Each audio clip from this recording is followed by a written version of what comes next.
Welcome to today's edition of Viewer Levels.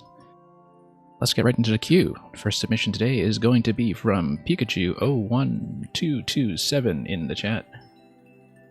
And it's going to be Bowser's Sizzling Stronghold. You've been tricked. Time to escape.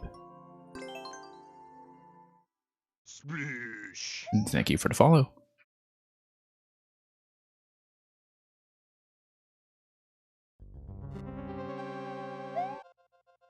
And let's be quick about it. That wasn't quite quick enough. Had to make a bit of a snap decision there as to whether we were going for it right away, and the answer is yes.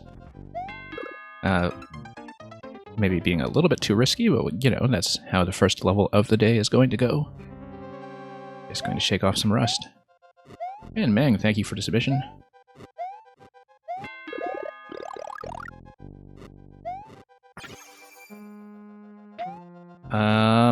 Interesting. I feel like I was misreading something there. Let's take a look.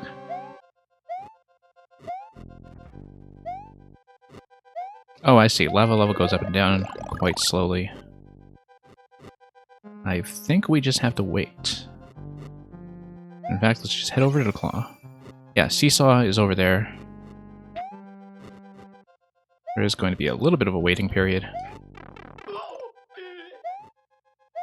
Yeah, under a certain timing that was not necessarily going to be clear, but we managed. Anyway, here's a snake block. Let's let the dry bones get off the snake block first. I said get off. Don't want to deal with this guy while we are riding.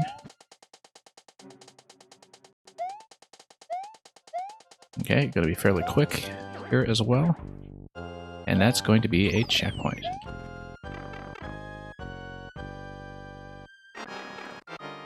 Okay, boom boom fight. While the bombs are going to take out the left side, that's okay. Donut blocks are easy enough to deal with.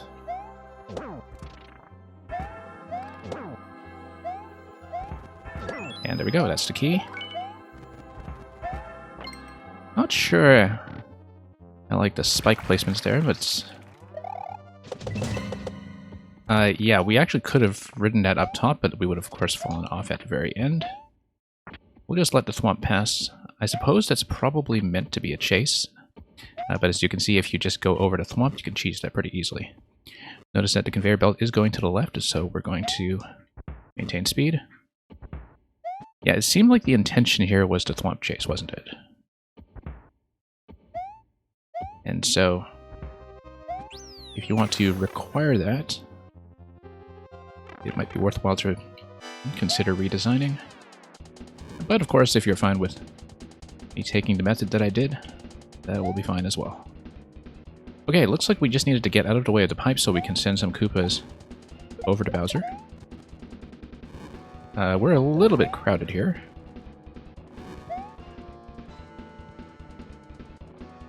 But that's how Super Mario World of Bowser's collision box is going to go. There's a secret fire flower hidden around a boss fight. Yeah, we'll see. The thing is, Pikachu or Austin, you have to assume that the people playing your level will not have access to the maker in chat, so I do try to show off what that looks like and explore the level as naturally as I can. Bowser's just going to insist on dodging every shot here. Every shot, almost. Keep in mind that one of the issues with having a spawning pipe like this is that, as you can see, it is obstructed if you're too close to it or on top.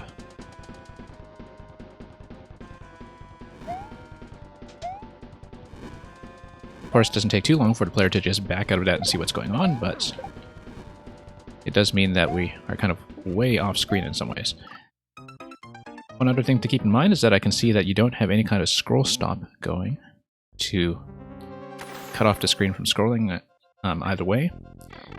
The way you do that is you do need, for example, the left side wall here and a right side wall.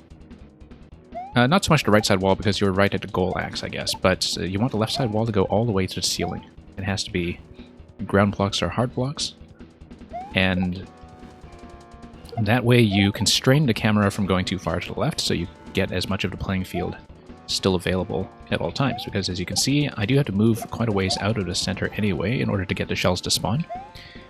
And that leads to a bit of an issue when it comes to having enough visibility to see what's going on with Bowser. So, highly recommend working on the camera control.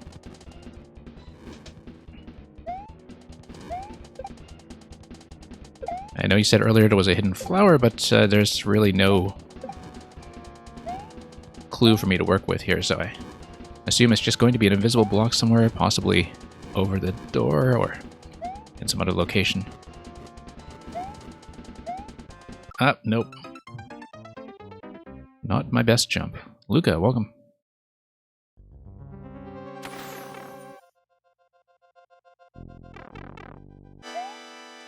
So yeah, that goes for the previous room coming out of here as well. That's how I noticed that you haven't really been using scroll stop in this level, even though there's really no reason why you shouldn't with the kind of layout that you have here.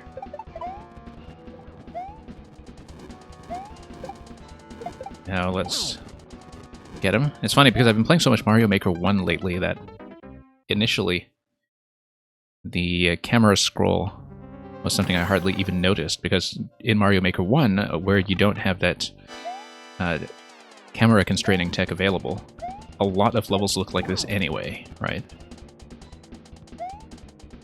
And okay, let's back up.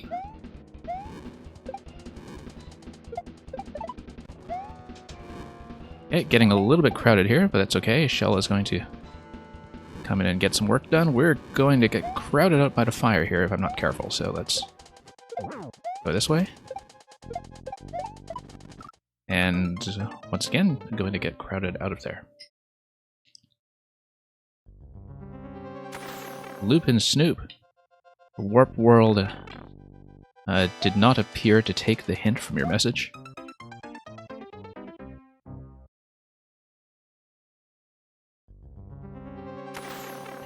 Also hope Pokemon Arceus is going well for you. I know you've been playing a little bit of that lately.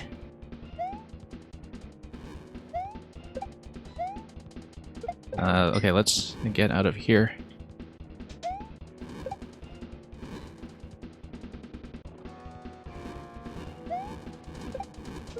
And yeah, I know I actually still have to play your Tower Escape level as well, I think, because I am not caught up on that contest at all, and I know a lot of people who are regulars here did submit.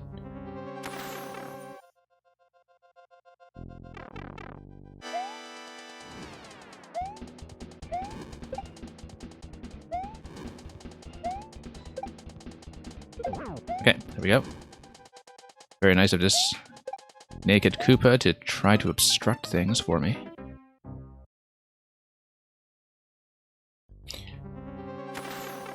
Pokedex at 236 out of 241, okay. I haven't been keeping up with Arceus at all. I didn't really know what the Pokedex was going to be.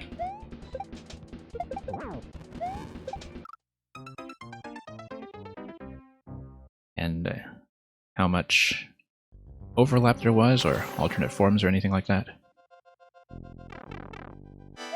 But I don't keep up with Pokemon very closely, so... Not bad, though, nearly going for that full completion. So soon after launch.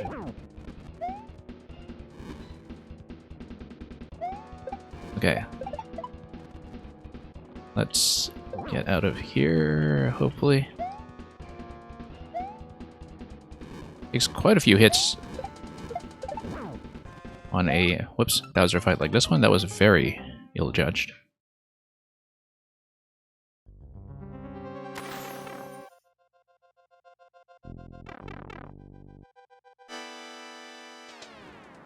Similar to the Sinnoh Dex with a ton of legendaries, okay.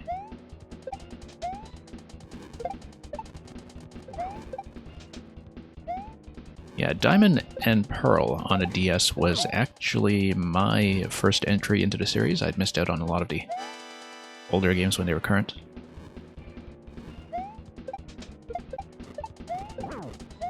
So I'd at least recognize some of that. Or Or so I would hope.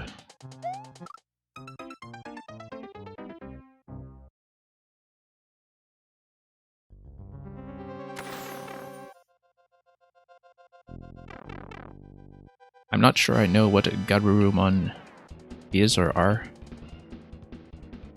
but we've been rather behind on a lot of the monster collection generally, so...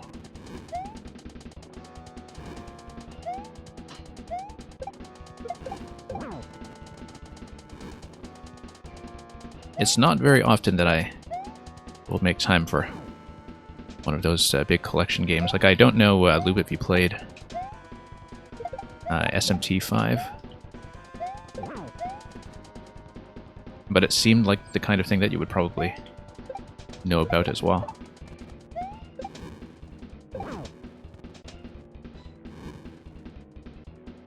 Okay, let's get over here.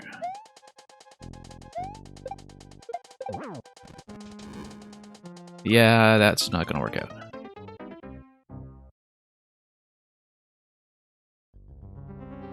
In general, for a fight like this, I mean, on top of what I said earlier about constraining the camera on either side with scroll stop, one useful thing to do is create a little bit more dynamic play in terms of having a change in vertical space instead of just having one flat final destination platform like this. The saw on the right side actually does serve a good purpose here in terms of changing it up a little bit, as does the fire bar. You can actually do quite a lot with these simple elements here, but I think sometimes for a big arena like this, particularly with Bowser's movement, it does help to have a little bit more variation on the vertical axis. You started SMT5 and you were 75% through beating that on hard mode, okay. So hard mode is just making everything a little bit chunkier and more careful then, I suppose.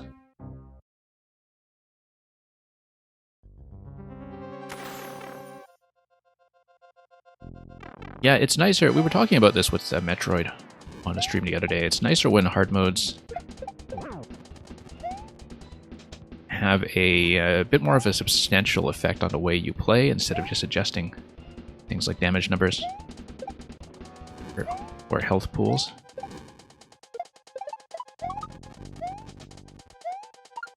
The best difficulty tuning I've seen in recent memory, like in the last few years when it comes to hard modes, is probably Fire Emblem Fates, actually.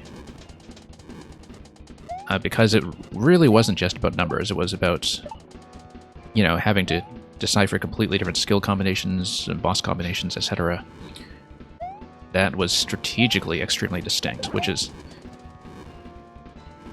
actually not commonly the case in the Fire Emblem series when it comes to how they think about hard modes. And, whoops. Typical boss takes you 2 to 6 hours. Yeah, thank goodness for suspend and resume in that case. How am I still on this guy? I mean, he's chunky. He doesn't take that many shells, though. This is just small Bowser we're dealing with.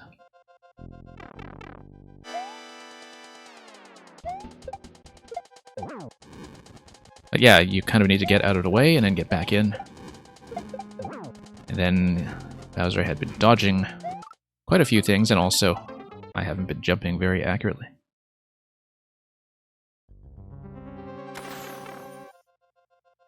Yeah, Fire Emblem Three Houses, I played 3 routes on it, all on hard. It's one of those where I wasn't particularly interested in doing the Lunatic mode, because it reverted back to a lot of the mistakes in Fire Emblem Awakening when it comes to thinking about ambushes and such. From what I gathered of 3 Houses on Lunatic mode, which was why I didn't really see much interest in trying it,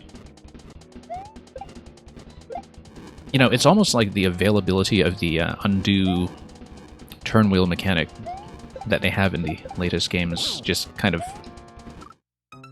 gave the developers an excuse to go with blind ambushes, and one-turn reinforcement kills and things like that. I don't think that's all that appealing. In spite of the fact that I really had a great deal of fun with 3 houses, doing 3 of the 4 routes so far. But I'm a very long-time Fire Emblem player, so...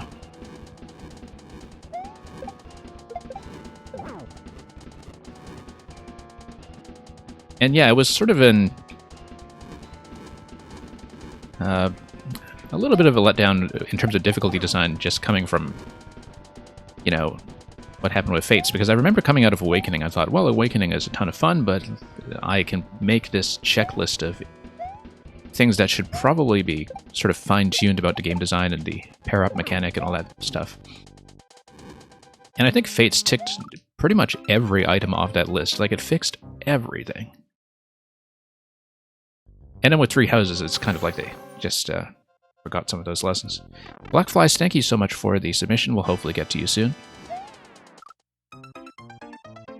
And Edwin Yun as well, thank you for the submission.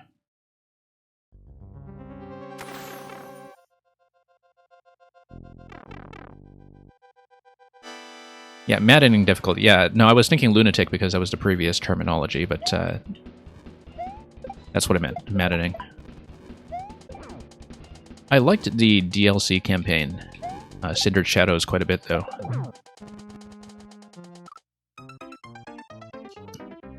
Because it took advantage of a lot of the new mechanics that were added, and also the fact that you didn't have as much customization with your party in Cindered Shadows. Turned out to be beneficial to the balance, because I found that in the base game, I would just give everybody all these tile manipulation abilities, you know, all the swaps and shoves and all that stuff to basically do tons of repositioning and dancing all over the board. And in Cindered Shadows, the fact that you have to be a lot more selective about that, while also having access to some new positional mechanics, made it quite a lot more interesting, even though there were very few maps to play with. Okay, we're not going to give this too many more attempts, Austin, but we'll see if we can get through it. We're obviously right at the end. And Lantis, welcome. But yeah, Loop, I absolutely loved the difficulty tuning in Fates. Because the difficulty was, as I said before, about decision-making and understanding, you know, how to read different combinations of mechanics and positional nuances. And it really wasn't just about numbers, right? Which I think is a trap that a lot of tactical RPGs very easily fall into. And to be fair, both Awakening and Fates received that whole waifu simulator criticism as well. Now, Fates especially, because in Fates, you know, it's not like it really fit the game. It was more like it was imported from Awakening because it was popular.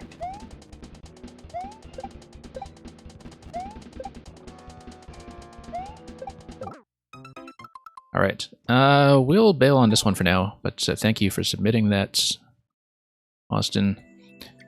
So, just a couple of things that we had talked about. First of all, scroll stop, as you can see, there's no reason why you shouldn't do it in both the first and the second segment along that pipe transition. The rising and falling lava, in that particular spot that I died on earlier, it was, I think, a little bit slow in terms of readability, and the main thing is also the thwomp chase in the second section is something that you might want to address and tidy up, because it's trivially easy to just kind of skip and break. But thank you for submitting that anyway, and let's go on.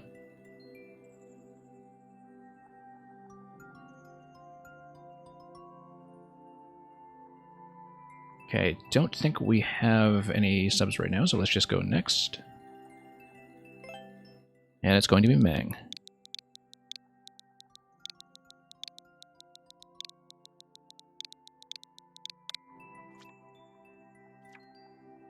And Loop, you were saying SMT5 has really good difficulty for thinking. Yeah, it seemed like from what you were saying that it was a lot of advanced preparation. Anyway, Meng, we'll probably do a big catch-up on Tower Escape on a different stream when I can, because I want to give a lot of those a proper look with a bit more time at my disposal. So we'll do Underground Hedgehogs today. It's funny with 7 circles for some reason. And Luca sitting here with the world record. Remind me at the end, Luca, if you had some comment art here, remind me at the end to check it. But let's go underground and take a look at what seems like a very original idea with no resemblance to any other underground hedgehog concepts that we may have encountered previously. King Brock, welcome. Ah, no art from Luca yet, that's fine. Oh, here are the circles. Spike balls that we saw at the very beginning. I guess the spike balls are supposed to be the hedgehogs here.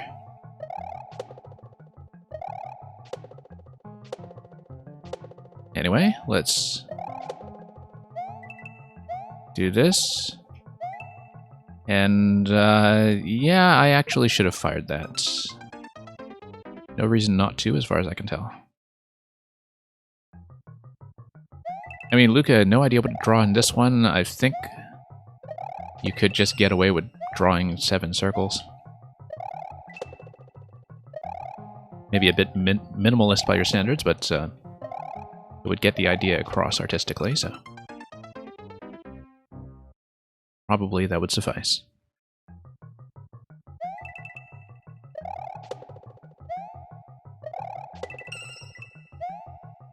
Okay, let's go like this.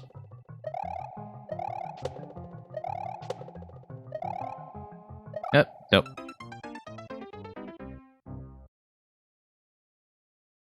Hugging the right side of the screen a little too close in an auto-scroll.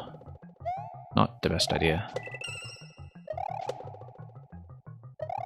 Now the auto-scroll here gets everything to spawn with a controlled and consistent timing, which is why all the spacing is perfectly even throughout.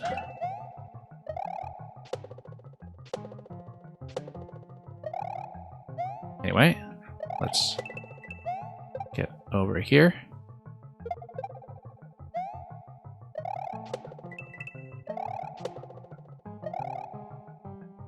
We're going to be a little bit slow for this one, and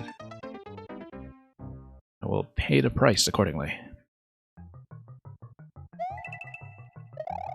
Look at that little Pokey up front, having the time of his life.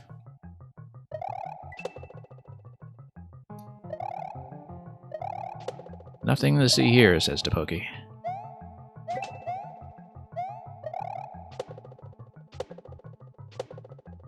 Okay, over we go.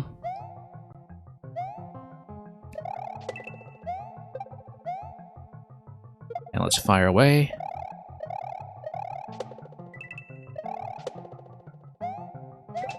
Get this done quickly. Nope. Made a bit of a bad decision there. Change of mind at the last minute to go for the spike ball on the left. When with that kind of bounce height, I should not have bothered. Timorio, welcome. And thank you for your Bowser's Castle submission.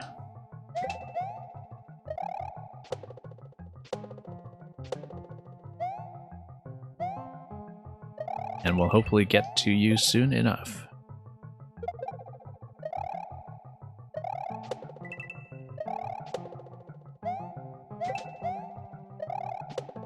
There we go, nice short bounce. These icicles will fall. But... oh, here's a Hammer Bro who's totally not in a cloud. I just didn't time that very accurately. Really needed to go with the previous ball there. And also there are going to be locations there that will be safe from the hammer if I just get there quickly enough. It looks like the idea there is to duck into that one tile slot and let the ball roll over as well. So we'll keep that in mind and try to read things a little bit more accurately than we've done so far.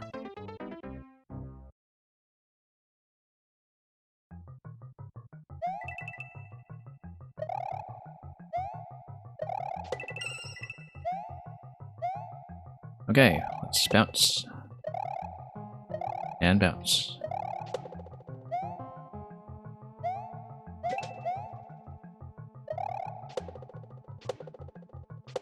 Oh, there you are. Okay, let's not run ahead too quickly. Not bad idea. St. Lance's, I actually have played a level that was supposedly a straight remake of Circus Charlie, which mostly just reminded me of how short Circus Charlie was, although it certainly didn't feel like that back in the day when my lion kept crashing into every ring of fire. No, but it sort of is like a particular segment of Circus Charlie, and I think I know which one you're talking about.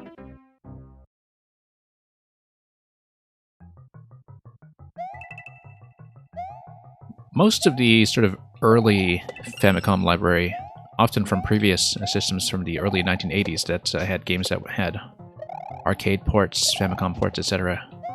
I actually played off pirate carts way back when. I mean, I was basically exposed to a lot of that stuff through these, 101 ROM dump pirate carts that were just all over the markets in certain places of the world.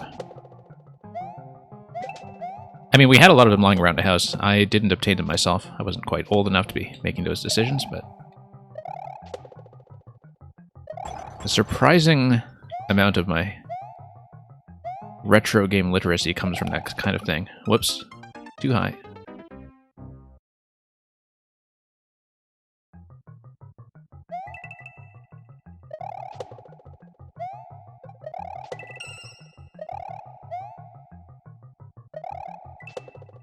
But yeah, I mean like really early stuff like Antarctic Adventure, City Connection, Circus Charlie, of course. What was that tank game? Battle City, which had a level builder, and would have been one of the first games I played with a level builder, now that I think about it.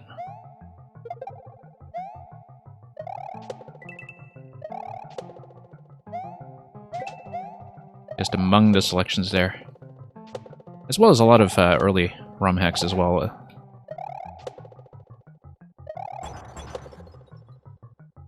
Not that I remember much of that.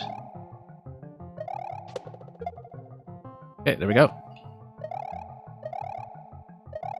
3 1-ups for Endless right before you hit the checkpoint.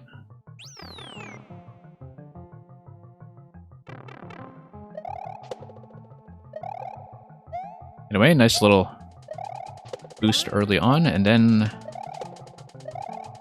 I guess we will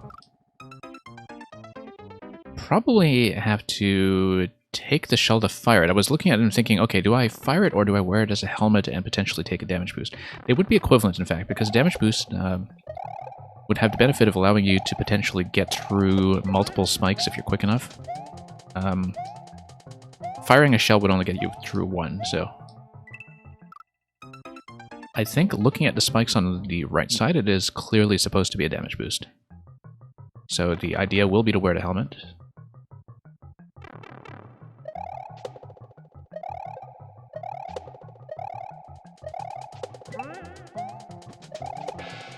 Oh, whoops, no, too soon. That's not going to go well.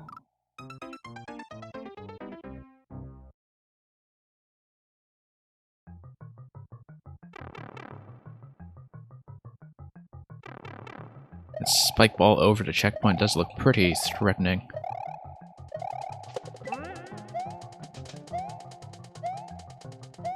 Nope. Nope.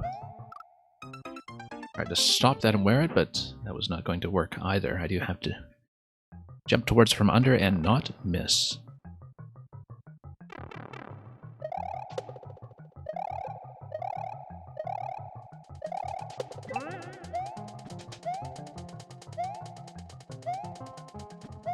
Nope, missed.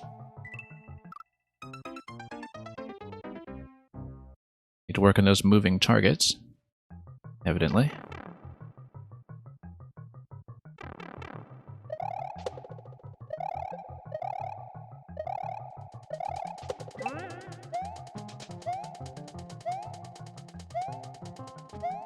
Nope.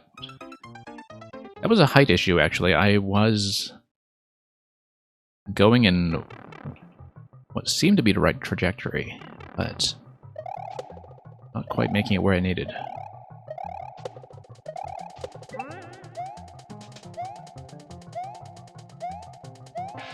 There we go. While it's still going to the right, that seems to be the way to do it.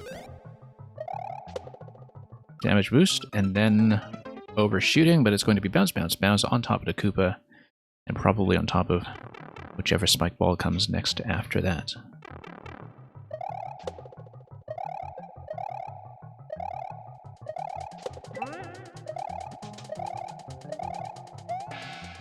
Okay, much better.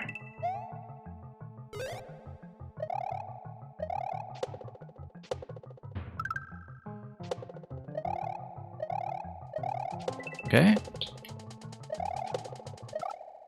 I mean, we probably should have backed up out of that and let the Thwomps overshoot. Unless it is supposed to be a Thwomp chase, but that's not clear to me just yet, so... We'll see. I mean, it seemed possible to go left of the Thwomp and let them pass overhead, but I don't know what the requirement will be on that just yet, so let's not make too many assumptions.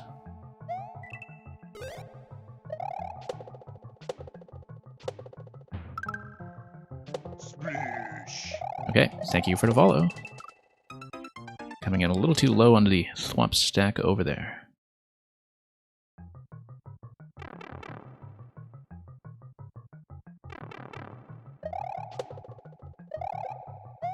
And look at that little pokey again at the beginning of this section. It's like it's the same pokey as before, just following you past a checkpoint. Like a referee. Making sure you don't go offside while you're doing this. Kicking the balls everywhere. So the Thwomps are going to hit. It looks like I do need to get behind the Thwomps because it's going to be on a spike ball on top of the Thwomps and then we go over. So I do want to let the Thwomps pass overhead at some point and have them come to a dead stop and jump on them while they are in that stopped position. That seems correct.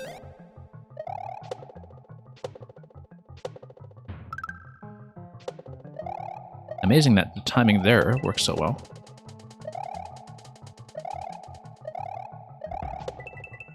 Oh no, backed out a little bit too much there. The timing was correct, the jump was not.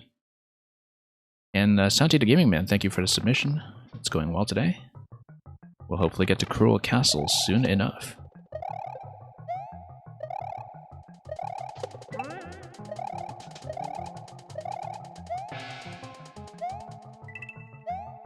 And okay.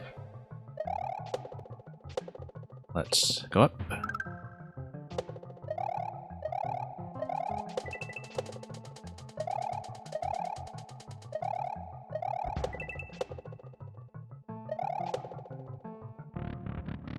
Through the door, and then checkpoint 2. Bit of a burst of momentum early on, and then, yeah, we want a second spin, given the timing there. That's going to be just fine.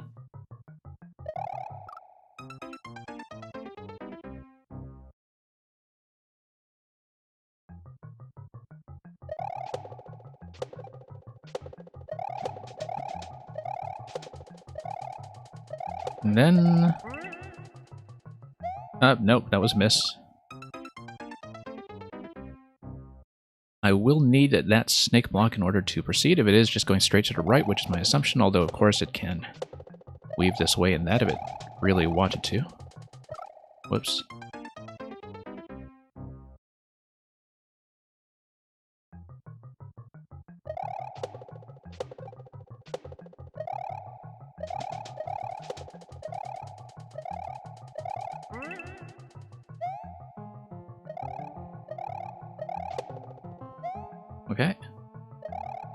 amazed that I managed to catch up on some of this, even though I was way behind pace for some of it.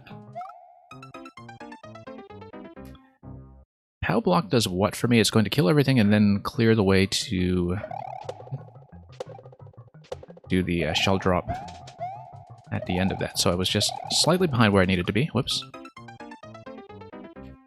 And I could kind of tell that given how close I was to the screen boundary after the snake block, that I was slightly behind the pace that I needed to be at, even though I was surviving up to that point. And Stinjar, welcome. Hope the puzzle building has been doing well on your side. Been going well, rather.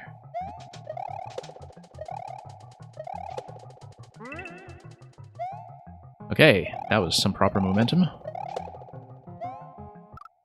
That was not.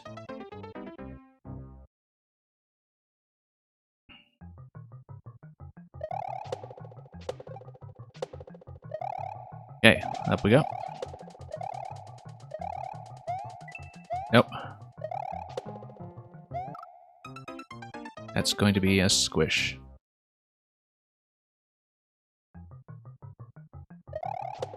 And yeah, I remember you mentioning that you were building a puzzle world. So, always nice to see a large-scale project like that slowly come to fruition.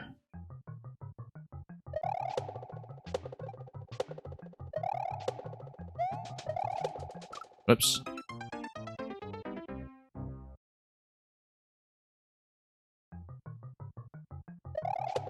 And yeah, Meg, I guess if those unicorn emotes that you have there rotate quickly enough, they would resemble spike balls as well, so. That's what everything looks like when it has been sufficiently slowed down. In theory.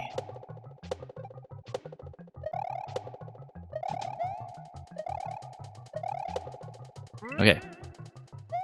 Yeah, getting a spin off a spike ball gets me much greater distance there to work with, which is good. Let's gain some distance over here.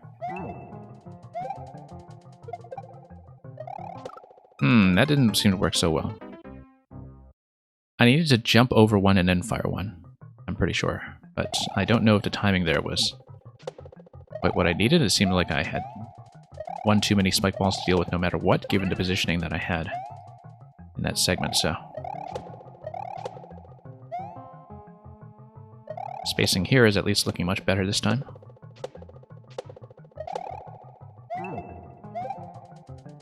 Yeah, jump, hit, jump, jump.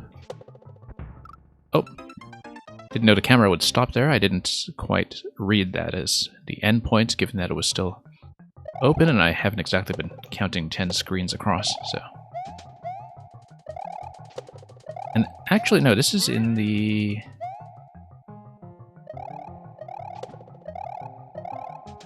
Yeah, because you had the subworld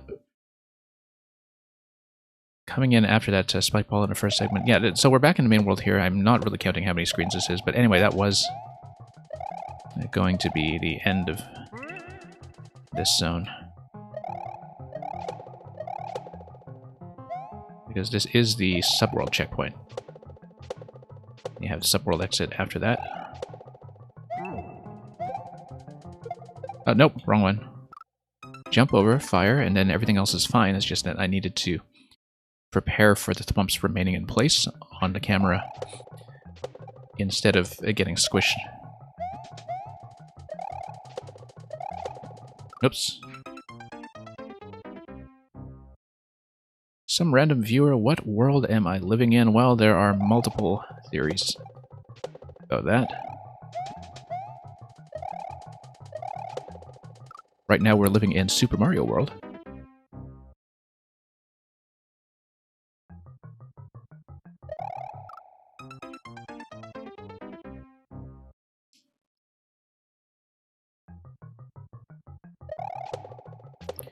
The war between Mars and Venus will be epic. It usually is. It's not like they've never done that before.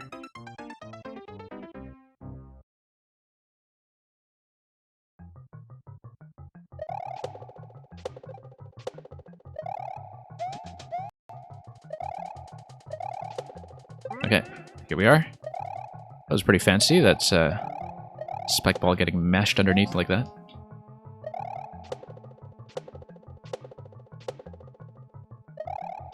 Whoops. Nope.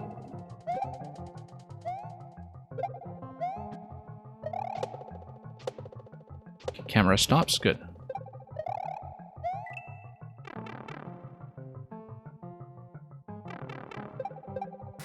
Okay. Look at the overlap on that goal there. It's kind of like the goal tape. Just disappeared into nothingness. Poor Mario is just going to duck in there for the rest of his days. And that's a clear. Thank you for the GGs. Let's see what's next.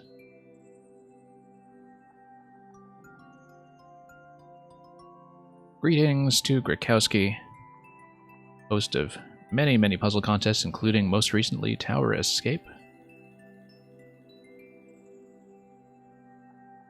Luca, you will be next. This is the current state of the list, for those wondering. Oh, I forgot to mark that as a clear. Hang on, let me just do that properly first. And then rearrange everything accordingly.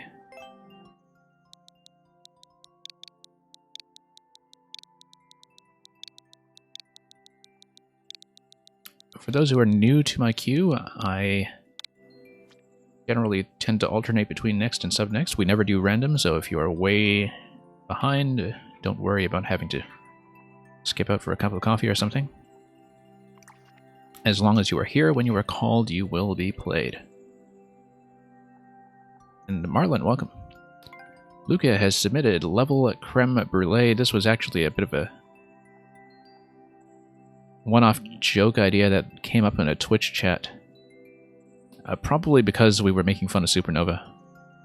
But anyway, in keeping with the level creme series, originated from Meng and continued very faithfully by Luca with a very distinctive style. Let's see La Creme de la Creme.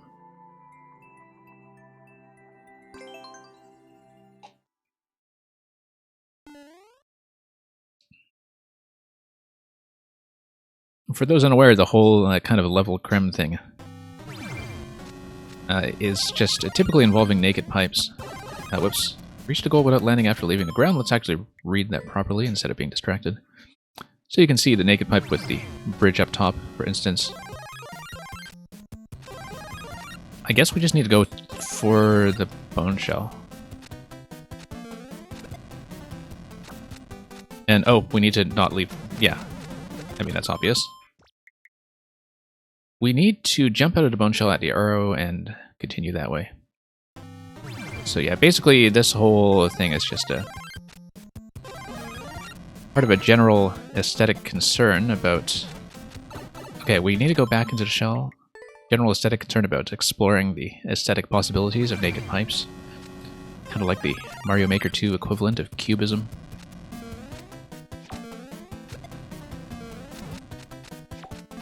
Okay. And this is just a timed element. It's not actually... Whoops. 2 times sensitive, except we needed to get a higher jump all the way over to that arrow. No, we needed to get on top of the fire, obviously. So let's actually pay attention for once. Okay. Probably can't just go straight away here. And drop that dead center, which we are required to do to get that into its next position.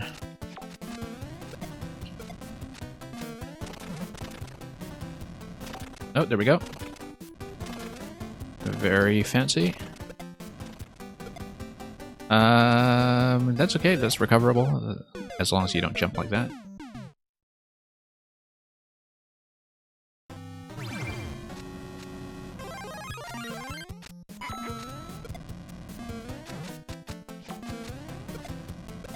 And yeah, a lot of things feel pretty smooth on the first cycle. That's something to keep in mind. Whoops. Or a buncher there counts as ground.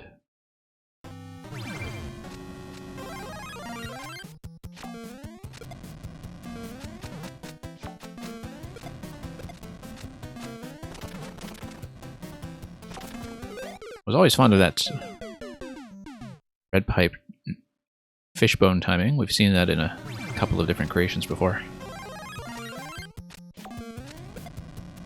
But it works pretty well. Always feels much safer than it looks when it comes to nailing that landing.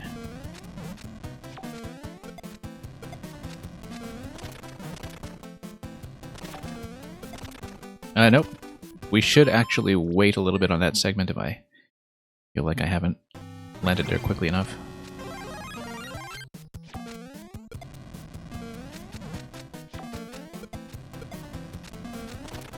Okay, down we go.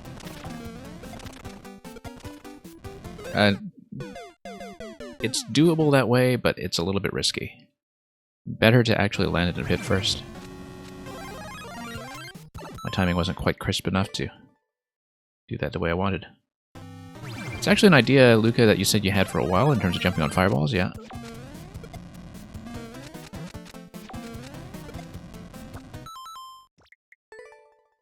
Nice way to integrate this mechanic into the lava theme with the bone shell, such that you do actually have some landing locations and some ways to rest that don't involve failing the touch-to-ground condition. That's one of the nice things about bone shell and lava that I don't actually see used all that often, using it in conjunction with this clear condition just to create little reset points or patient stalling points like this one here. Oh, oops. Didn't quite see where I was going to catch that shell. I knew it would be probably close to the arrow, but my first time there, I couldn't quite perceive that timing accurately, so...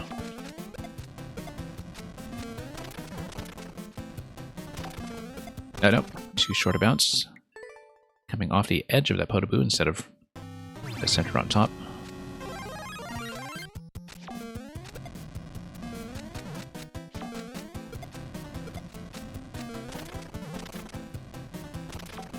Whoops.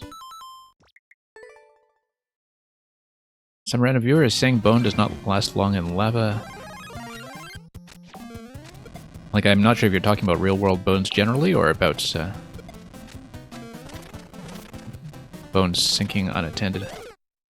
Once they crash into the edge here, that would be the failure condition here, is if the bone shell crashes into the next pipe. The bones actually do float upwards when it comes to fluid in general in this game, so...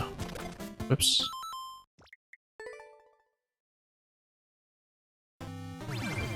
Big Shroom has nothing to do with the mechanic. Yeah, that's interesting. As long as you are decently centered about dropping the shell, then it's kind of an interesting way to use the big mushroom that I almost never see, just using it for hitbox purposes.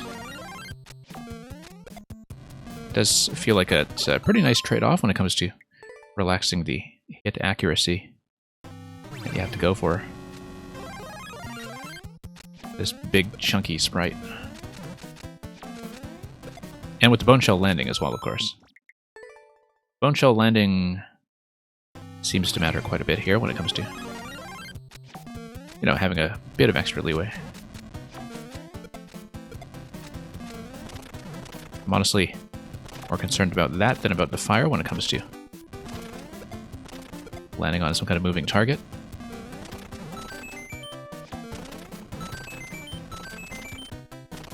Okay, then back upstairs we go, except I'll need to read this a little more carefully. It'll be to the right after that, but momentum here is going to be something I... Oh yeah, we need to go off that fireball and into the sideways trampoline. That's something I just read a little bit too late. I didn't notice that trampoline initially. Anyway, let's stall a bit on this one.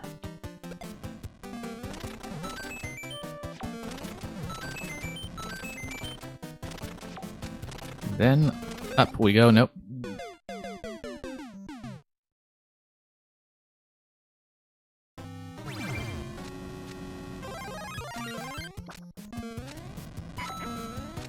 Yeah, human bones cook really fast in lava. Luckily, these are dry bones.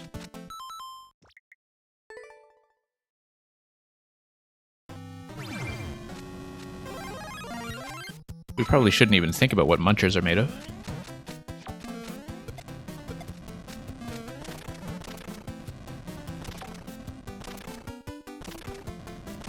Not something that we really ever had to think about until Mario Maker, in fact.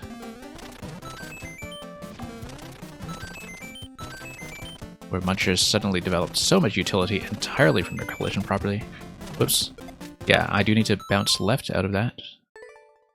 And then rebound over to the right.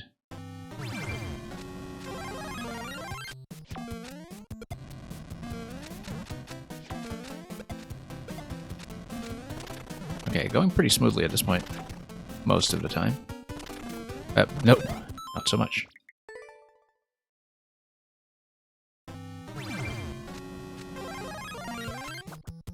Whoops. Had a little bit of an adjustment there. That failed the condition instantly.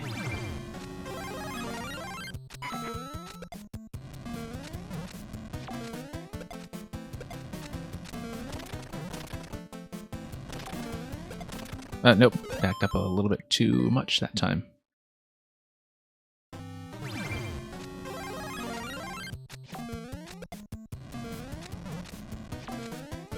And up we go.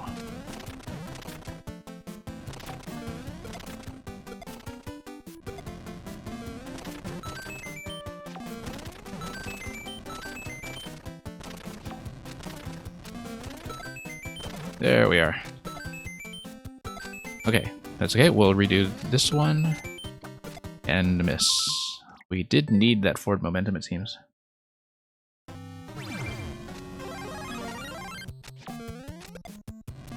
But at the same time, having that landing zone available did kind of imply that it was usable. I didn't need to fail that attempt. That just felt a little bit off, though, so I thought it would be safer to reset.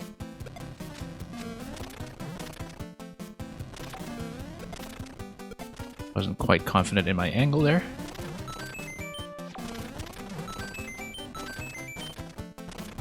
Okay. Over here we go. No, we needed to drop down there, and then we continue. We drop, get on a fish. We then just do this whole sequence while the bone shell goes up here, and then we have the angry sun at the end. Okay.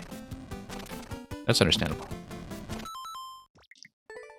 I assume that something will require me to bop the sun, or maybe that's just a bit of a stylish surprise at the end. Accompanied by some sort of fancy sound effect for destroying the local light source.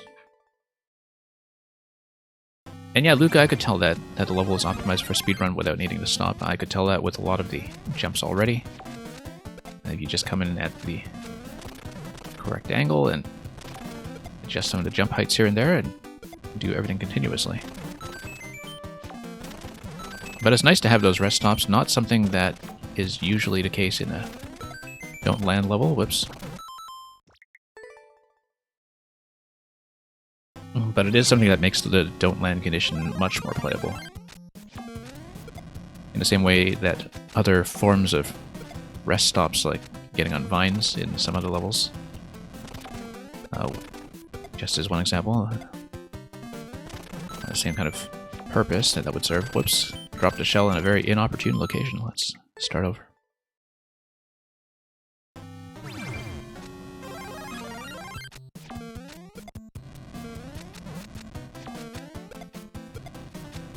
Yeah, that's correct. Had my doubts about that for a moment, but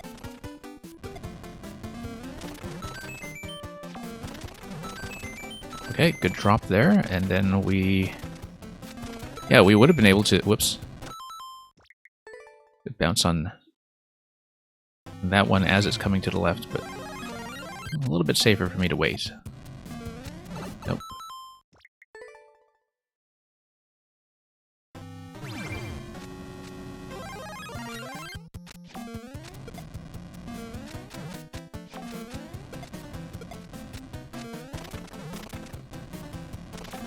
Okay.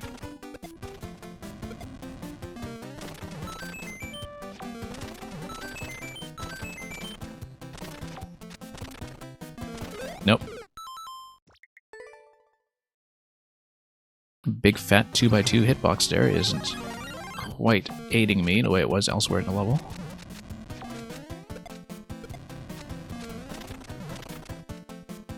Still grateful for it though when it comes to getting back into Shell everywhere else.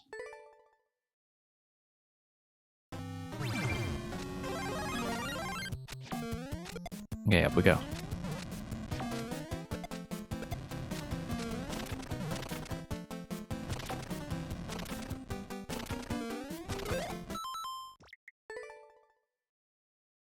Not Mario's proudest moment there.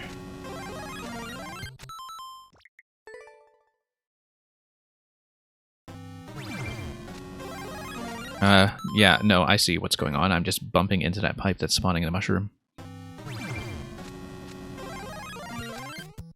No need to rush things like that when we are hardly playing optimally anywhere else.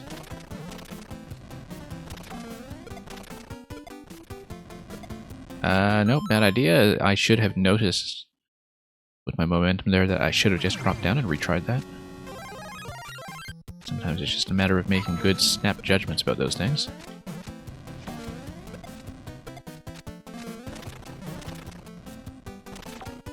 And, okay, over here.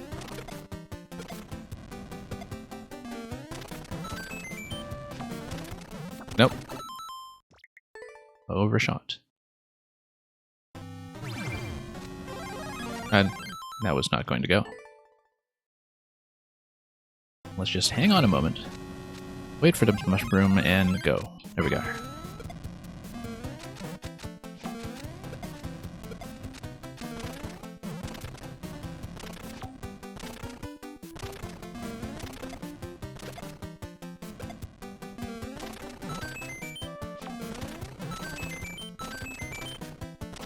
Okay, now we head on up.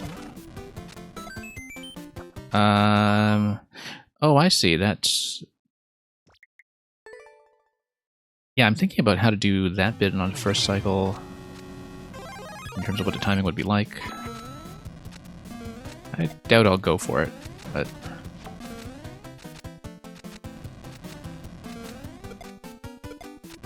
we'll see, because I still need to make a couple of adjustments there, and that's really just a reading speed issue right now in terms of reacting to what I'm seeing quickly enough to make all the necessary adjustments on my way down from the jump.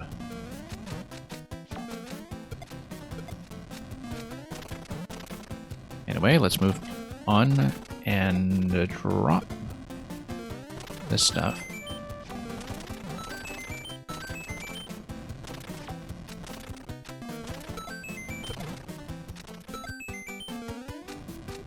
Whoops. I thought I was going to do something really fancy there, and despite accidentally dropping the shell, get back into it safely.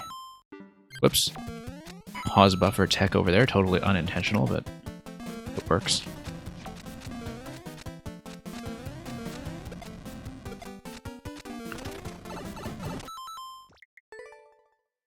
And Glitch, welcome.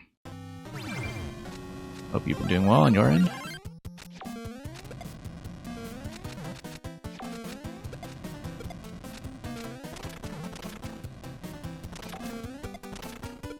Okay, we'll go over here. Pop this.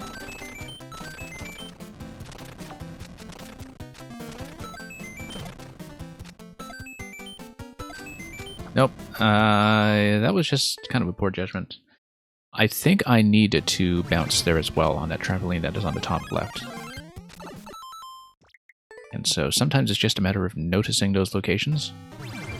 Because I obviously don't have enough forward momentum to just go directly over the pipe on the right side if I drop down there the way that I've been doing, so.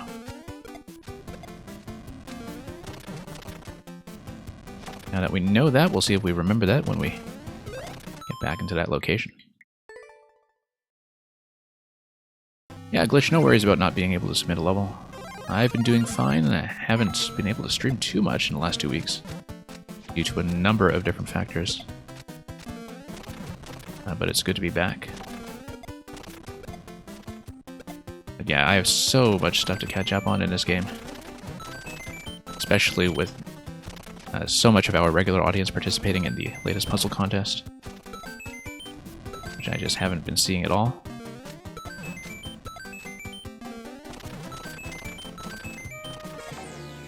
Oh, yeah, okay, so I actually did cut through the sun, and you can see that because at the very end the sun was upside down. And the thing is, I would have been able to take damage anyway with the big mushroom without failing the clear condition, even if things didn't quite line up like that, but it seemed like everything just kind of lined up perfectly for me to get back into the shell, kill the sun, and drop onto the axe at the end of this creme brulee. Mang shaving 9 seconds from my time here.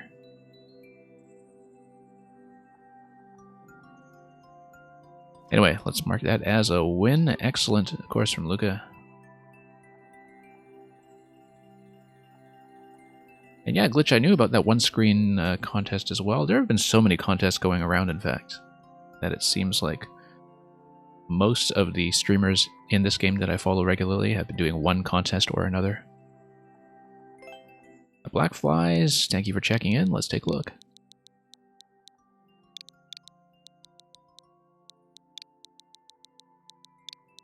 Rakowski, yeah, Mang applying some of those Super Mario 3 tactics when it comes to clearing levels like that. Fire Temple, it's getting hot in here. 25-minute world record with the 0.3. Well, only 2 clears so far. We don't know how statistically significant any of that is, so let's take a look and see how we do.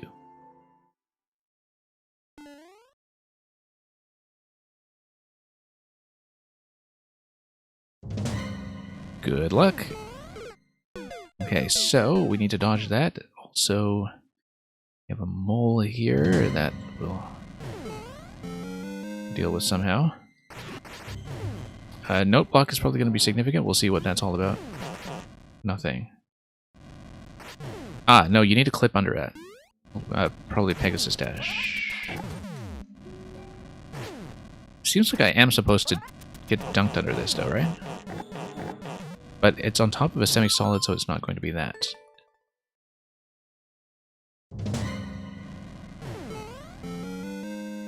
But it seemed like the idea is that I'm supposed to clip underneath somehow.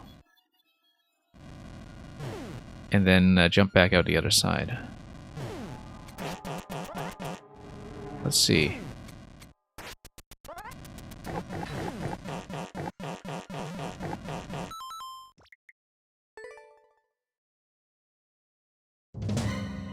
Unless I'm just missing something extremely obvious, which is sometimes the case.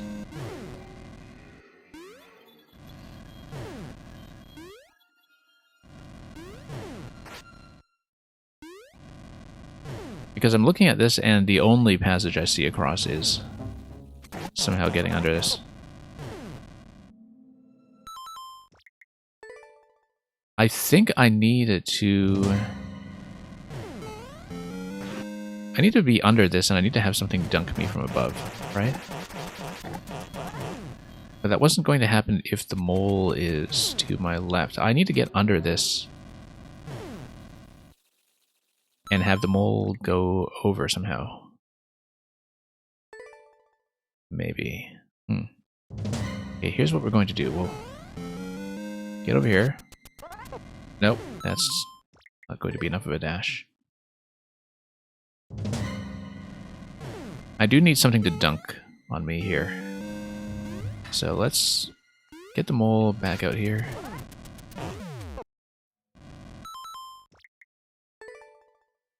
I don't know if the timing is going to matter too much.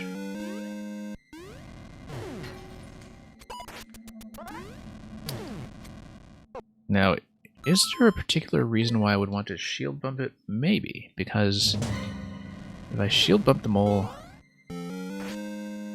Let's take a look at its movement here. It does not change position vertically. So that will be unlikely to be related to anything. How did I get under previously? And stay there.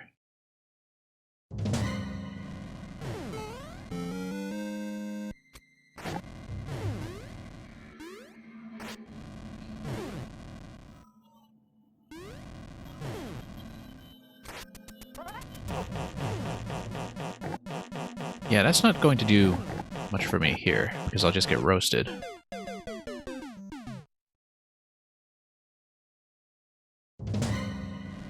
Okay, let's rethink this. You have a mole, you have a cannonball. See, I don't think I know the relevant interaction here. The thing that I'm thinking is that I want something to get on top of this block to dunk me. Oh, the fact that it's a side thwomp might be interesting. Because potentially what could happen is that we dunk the mole.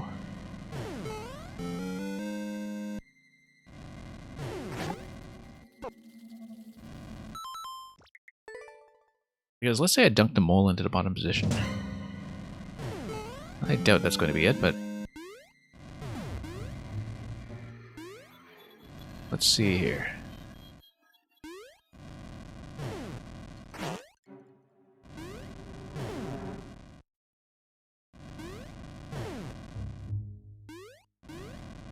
But at the end of the day, I still need to get across, right? And the only way that's going to happen is if I get dunked. And if I figure out a way to get the mole on top of this, which isn't going to happen with this sword.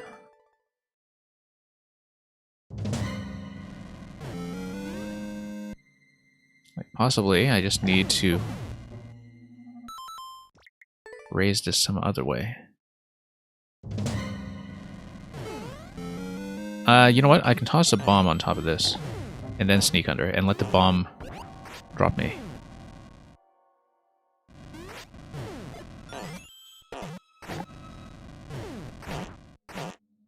Yeah, toss a bomb on top. Dash under. The problem is that I would bump the bomb myself, if that happens. Yeah, I hadn't previously considered using a bomb to dunk myself, but...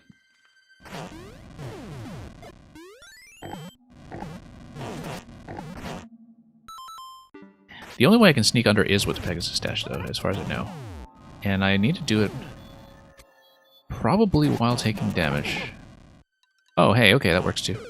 Except I can't get out. I don't know precisely... I think the damage timing actually matters then. Like, I need to take damage at a very precise frame. Or, no, maybe not. You just need to stand right next to it.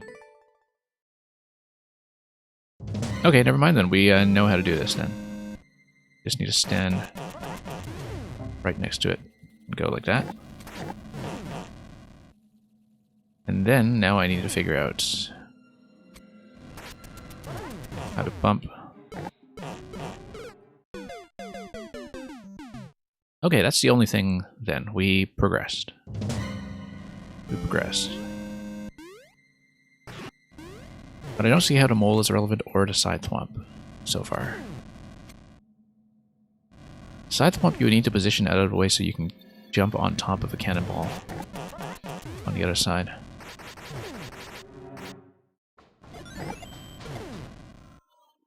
That's a bad idea.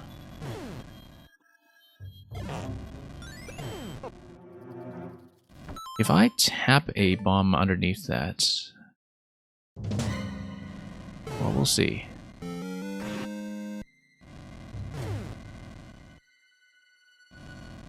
It's some kind of edge case interaction that I probably don't know. But that's why we learn.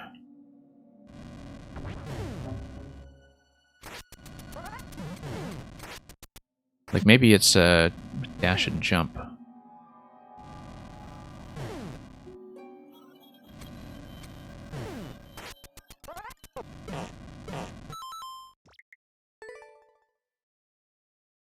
Because if you dash in at the end, like when you dash against a wall, there's a little bit of a bounce at the very end. And possibly that gets you underneath.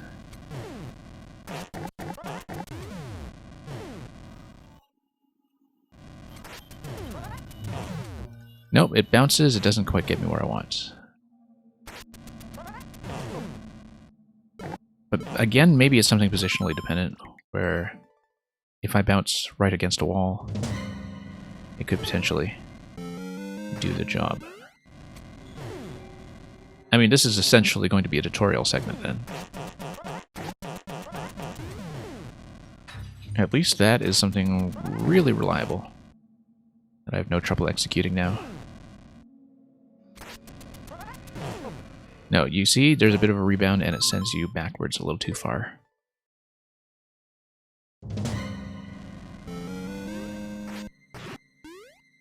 So it's something positionally here that I might need to be aware of, like a particular start point for that rebound to happen.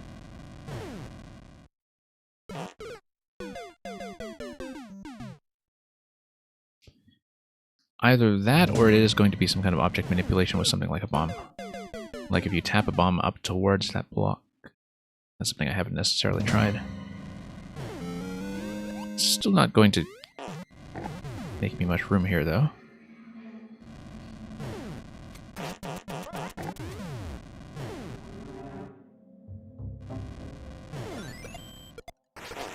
Nope, doesn't tap the bomb at all. It just kind of gets stuffed underneath.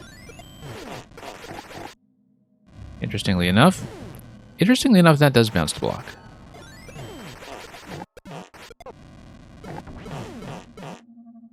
Like, if you place a bomb there and you tap it, it does briefly raise the block and allow you to raise the block with your sword. So it might be on the right track here, as long as we're able to actually sneak under during that very brief frame.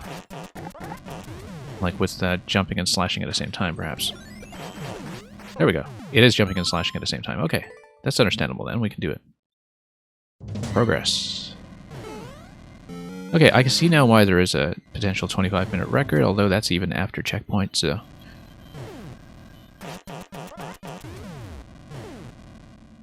Okay, bomb.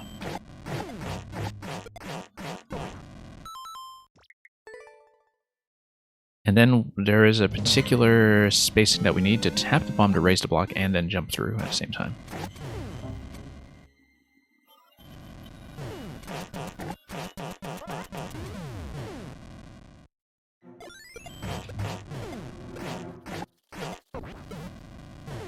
And I don't know if I can replicate that from what we were doing previously. It could also be Pegasus dash and bomb, now that I think about it.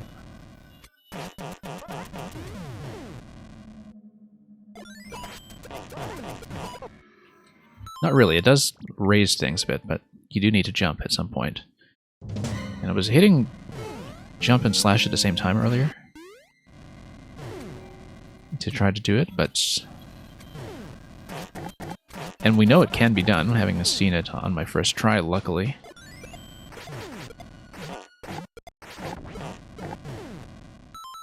But now the bomb placement doesn't seem to be quite right. Like, if you're standing right on top of the bomb, this is going to take a little bit of experimentation, so let's get back there and try it. And that's what a little tutorial zone like this is for. As you can see, you do need to stand beside the bomb. What I can do is put the bomb slightly to the left. Or slightly off-center, except I would kick it over if I approach it too closely.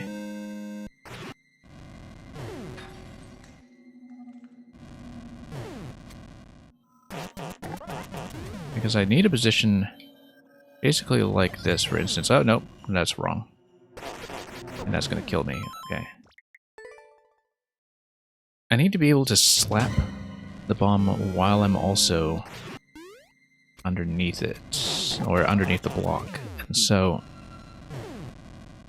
it would be something like this, like if you get a sort of central positioning here.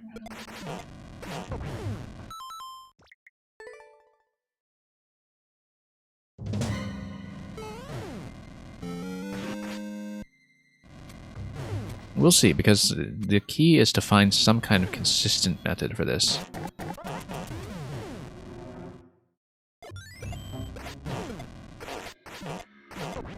Basically need to run towards it, I think, and then slash and jump.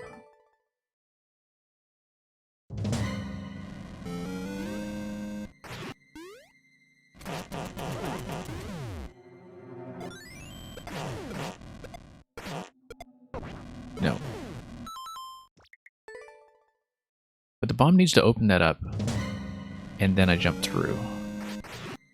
And I know it can be done, it's just that I don't have the input down to do it twice.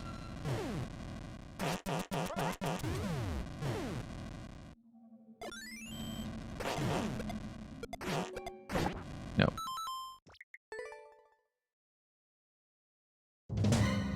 So yeah, basically I have to reverse engineer this entire technique from first principles. I don't know if there's a particular input trick that makes it much easier, because, as I said, I don't really know this mechanic. But yeah, the bomb sends the block so high up. It's actually fantastic. It gives you so much room. The problem is that I'm not able to get under there at the same time because I'm overlapping the bomb directly like this. Then I don't tap it, right? Like the bomb has to be off to the side just slightly. And then if it's not against a wall, then you actually tap it forward. So it does have to be tapped against a wall in some way.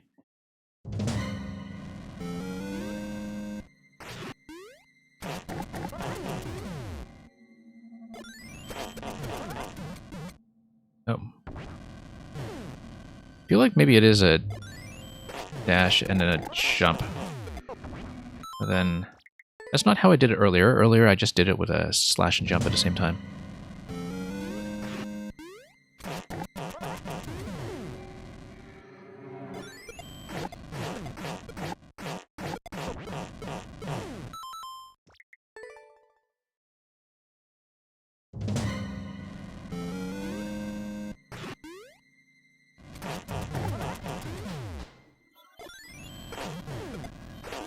There we go. A little bit finicky, but we can do it. This is going to be a cannonball timing thing. You move the thwomp and then you jump on top of the red cannonball.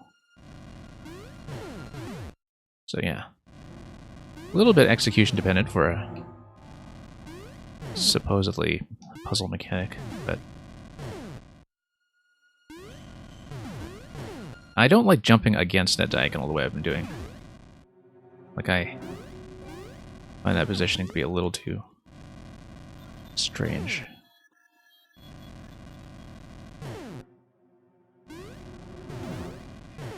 Like, you do need to catch a pretty specific timing here. That's going to be the timing. I just need to get a high bounce.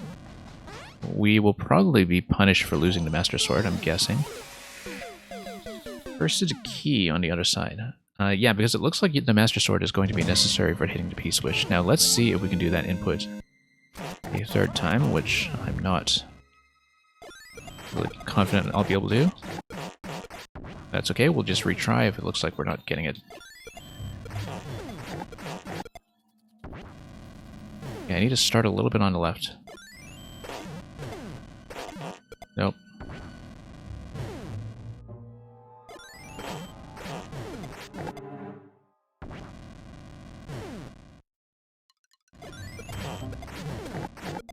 Nope.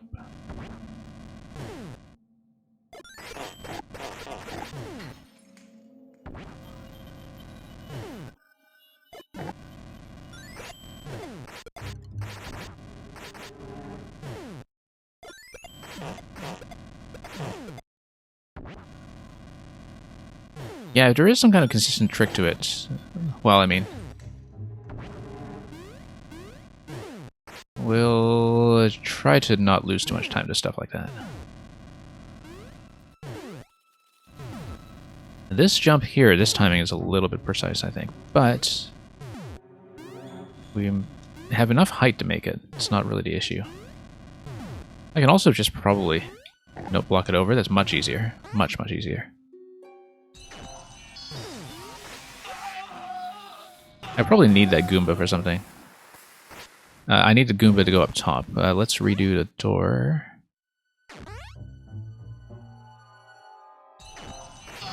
Nope, I don't want to tap it like that. I just wanted to clip its wings.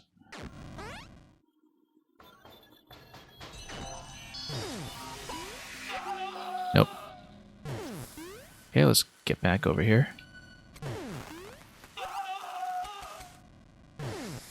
Okay. P-switch is probably going to blow up something here. Okay, let's take this as something time sensitive. Oh, I see, okay. It's going to be ground pound on top of the spike ball, so I don't know what the cursor key is for, except I can bomb that location. I can bomb that location, and then I'd have a key to get through to Keydoor, but then you'd have to dodge Fanto while you're doing that.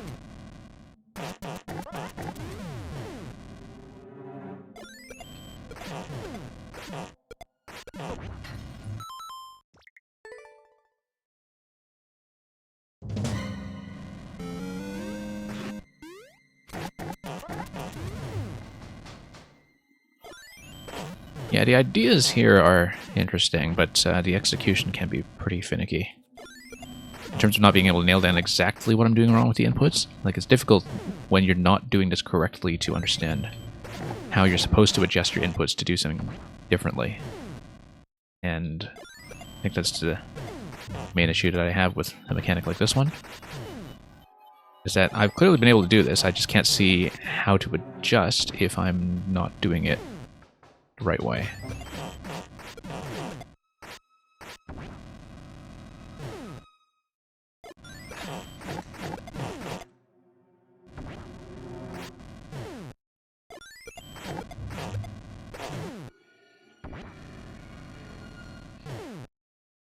Okay. Nope, not quite. Yeah, you need to open up that space and then jump in underneath. But it's a pretty difficult timing to hit. You need to be completely left of the bomb to do so as well. Nope.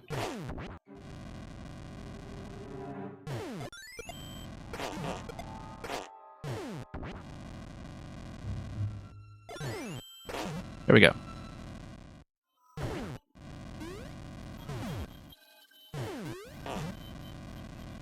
Okay, we'll do things the easy way. Whoops. On second thought, let's not go to Camelot. Now we'll bomb this. You do need a key to get on top over there. So here's the thing. We need to scroll the camera far enough to have the spike ball start spawning, because the spike ball really did take its sweet time. And we'll have to deal with Fanto first.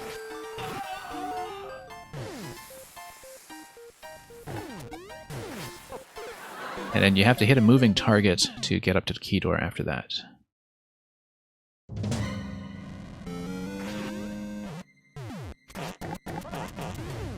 Okay, so this is purely just going to be a positioning thing. There we go.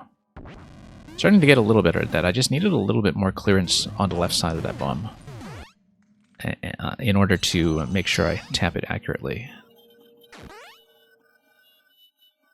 I'll see if I can get it done a bit more consistently, but it is a difficult trick. This landing coming up next, that looks pretty tricky. Okay, you want to scroll that onto the camera as soon as possible. As I previously discovered, if you stall for too long, the P-switch just drops, but you also need the spike ball to be in a pretty high position, so...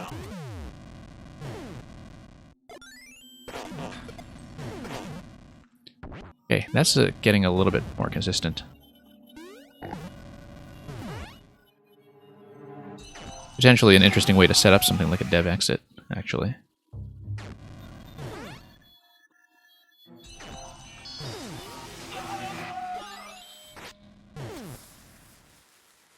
Okay, let's not get hit.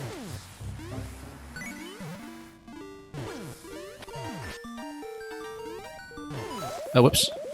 Didn't even look at that. In spite of the fact that, well, I mean, where else is the blaster going to drop?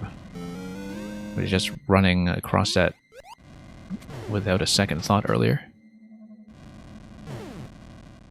I mean, I suppose if you had a blaster drop that was overlapping a semi-solid, that would be safe, but that was not the case there. And so we just fell into a pit. Yeah, you need a little bit of room to do this. Yeah, you actually need a little bit of running distance going into that bomb. Like if you start from the left half of that. Because it looks like running speed is essential to make this work. So you need to drop the bomb in advance. And then, whoops, no. Do the tap jump from there.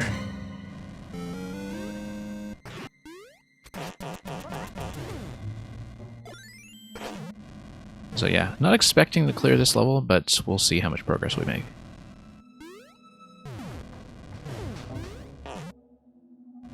Sneaking in under those fire bars. And that's alright, Black Flies, we're making progress. If I manage to get past a spike ball, that will be a pretty significant achievement. Also, I think you can, in fact, go up without the use of the Goomba. Maybe. It's a little bit tricky. I'd rather not try it. In fact, if you manage to land a downward thrust on top of, whoops, one of the cannonballs, if your timing is impeccable, that's potentially a solution.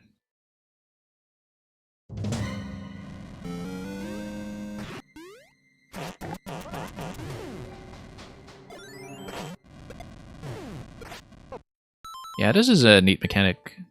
Obviously one that not a lot of people will know. I mean, if I don't know it, it's one of those that I don't think many people would necessarily figure out, but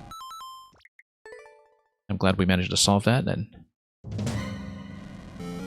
understand what's going on. The early part of this, going with a downward thrust to sneak under a note block, that you see often enough in some things like speedrun levels. It's the second half of this that was fairly new to me. Nope.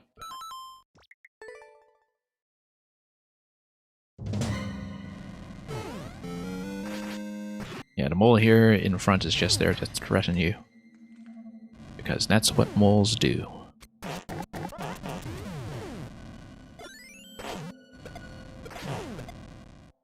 Nope.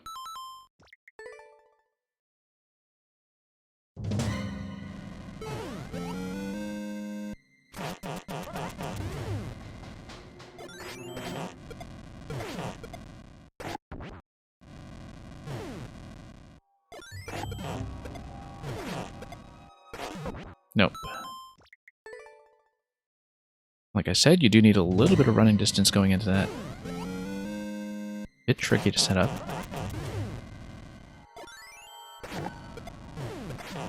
Uba D, welcome.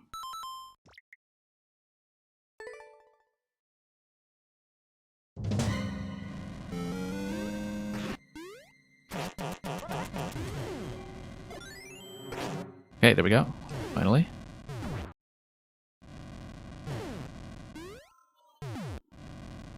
Not liking the synchronization of all these obstacles right now. Let's do that. That's going to be safe. Good. And Koopa T, you seem like you've seen your share of Black Fly's link levels in your time. I think this is my first one, so we're learning it as we go. And yeah, the semi-solid thing I talked about earlier would not have worked because of the way the two blasters are stacked on top of each other.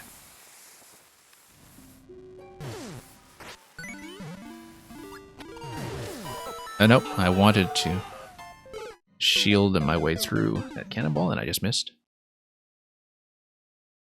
The main thing in that room is that you are going to have a little bit of variance depending on when the player scrolls the spike ball onto the camera, I think. Having the spike ball be visible earlier would have been nicer. Because it's not really that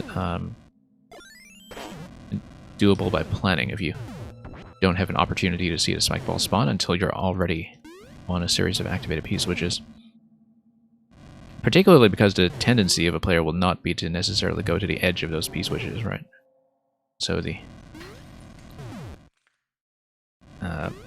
spike ball coming in from the blaster on the right side to stay out of view for quite a while. Okay, let's try to get this timing down. Oh, no. Awful. That's going to be a reset for sure. But yeah, Koopa Tea, it's mechanically interesting, no doubt about that.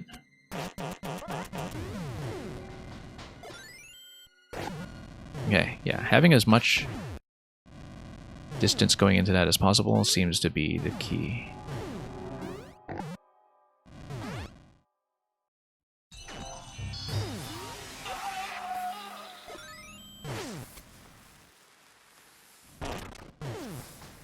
Okay. Just make sure I know where I'm going. Phanto's timing is going to be totally inconvenient for me here, and he's going to swipe at me just as I'm trying to cross that pit, which I should have done by dashing. But dang it, Bob, it's going alright. Hope you've been well. Alright, let's try this again. Let's get a better timing going. Here we go.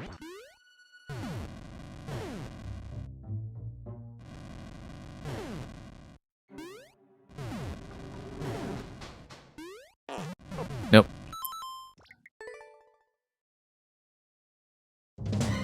And yeah, dang it, Bob, thank you for the lightning round. We'll hopefully get to that before too long. Okay, there we go. Put through that. Now let's manipulate this timing. Nope. That's not going to work. You kind of need all three elements. All three moving parts there to work in your favor. Then you need to kind of know where to stand over here.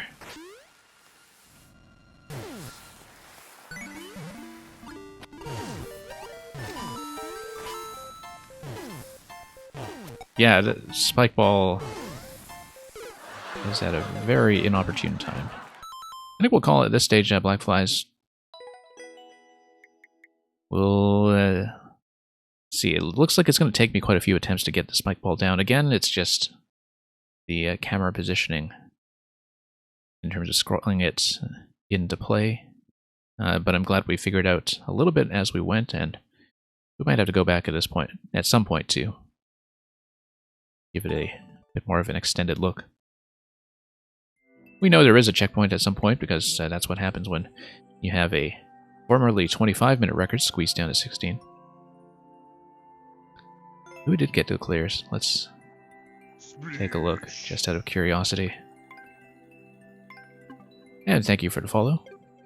Let's mark this as a loss for now, and let's go to Edwin Yun, who is next.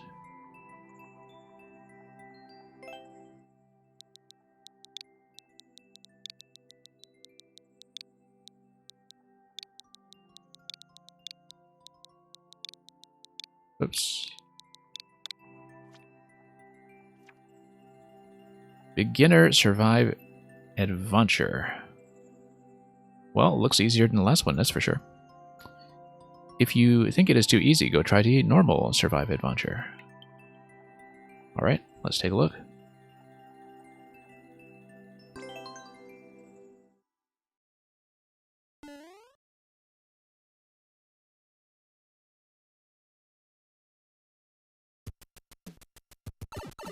Well, just need to go through another pipe. How tricky could it be? On-off switch. I did see what was going on with the on-off switch. I just didn't plan accurately around the cheap that was going towards me at the same time, so...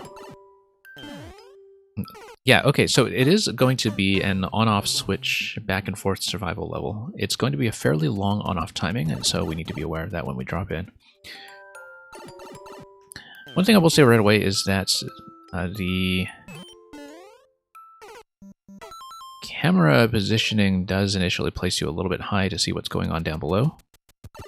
That's just a function of this pipe being placed where it is, and of course the fact that you always have two-way pipes in Mario Maker 2 Makes a bit of a difference there. I was thinking that theoretically you actually could go back through the pipe and reset the room if you jump like this. But in that case, there's no particular reason why you wouldn't necessarily just have the pipe point a little bit lower so the player exits at a location where the camera positioning just kind of lines up quickly. Because the first cheap is a little bit hard to see just from how quickly you kind of need to do everything here. And then anyway, we can just keep an eye on both play spaces, basically. Need to watch the on-off timing up top, which is going to be fairly lengthy. Lengthy enough that you can't just do this by rhythm.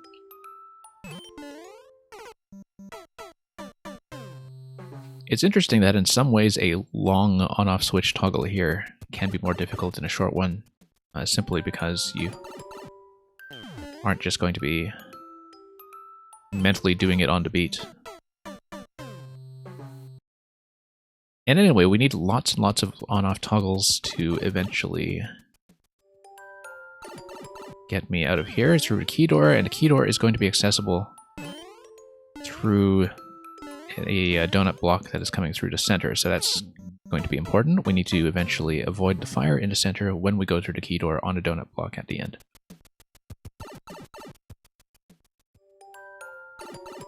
So yeah, interesting design for sure. Whoops. Just need to jump with slightly better timing.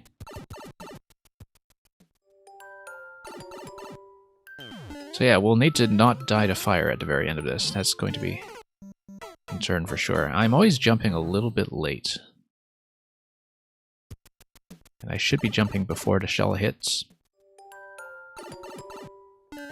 It's the way it's supposed to happen. And then we don't really need to make that much movement. There are some safe zones that you can stand on until the next switch.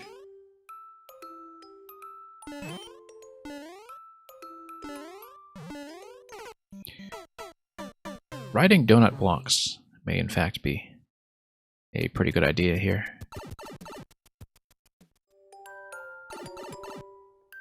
And all of them have a particular pattern, yeah.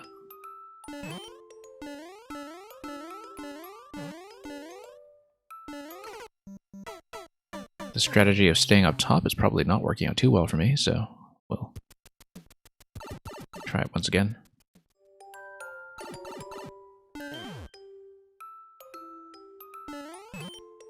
There probably is going to be a preferred pattern that we eventually discover.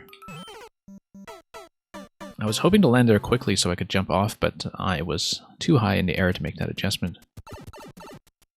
And thank you for the follow.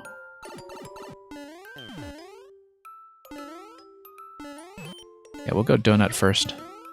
I like that idea a lot better. The Cheep Cheeps do come out of the pipe, so I do need to be aware of that. Instead of standing all the way to the right, it might make sense to play on the left half instead. Because then I have a little bit more room to work with, at least until Cheep Cheeps clog up everything on the screen.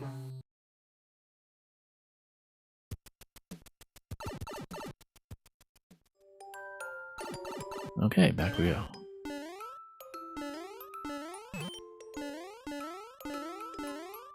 Yeah, we'll just rotate through these. And awful timing once again.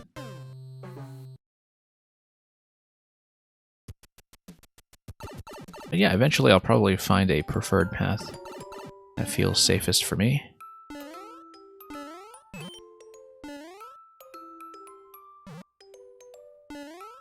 And that's much too soon.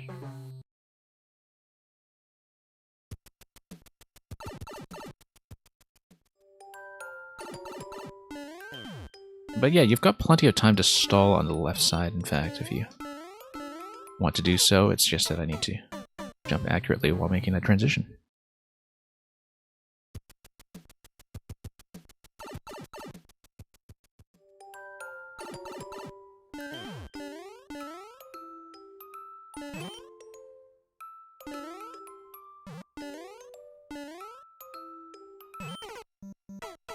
Okay, let's see what other fixes we can make to that.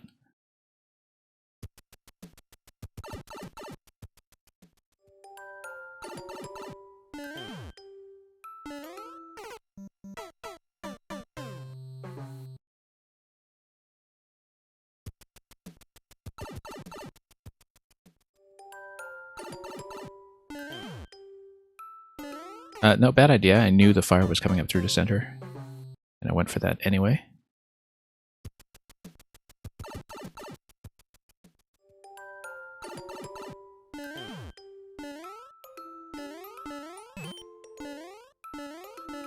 No, I keep forgetting that it's going to turn that corner. I think I just get mixed up a bit with the donut blocks passing each other in very close proximity.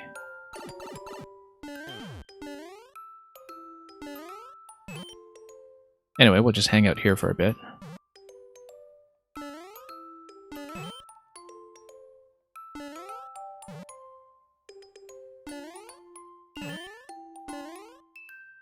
Cheep Cheeps are going to go over in that location.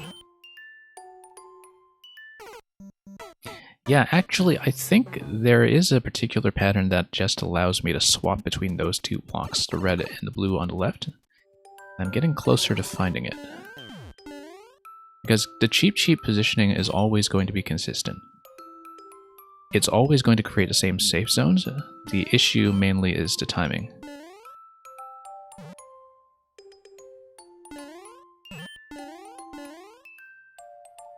So we just need to make sure that we get out soon enough. And this is feeling quite a bit smoother. As long as I don't land on a donut and die quite like that, so. Yeah, a lot of it is just playing it enough and trying different things up to the point that allows you to find the right kind of safe zone for yourself. Mainly it's just making sure the safe zones line up with the switch timing in a way that works for me.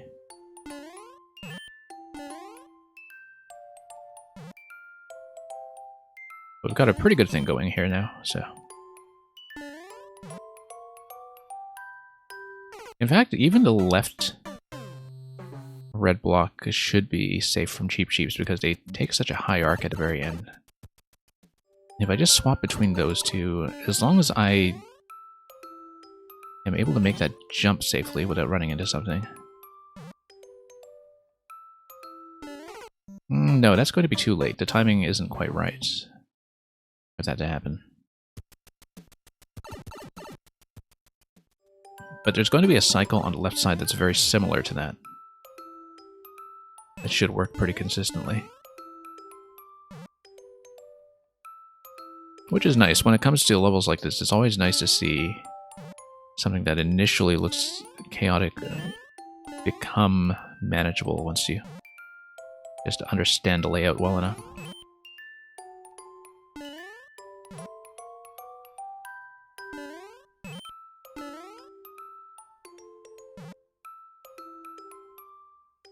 Oh, whoops, bumped my head there. I knew that was going to be a potential risk.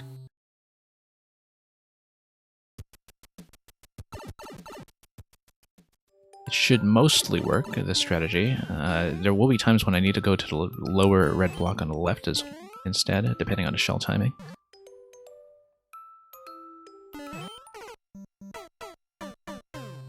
And of course I need to buy myself enough time.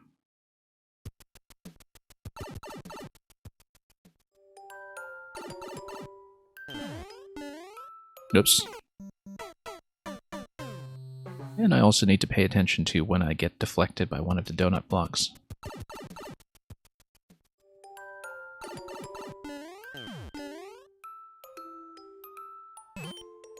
But yeah, I'm getting pretty far with this method, so as long as the jump timings are clean, it should get me pretty far. Because back and forth, it's only, what, maybe 4 or 5 cycles?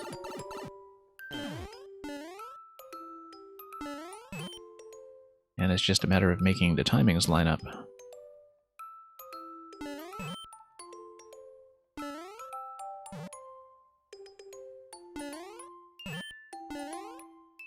that's going to be pretty clean.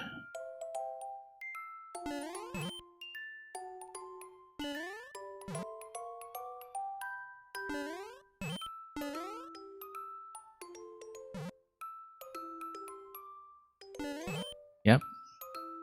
That felt a little bit tight. We'll need to keep that in mind for the next cycle when I get there. Next cycle, we might want to go left. Nope. Yeah, actually, I should go left in that cycle, and the Cheep Cheep is going to give me enough height to do that, if I just predict it accurately. Because there is a little bit of an offset in timing between the on-off cycle and the Cheep Cheep cycle, where every time the Cheep Cheeps are just a little bit slower.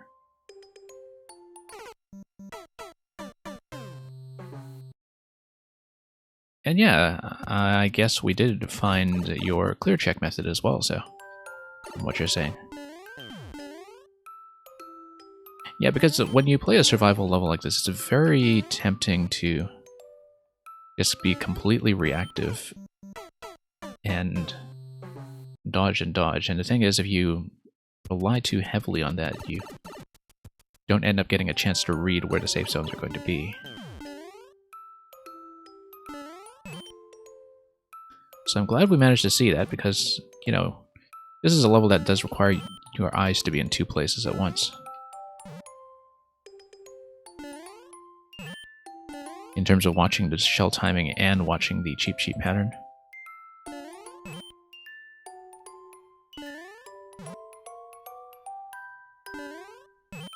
Whoops. So yeah,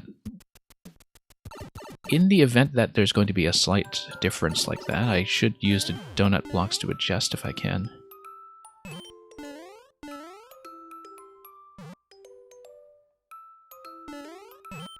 Okay.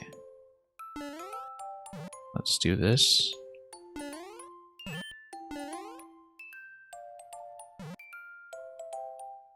There we go. The timing almost did not feel safe, but...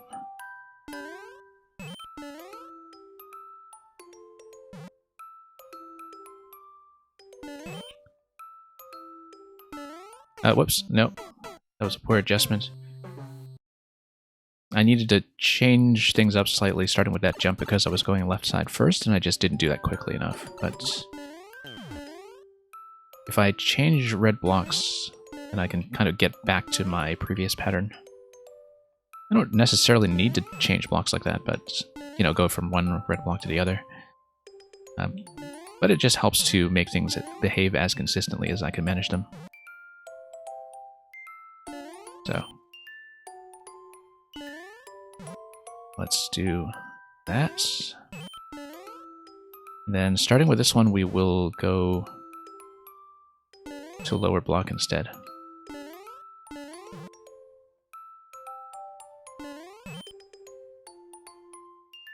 And then we'll stay on the lower block this time.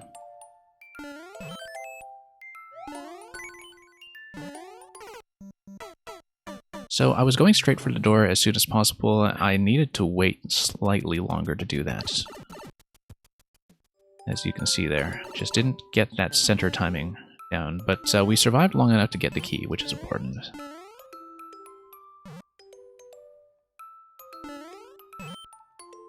Almost missed that one. So I have a pretty reliable method sorted out for getting to the key, at least, and then we'll need to figure out something new after that.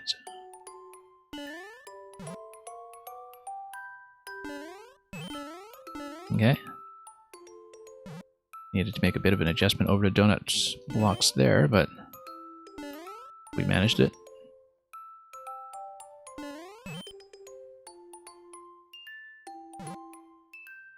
Yeah, actually a very flexible level, strategically speaking, so...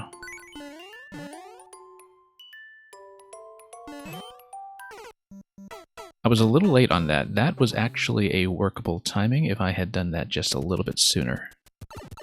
That was precisely the right pocket, in fact, with the donut block going down.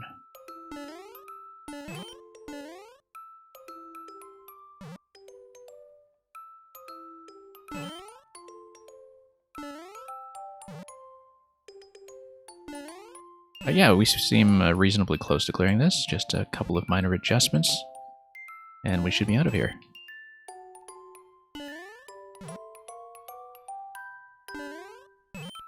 Oh, almost missed that one.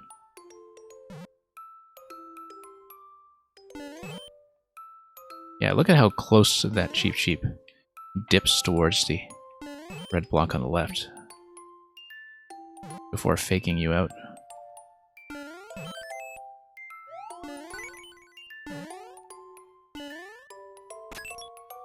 And that's the method. And you think I'm the fastest one that you've seen past this? Well, that's very good to know. Raising the clear rate, one step at a time. Yeah, very interesting. I suppose we'll have to eventually do the intermediate one as well. A little bit off the world record, of course, so not quite the optimal method, but I suppose the only difference is just how early you enter the key door at the end, so you actually are able to do so safely a little faster than I was doing. But I was all the way to the left, so that's understandable that I would have to wait slightly longer. Thank you for that submission. That is a win. We took it above 1%.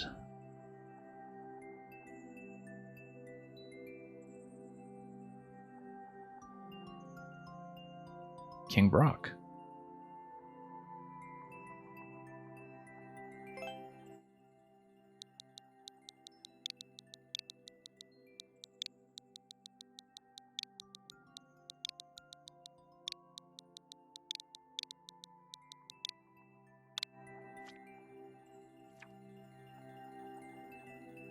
Okay, The Legend of Brocata continues, except, oh, this is a version 2 of the 1-1, so we did originally play quite a bit of the Brocata series, but this version 2 dates back from October, and we'll see just how new and fresh it looks.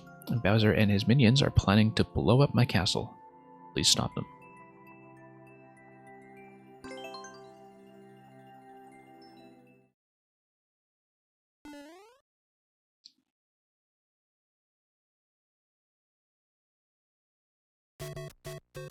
Now we're almost at the 2-hour mark in the stream. I will likely be closing fairly soon, because otherwise things get way out of control often. It kind of depends on the difficulty of the next few levels. This one, reasonably traditional. Here's a fancy 10 coin here, just to do a proper traditional collectathon. So if anybody hasn't gotten their submissions in yet, we'll want to do that before closing. Sometimes if we get through everything very quickly, I will reopen for some latecomers at the end. Especially people coming in from European time zones now.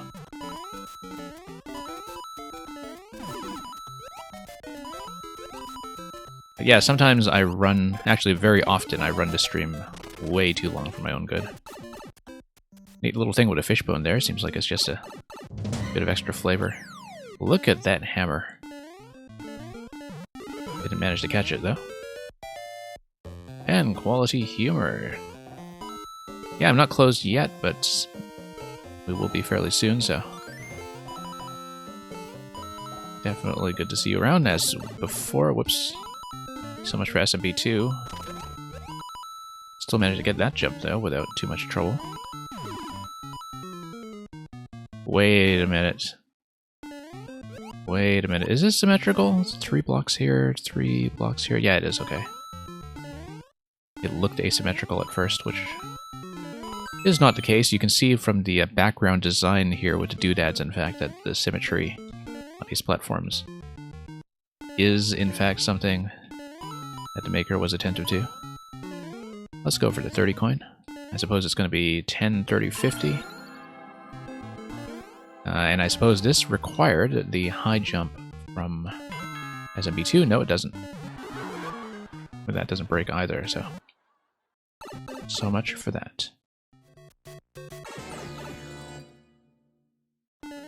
Anyway, here's a fake flag. Neat little trick there. I guess we need to continue jumping. I thought there was something up there, but given the camera positioning not changing, I think you only built on the bottom half. So let's continue.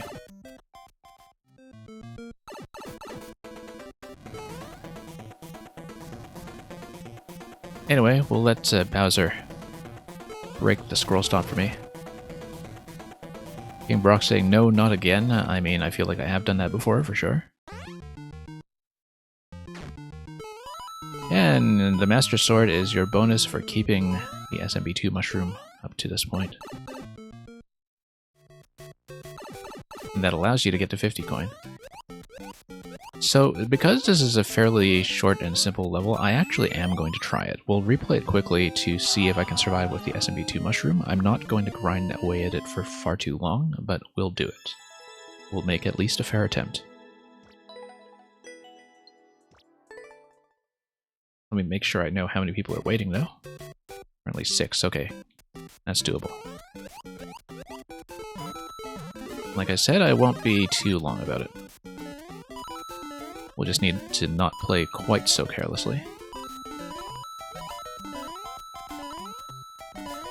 I feel like that was going to be something progressive and that we actually did play too carelessly, but let me just check to see if we can still get the SMB2 mushroom.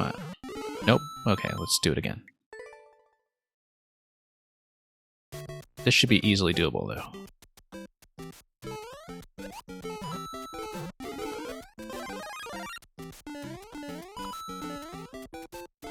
Nothing really too concerning.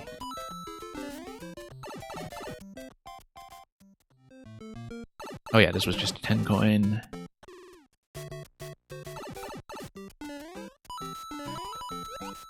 Let's see what's going on with that Koopa shell, actually. It might be a vine. Nope, just a 1-up. I'm going to pick that up for endless mode.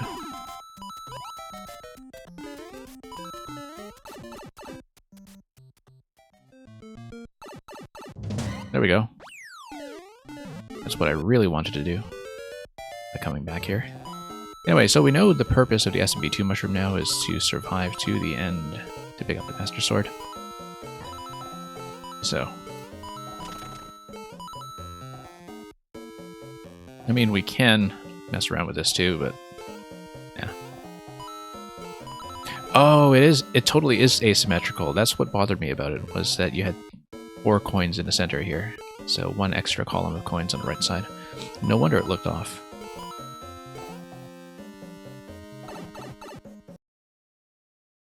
Okay, now the trick here is to not die to the bombs. It's possible to skip over a lot of this, in fact, if you're particularly quick and careful, but I would rather keep the SMB2 mushroom instead of messing with that stuff too much. Anyway, let's not get hit by Bowser RNG. Or the bombs, for that matter. Let's let it blow up safely. With a nice, controlled detonation.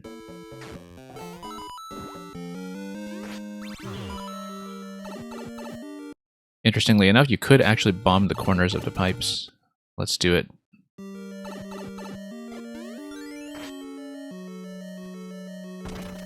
Anarchy. And a 50 coin. We can do this too. I doubt this will be anything, but... Oh, hey, 1-up. There we go. Very thoughtful. I shouldn't say things like, I doubt this will be anything, when I do know from experience now that King Brock does know how to signal secrets like that. I'm glad we found that. Partial nude pipe. Yeah. Feel like I may have done something slightly non-consensual there, but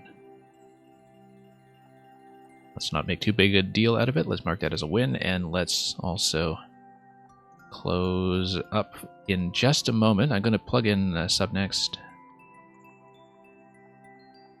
because Grakowski did submit I think I forgot to plug in Subnext next on the previous round, but we'll do that here.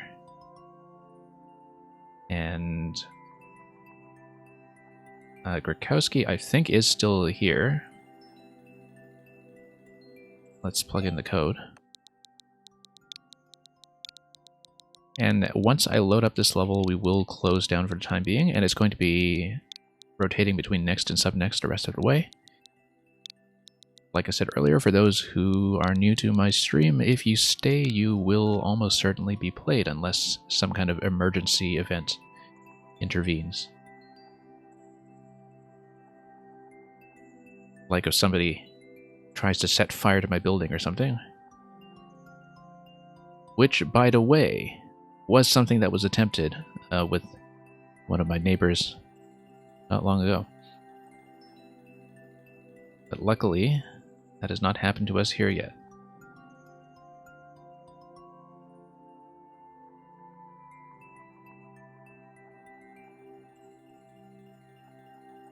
Okay, let me just mark the stream title as closed.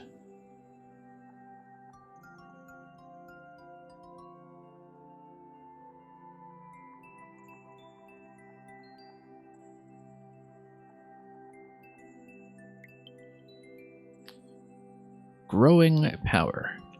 You feel it stalking, twisted shadow of a thought. Bit by bit, it grows. Cyphus with the world record, not surprising.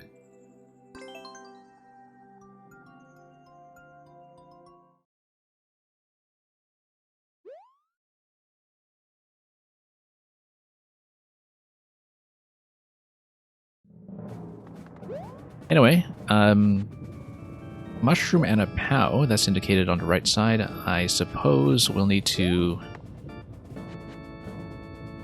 come back here with a mushroom and a POW. One POW would drop one muncher, the mushroom would allow you to get through the other muncher, and then that's assuming that it's not the yellow pipe that spits you in here.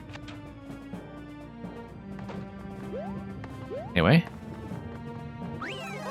checkpoint gives you a mushroom. That's important to know. It will also allow me to sneak down there to grab the POW, which allows me to kill the muncher. Alternatively, I should be able to sneak through here directly to get to the red pipe.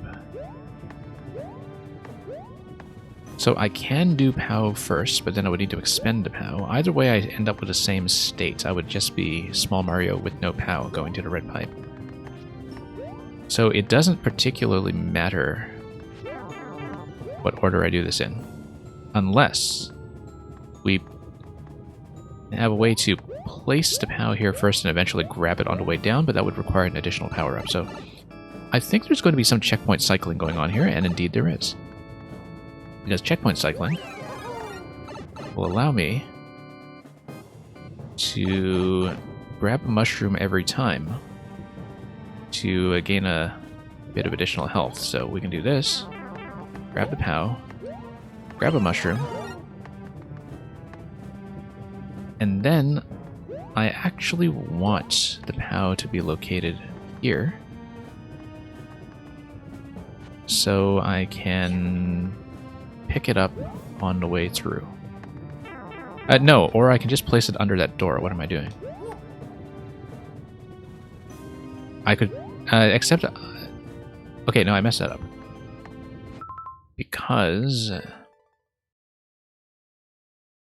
yeah, that's the initial door. We need to track whether we are in main world or subworld, so we're in subworld. Eventually, we need to have a POW placed under here, or some other exits.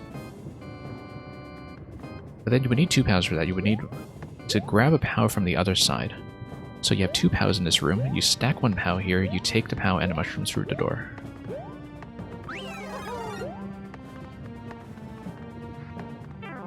So we just need to flow through that. Okay. Let's hit checkpoint so we can grab the POW. And since we are in Subworld, I actually want to check this to see what this is all about. So this is the fake half, with this pretending to be the entrance.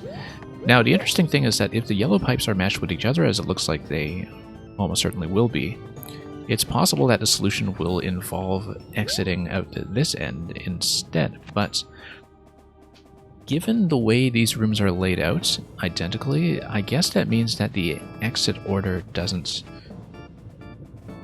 necessarily matter, or that it's obfuscated in some way, that you can do an identical solution sequence to go through either half. And yeah, nothing suspicious at all, Grikowski. It is just a sign that going about its merry way. A sign of the times.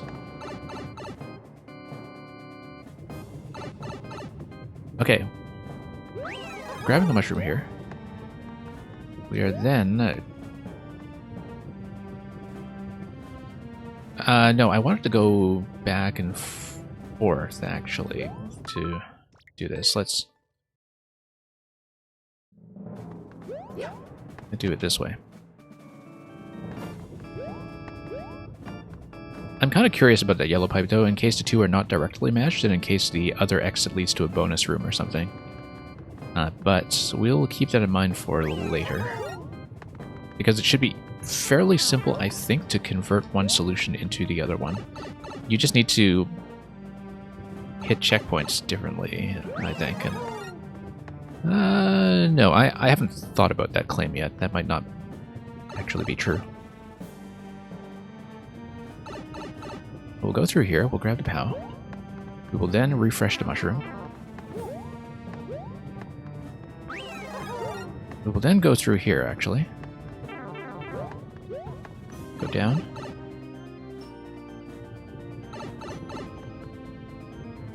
Now, does the first POW allow me to do anything with the second POW? Let's see. Let's grab this first of all. And then let's keep in mind the fact that I do need to keep the mushroom. I should not have touched that flag. I should not have touched that flag because I needed to, once again, reverse through checkpoints to keep a mushroom. You touch 2 checkpoints to gain a mushroom without exiting. Thank you for the follow, incidentally.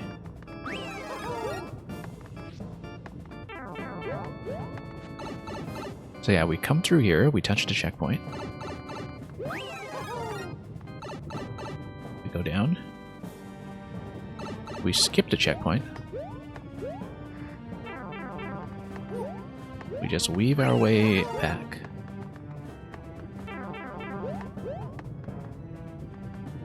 We then gain a mushroom.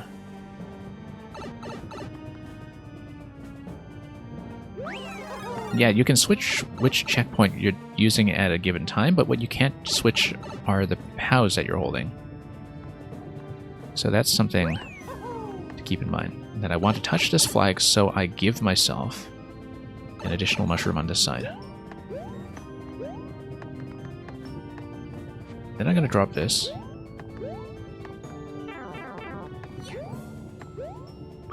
Then we take this and we exit. Now, and yes, this is out to the secondary end, which is fine. I did want to see that anyway. We'll see if it tells you at the end that this is not the solution or anything. No, it is a valid solution.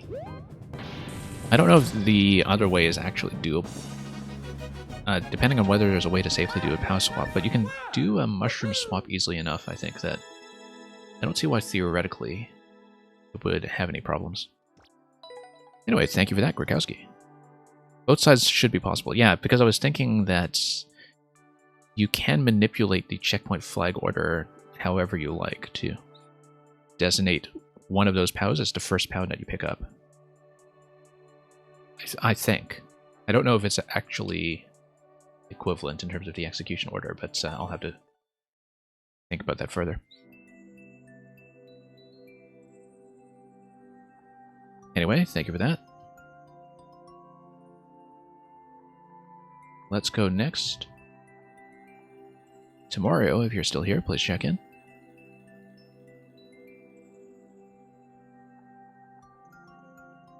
Okay, let's punch it in.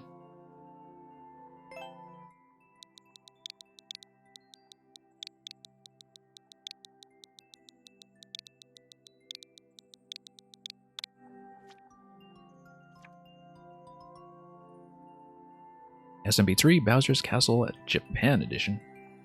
Raw, unnerfed Mario action straight from the rice belt.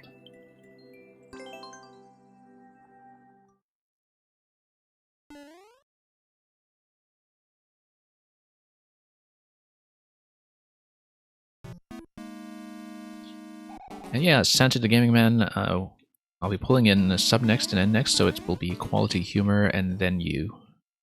So you'll be in 2 levels. Oops, let's pay attention here.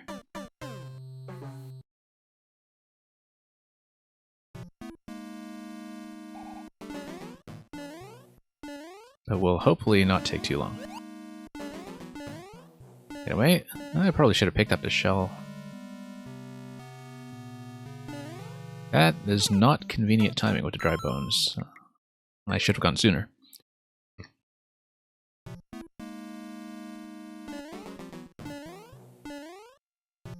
I should have actually just let the Koopa go over me, in fact. Who's my favorite Mario enemy? You know, we really do need something like Growl in this game. I guess the spike balls are close enough. But Player 42, did you know that Nintendo actually made a Little Timmy level in the OG Mario Maker? They made all sorts of stuff like that, yes.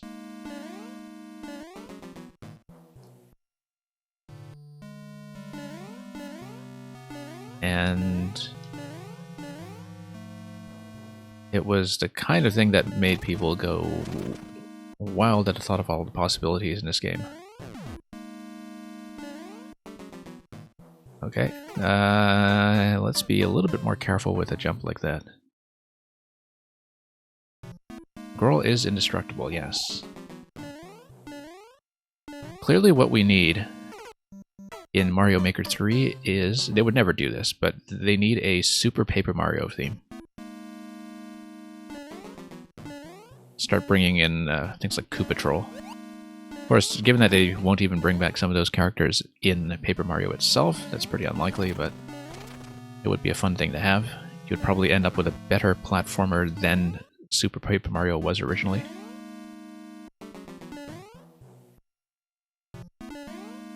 I remember being disappointed that Super Paper Mario didn't actually function like a platformer hybrid the way it was advertised. And that it was really still just overworld RPG mechanics. Like, similar to a Paper Mario overworld, but just side-scrolling. You know, with a certain mechanical gluiness to it. But some of the combat was still fun, though. I did do both of the Pits of 100 Trials back when that game came out 15 years ago.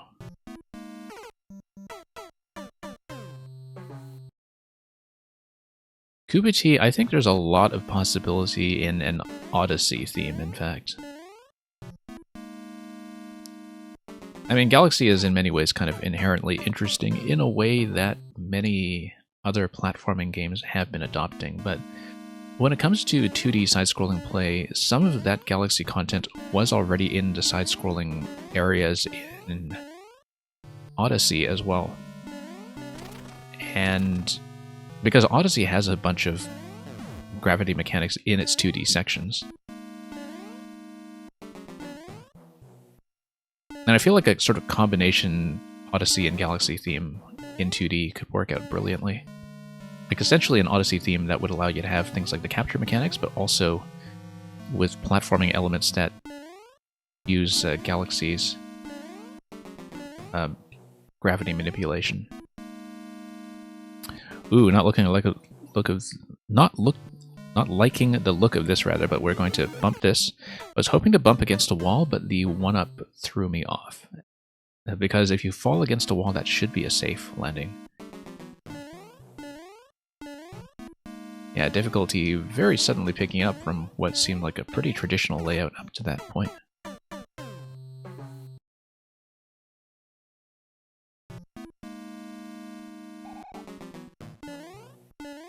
Yeah, Player 42, words are indeed very hard, as I know from playing word games on this stream when I'm not playing Mario Maker much of the time.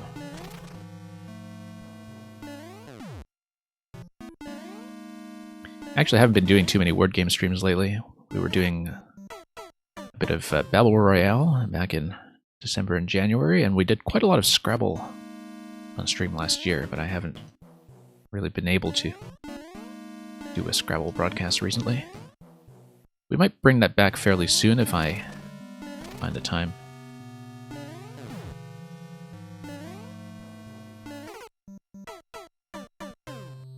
And yeah, Santi the Gaming Man, I was trying to use the wall. The reason that I missed the wall was because I hit the 1-up mushroom block on the top right, and that threw me off.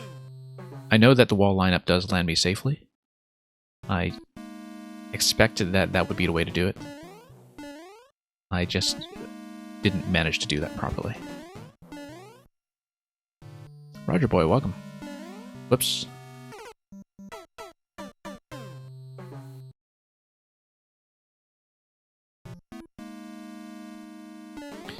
You know who would be neat to have is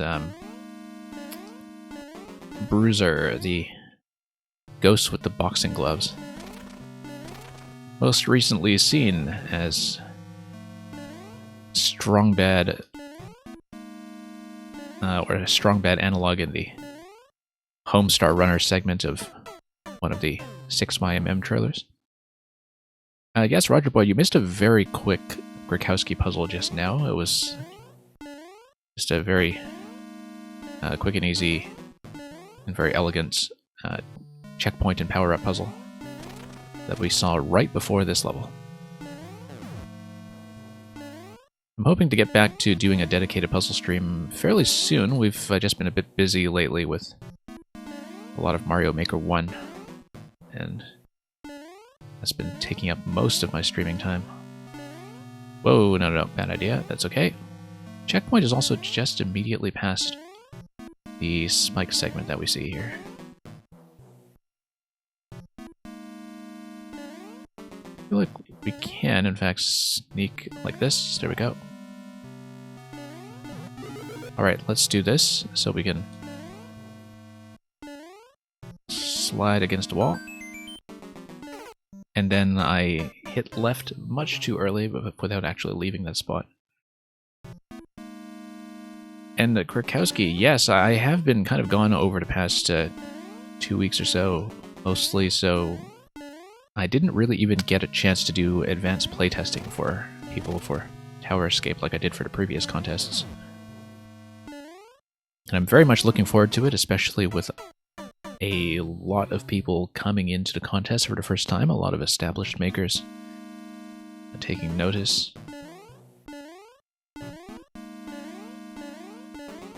Including a lot of our regular attendees here, so I don't know if I'll have time to do 100% of the submissions given how big the contest is, but I'll at least be running a few by people we know here without the pressure of dealing with a scorecard or anything like that. Look at that fire flower, so tempting to grab that. It's totally bait, because you do need to land dead center to do that, and I don't know if I'll bother trying. It is totally bait. But nice for the people who can do precision, which is not going to include myself. Just as a bit of a precision bonus for those interested. Oh.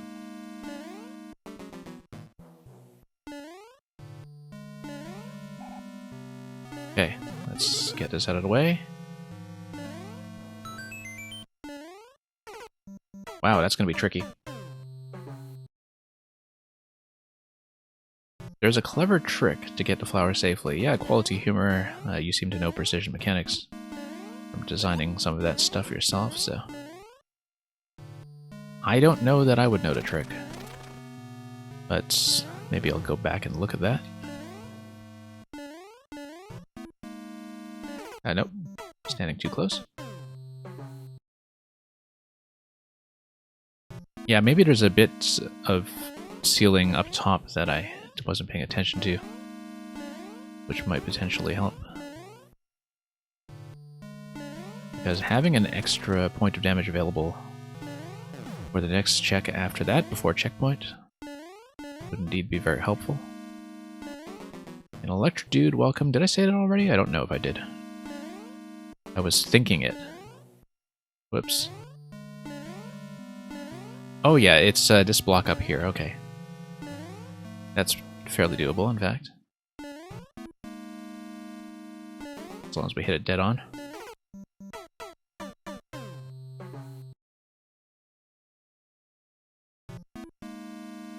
And yep, totally works as foreshadowing.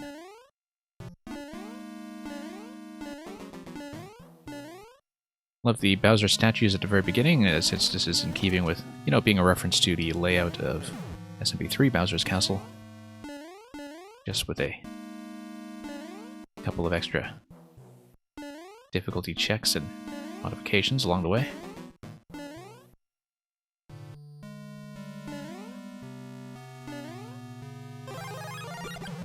Oops, lost a fire.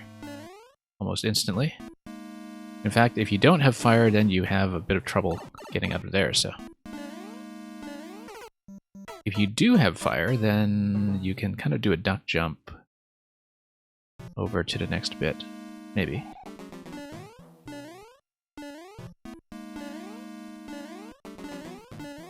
And Santi the Gaming Man, yeah, hit the spike. Let's see here. We'll do things the same way I did before, I think, but surviving with the Fire Flower is non-trivial.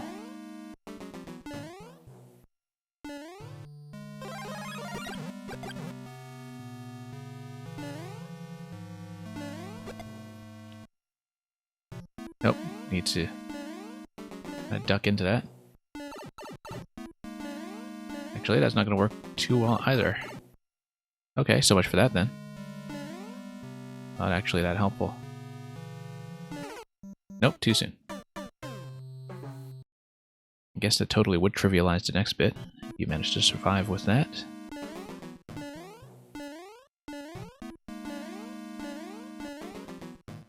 We'll just rethink that. Whoops.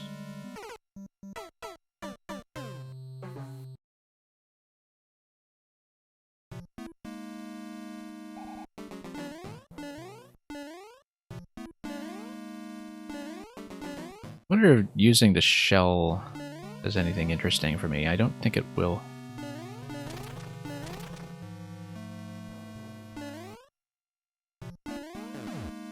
It would be interesting to escort the Koopa shell somehow, but I don't see that as doing much for me. It's not going to solve the bigger problems that we encounter on the way to the checkpoint. Whoops.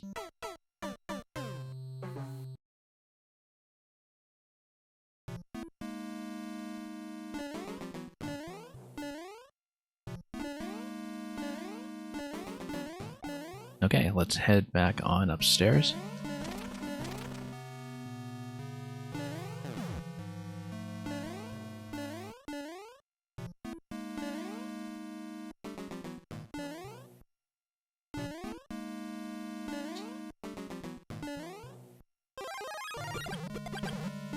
And then go back to this and see if it's actually possible to survive this. Whoops. Not really. But it's possible to take a damage boost there. And that's the way to do it.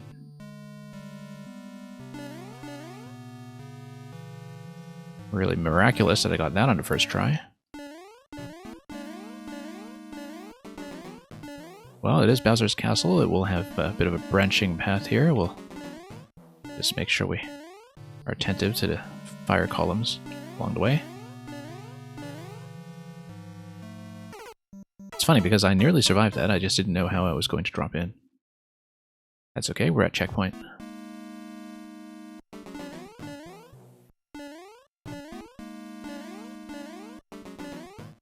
And we'll take top, because I feel like it.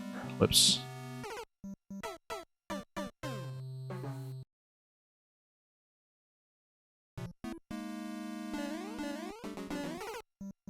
That was maybe a bit too daring.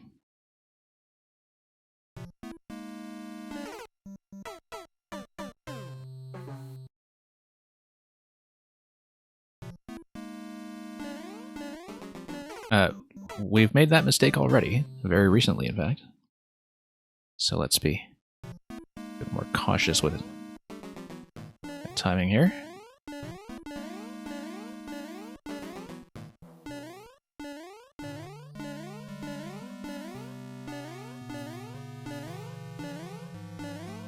And we'll just take some time, I was about to say, but I should have remembered that would peak a little bit higher. I assume we will have to fight Bowser at the end. This being his castle and everything. And all the branching paths following approximately the format of the original game.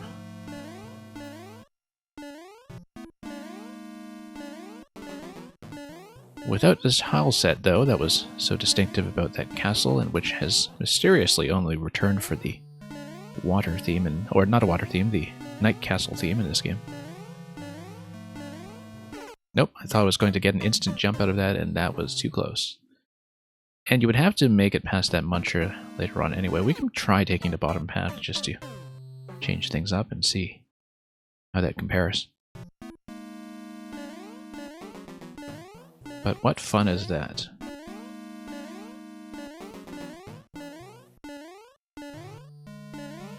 Okay. Yeah, I have to watch my positioning over there. Thwomp is going to gate off that donut block. Whoop. Nearly made that mistake. Yet again. No.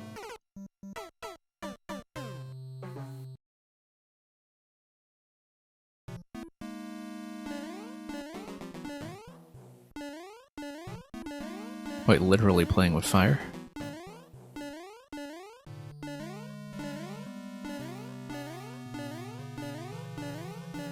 Anyway, let's jump around here a bit more until these guys go down.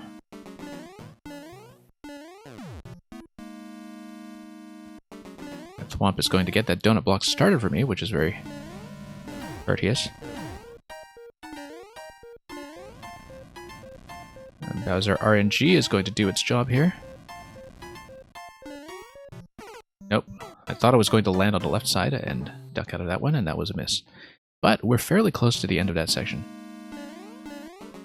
On the bottom path, so...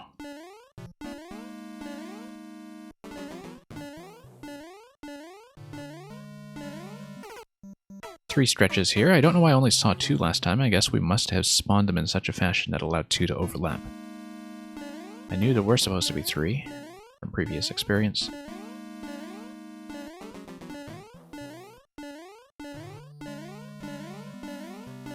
Does mean the timing is going to be a little bit off here. Yeah, the spawn timing on those is going to be pretty dependent on the player's movement going to the right, because they are initially all positioned differently along the x-axis, so I will need to kind of improvise a bit there every time, depending on how we scroll in those spaces as we go left to right and make our approach. But yeah, ideally I want to go right in one pretty swift motion just to spawn all of them as close to each other as possible, so we don't have to mess around too much with the timing.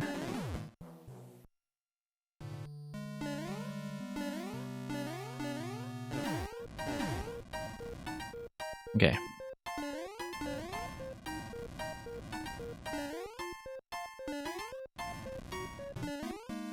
No, not nearly enough room to make that jump.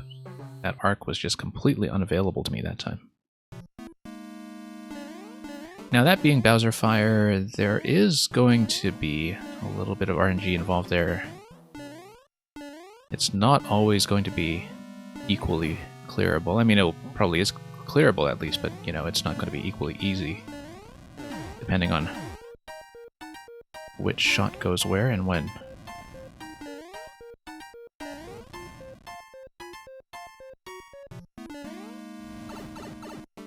Luckily, that was a Pretty generous spacing that time. This looks like I just need to ride it across. Or just stomp it. Didn't like the look of that.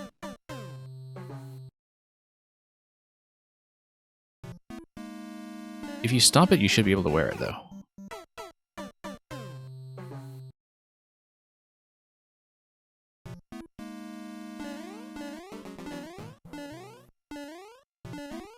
Okay, let's go over. And we've got a raid to acknowledge. Newt Nits coming in with the Scrabble crew.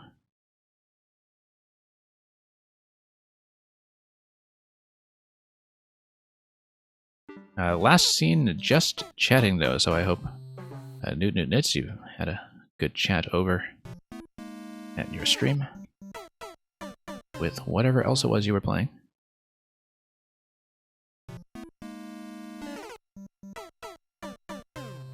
Let's clean up this jump though.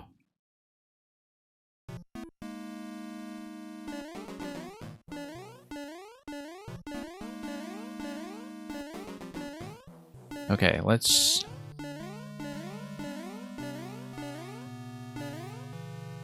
get over here.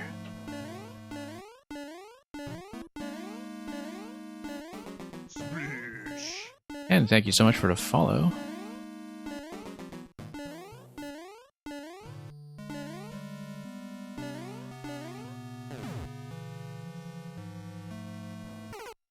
You had your ass kicked by Cat Mario, I see.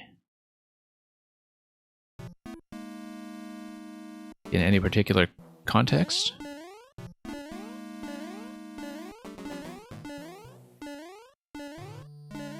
I mean, that happens here often enough as well, so.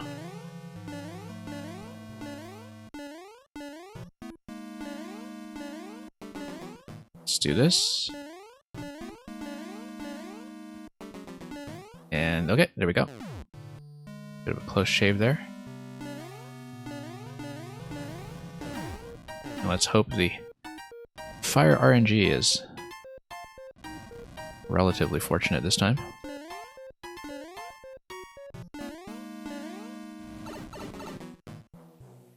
Cat Mario is the bane of your existence and you've given it more minutes of your life. You probably should have, yeah. That does happen from time to time. Whoa. Okay, there we go, helmet. Let's not get bumped. We can probably jump here, that's fine. Chain Chomp is luckily going to stay on the right side.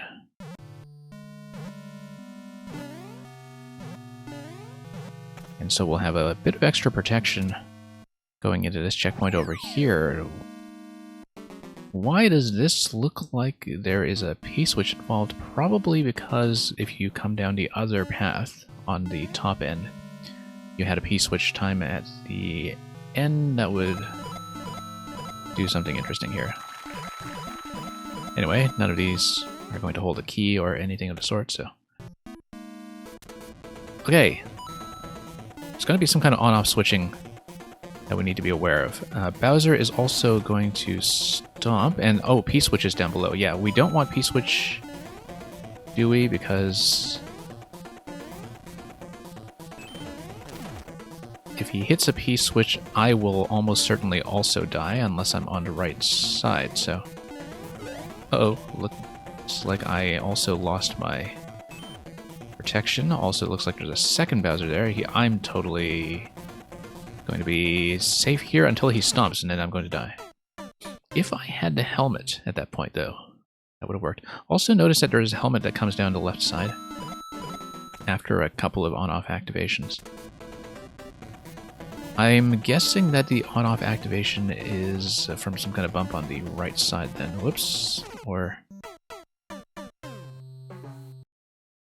yeah, because the P-blocks on the right side are placed in such a way that the second Bowser is going to die to that. I probably don't want to grab the coins. Grabbing the coins removes one of my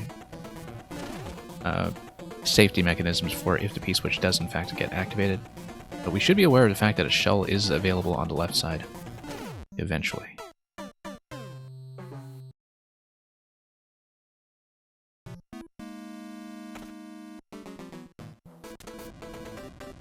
Okay, let's get over here.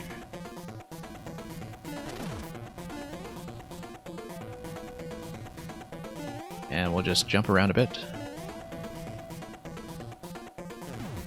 And get stun locked. Okay, so there is going to be a timed on-off activation. I was wondering what was affecting it, but you can see the shell already coming down.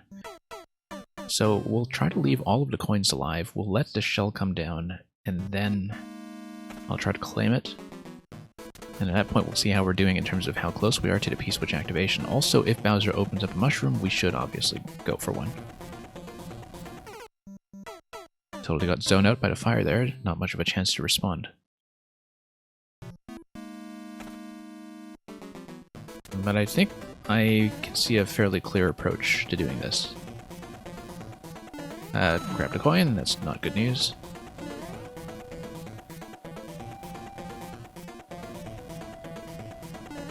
Okay, yeah, you can stomp there if you want.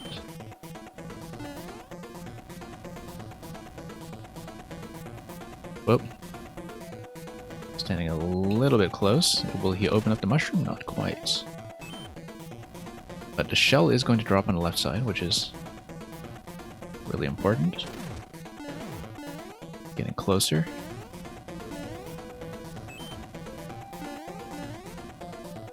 The shell is going to defend me from fire. Ah, the second Bowser is going to drop in. That's important as well. Okay, that's not going to help, but we can grab this. Either one of them can stop the P-switch. Interestingly enough, if I P-jump over the remaining P-switches at the end, I'm able to survive all the way to the right side. That's one thing I hadn't considered in the event that the coins get consumed a little too early.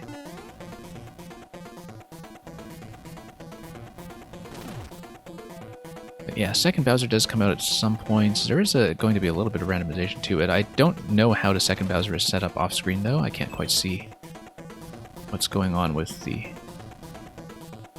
switch activations. Oh, I see. The second Bowser is able to jump out once the on-off switch has been activated. Because he starts out trapped in the top right, but after the on-off activation, that gate releases. So, just trying to see what I can determine here from our limited information. It is possible to get this Bowser to cut down here pretty quickly, though. And that would make this fight fairly brisk.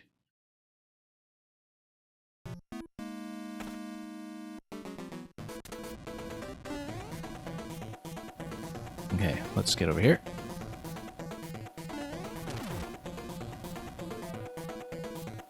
And avoid all of this if we can. Try to get him dead center as before, just to expedite everything.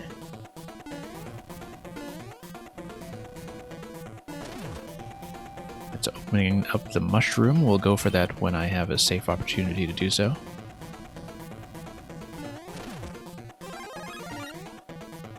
Now, the main issue here is not getting stun locked by the one on the right side. Because their timings are slightly staggered from each other, and so the risk of a stun lock is indeed palpable. Bouncing one of them like that could prevent one of the issues. It's funny because that could have actually done the job here. We'll take this. We will obviously check this.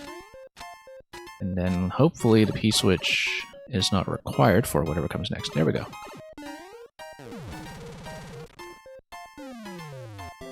And that is a clear.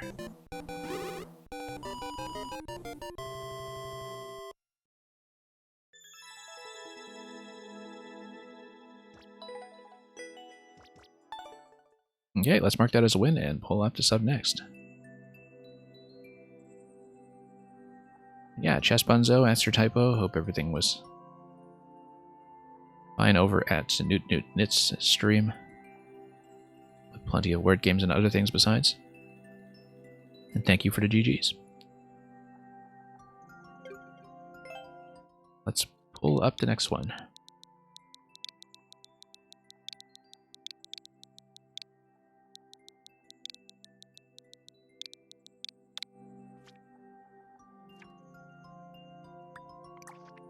Now, quality humor, I don't know if you have a particular recommendation. I don't remember how far we got on this one. I don't mind returning to it unless you have a different recommendation. Want me to continue it? Yeah, I'll need to relearn a fair bit of it, I think, but we'll do it. I seem to recall that I made it decently far, but I might be wrong about that. I remember saying something about feeling that it's not as bad as the 0.22 seemed to suggest.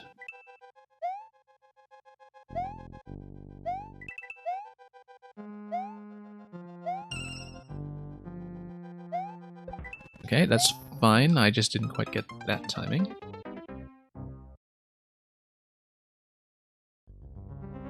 But yeah, and some of these you have blocks going in opposite directions on a circle. That seems to be what's happening in that later set.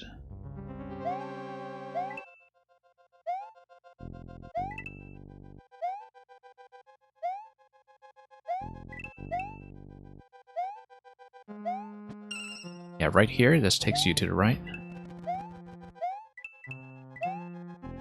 And then...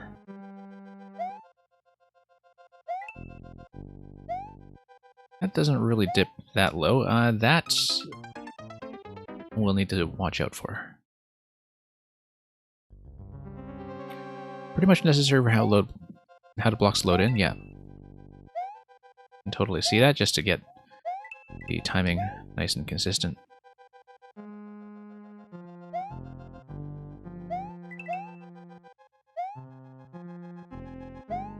Whoops. Yeah, because you otherwise would have some desynchronization from how quickly I'm scrolling in as I get over to the right.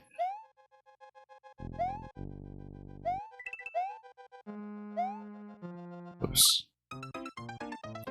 But yeah, with these early circles here, as soon as one dips into the lava, another does come up the opposite direction to take its place.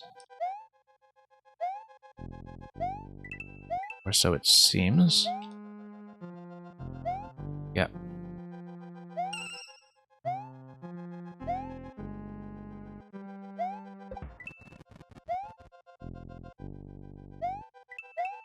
Okay, that wasn't too bad.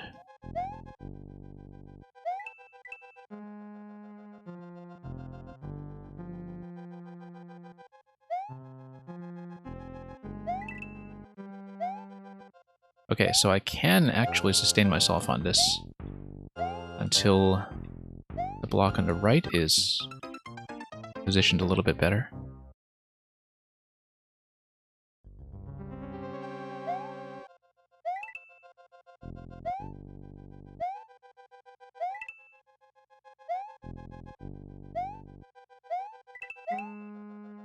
And yeah, that's going to work.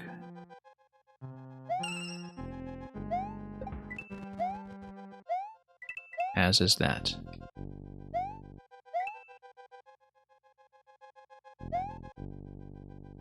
Taking that on faith slightly. That was almost accurate. I probably shouldn't have stayed exactly on that same column. I did have a fair sense of timing, though, in terms of how that was going to cycle back over. But yeah, quite a lot I'm not seeing in terms of the track timings for how these initial positions are set up for the sake of consistency. Also just to create that illusion of having one block in places where often you're using two. Now that timing we'll need to sort out. PPCO, welcome. PPCO, we'll see how quickly we can get through the queue. At the end, if I have a lot of time left over, I might reopen for people who were not here before closing, but I cannot guarantee that yet. depending on how long some of these levels take, especially because this one I had already worked on previously, and there's still some ways from clearing. Yeah, no worries about that. I may or may not be able to reopen, depending on how long I run today and how many people stay. Current queue. We only have a few people remaining currently, I think. It's just that this level may take a bit of time.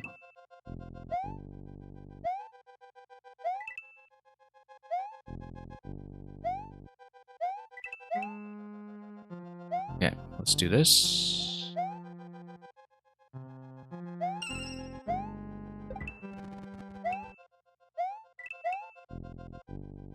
And over we go.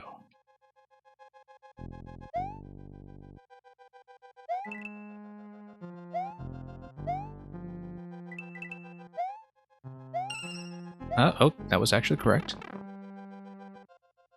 Almost thought I'd lost that one. Okay, so this allows you to go left and right. I vaguely remember that. I also vaguely remember that there are some hidden safe zones in this level, which may or may not be the case. Yeah, it is the case. It is slowly coming back to me now. I know I'd found something else like that previously as well.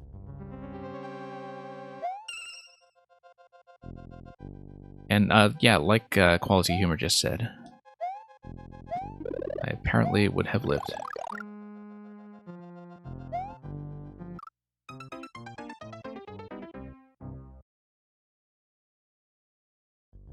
Yeah, I actually did rediscover this before I saw your message here. And we'll go for it, of course, even though taking a hit is not really too much of an issue right now. At least being tall does not obstruct my headroom. From what I'm seeing so far, anyhow. Anyway, this is going to stay up nice and high. No need to worry about it taking a dip. And yeah, those two I need to get over quickly, depending, of course, on my spawn timing on those, which may vary a little bit. Whoops.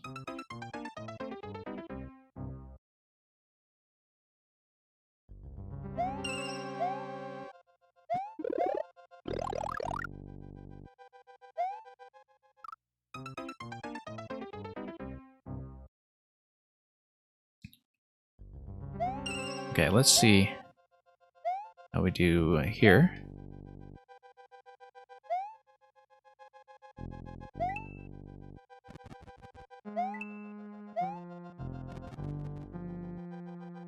Totally forgot about the flower this time, but like I said, it's not too much of a liability. At least not yet.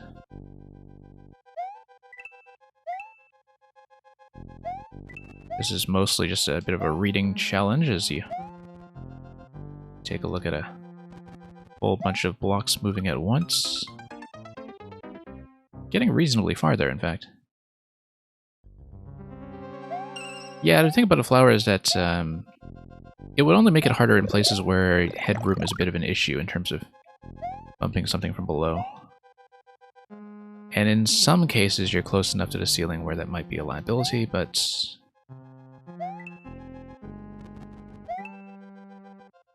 for the most part, the ceiling is high enough that it shouldn't matter too much.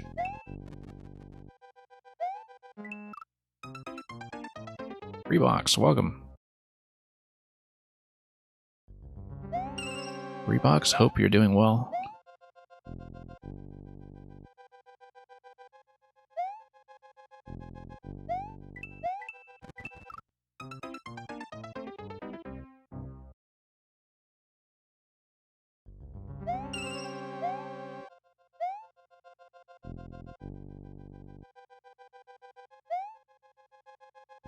Okay. That's plenty of time, good. Love that little bit of drag on the lava, pulling back on the block.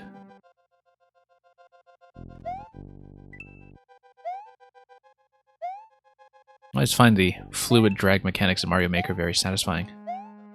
In both Mario Maker 1 and 2, they always seem to get quite a lot done.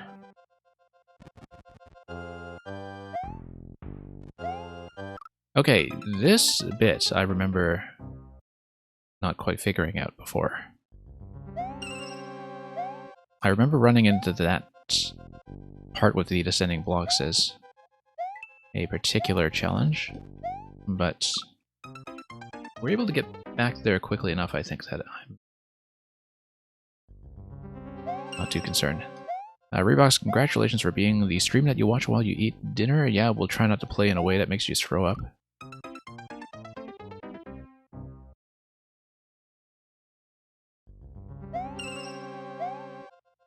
I'm glad I can provide you with some dining entertainment.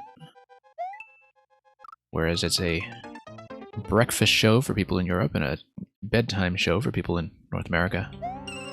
Always nice to have some of our Australian audience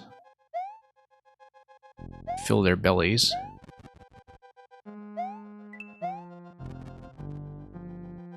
And so yeah, Reeboks, hope the streaming has been going well on your end.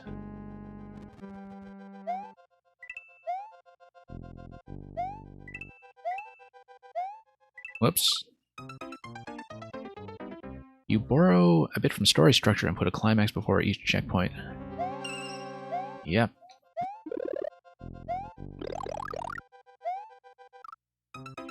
Amazing how many principles are just kind of applicable across media.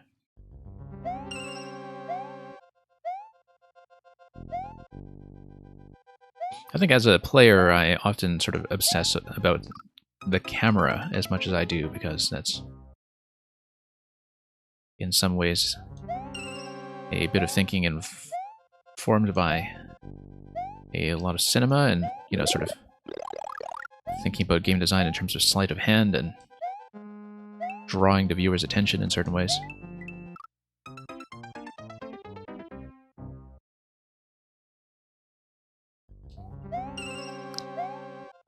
I think it would be very interesting to set things up in such a way that you can run a Mario Maker stream with eye tracking data. So, you know, you would have eye tracking data being drawn on a screen in real time in terms of where the player is looking, and then from the perspective of a maker, that would be an extremely valuable playtesting tool.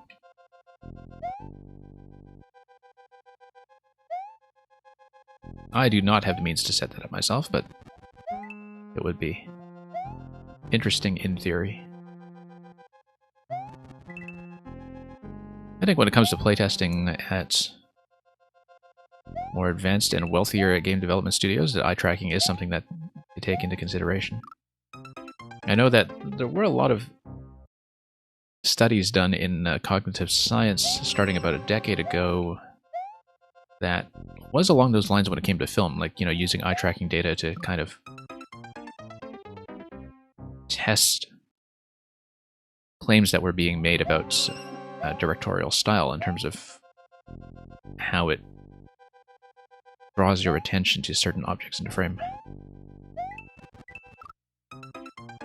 I mean, level design is essentially one big magic show anyway.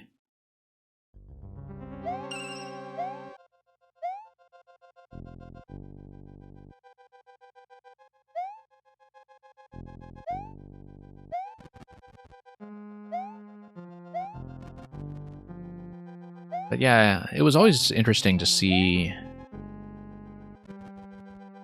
things like real-time strategy games on PC, like StarCraft and such, with mouse tracking data, which is very similar because you can kind of see a heat map of mouse positioning. And often that would tell you a lot about how the highest level players engage with the UI.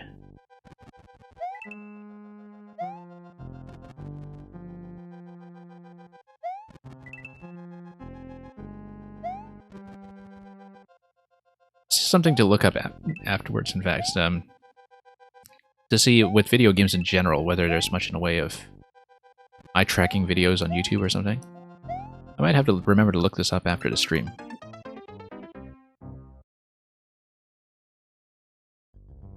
Whoops.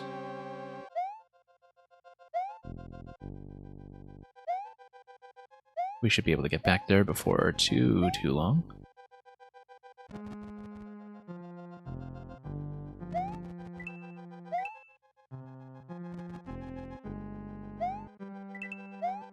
Yeah, a lot of these platforms do stay alive. That's something to keep an eye on, just discerning between the ones that are permanently above the lava and the ones that are not.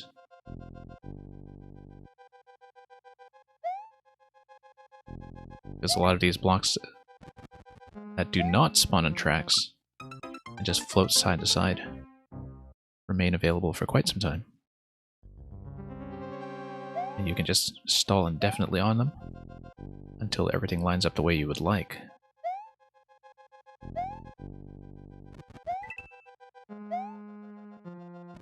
Accounting, of course, for a bit of that fluid drag we were talking about earlier.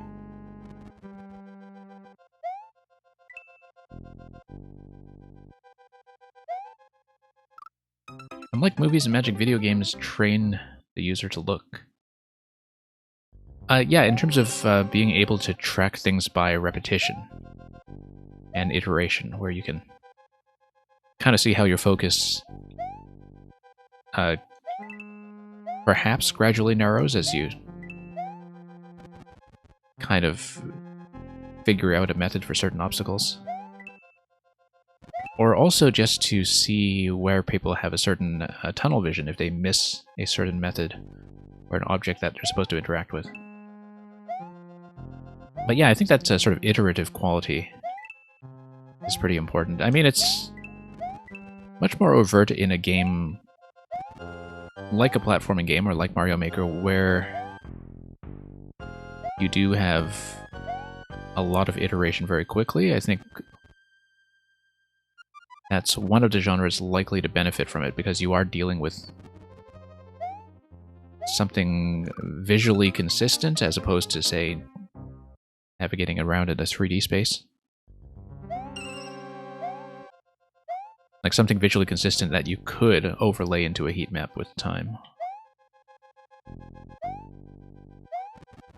I mean, it seems like it would be much easier to do that with something 100% visually consistent, like with an auto-scroller.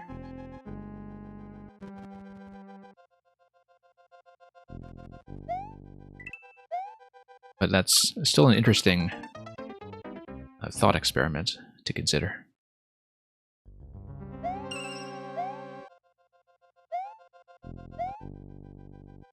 I mean, things like Stage Magic really do have a bit of an iterative quality to them as well, though. Not in quite the same way, in that it's not like it's one person seeing the trick over and over until you understand it. At least not usually.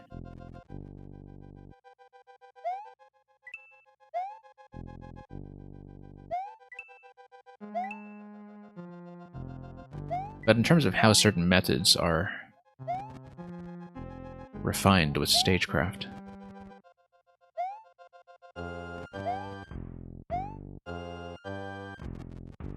you know, being able to have a sufficiently good hit rate with diverting people's attention in a predictable way. Whoops. That block really does give me quite a bit of trouble. That's one that's just a moving target in the middle.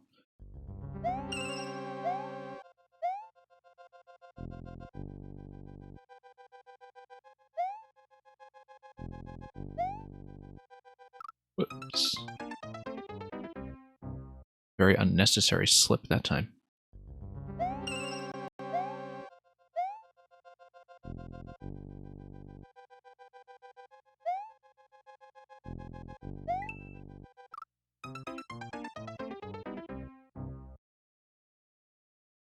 Side to side is much harder, yeah, and I think some of it is that, you know, whether you're doing it consciously or not, when you're going side to side, you're also managing the camera position and adjusting accordingly.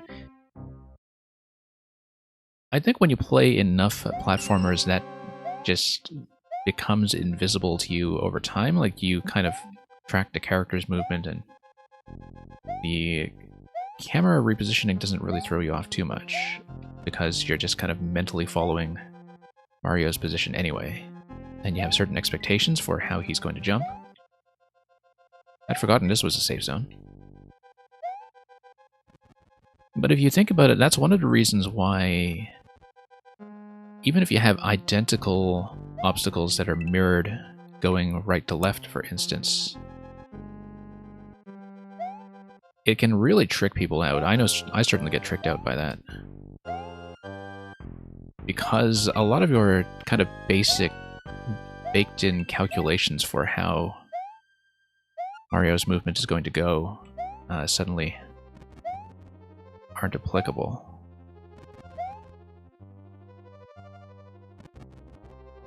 Santi, Mario is Jesus for lava, yeah. Just rising from the heat. On the third day of attempts.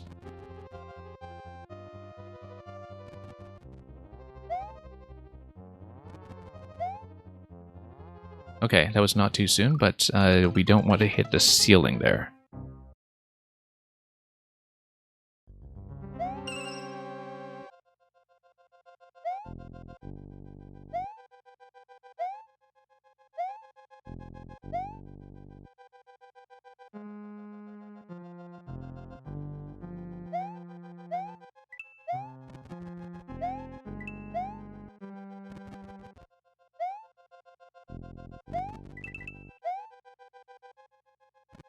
You're saying that's the only section where I can't go slow.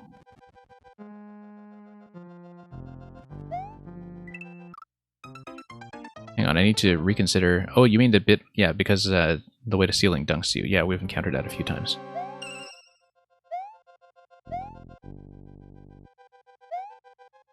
I still haven't really calculated a good strategy for it yet, which is part of the problem. Oh, whoops.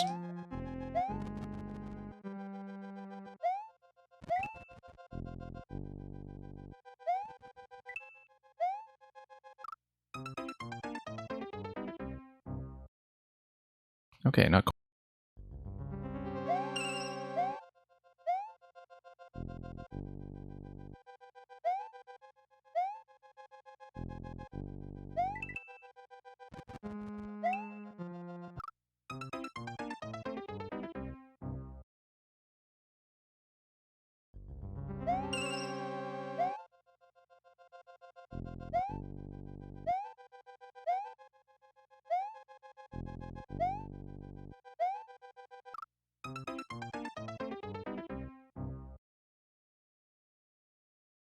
So walking on lava munchers and a build plaster, it might be a slope.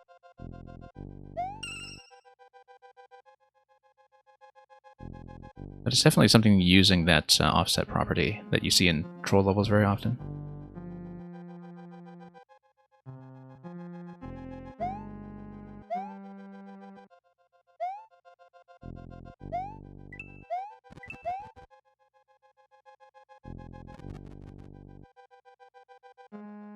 And yeah, quality humor, in terms of the people who cleared this level up breezing through it,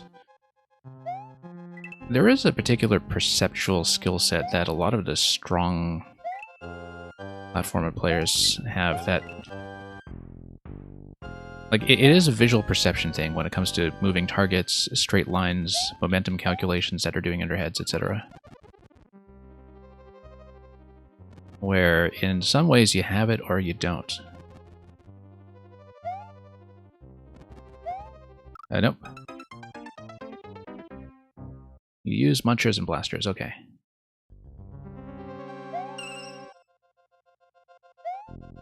Yeah, we'll stay on this one for a bit, but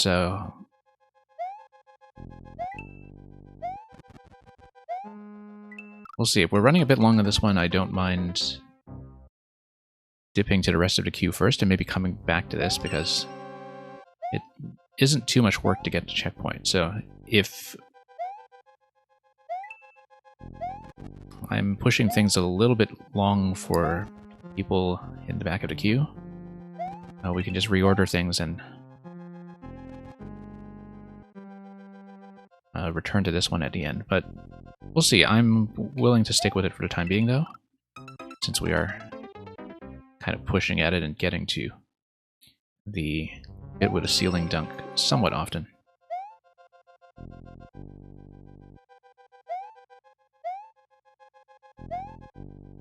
so those of you in the back of the queue, thanks for staying. We've been very good about people actually staying today, which is not always the case because sometimes I just wind up with a level in the middle of the queue that takes me an hour and a half or something.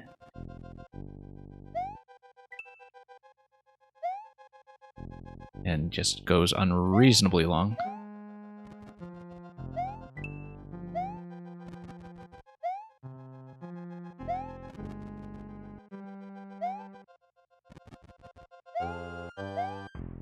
Okay, this is fairly safe.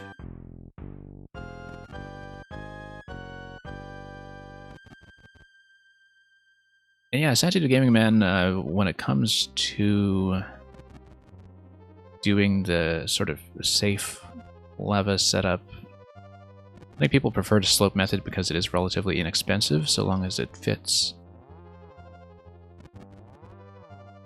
But of course, you can do all kinds of muncher stack sub-pixel trickery in this game, and you know, if it works, it works.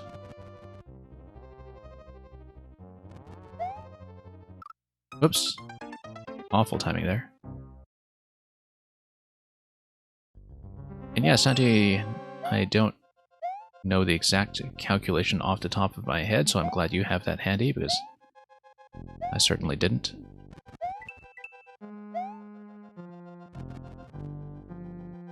Yes, quality humor, that's a very good point. That's the slope method does preclude you from having that additional overlapping element.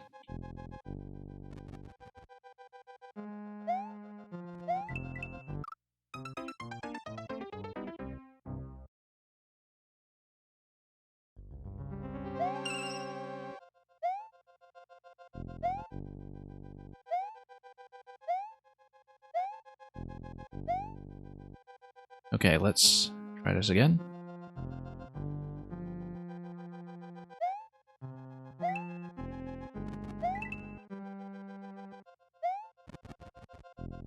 That was reasonably accurate.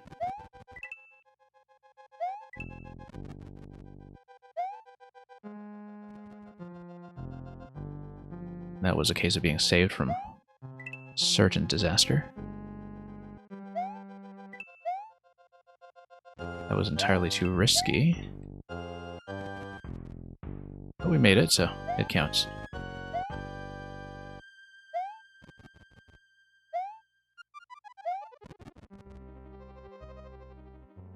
Not that I'm going to be going for a speed record on this anytime soon.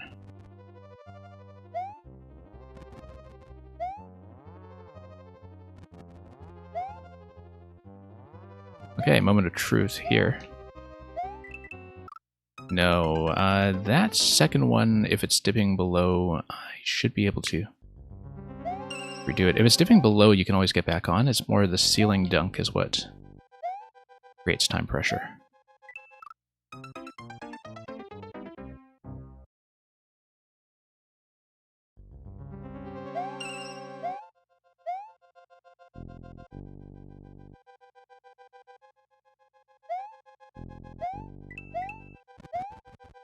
Yeah, doing that briskly is helpful.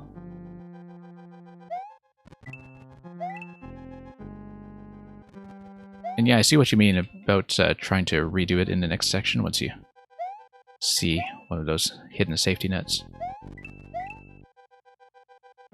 You can just get them easily confused with each other.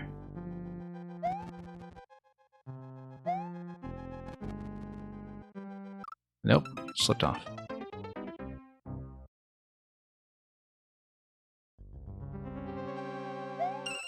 And yeah, quality humor, I did realize that the patterns are going to be somewhat inconsistent.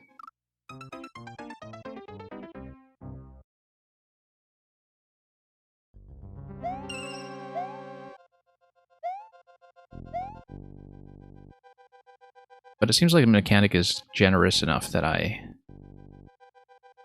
think it's always going to be doable given the spacing. It just needs a bit of adjustment on the fly.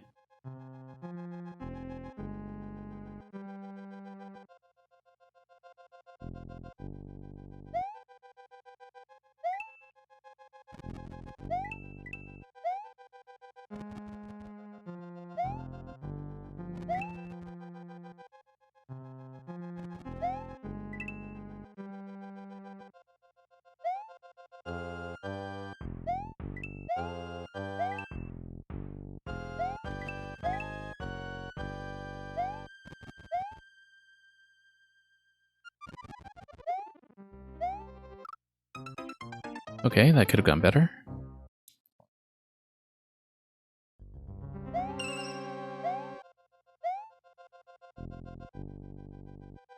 Let's see if we can do it this time.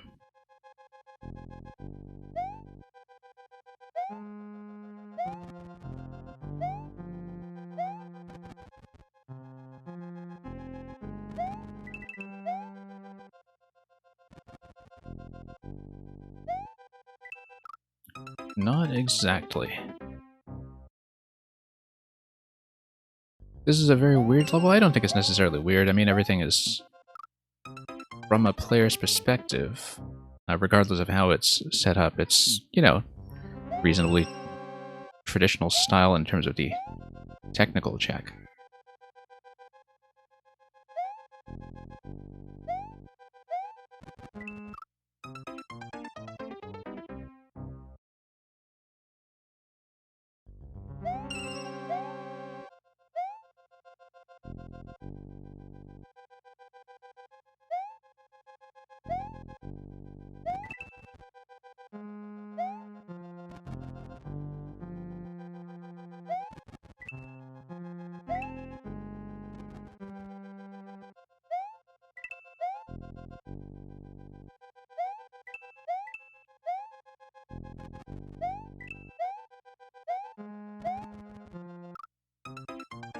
That was maybe a bit ambitious. I thought the timing would catch that block that time, but evidently not the case.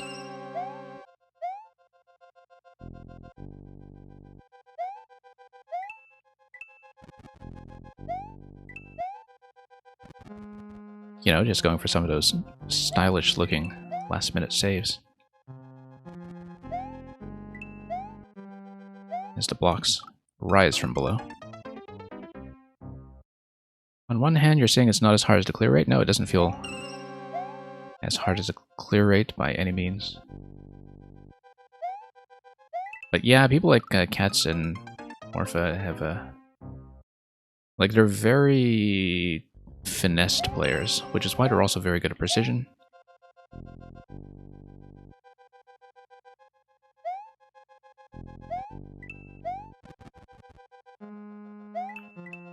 But of course, there's always going to be a bit of streamer sample bias in terms of who is going to push through it. And at the same time, you were saying that people who did manage to clear it, well, I mean, as we would expect from them at a breezy time.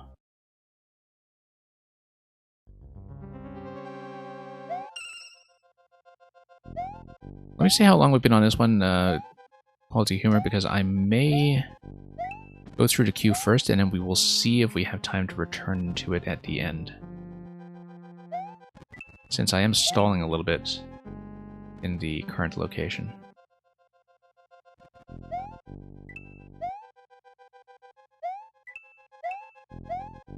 But we're also close enough that sunk cost fallacy is definitely taking over.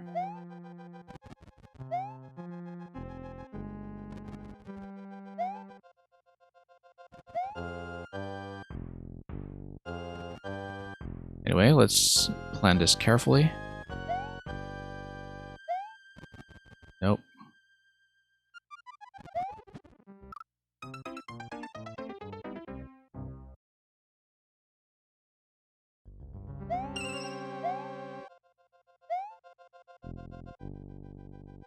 And yeah, I was trying to go back and forth until I had a timing that I was confident in.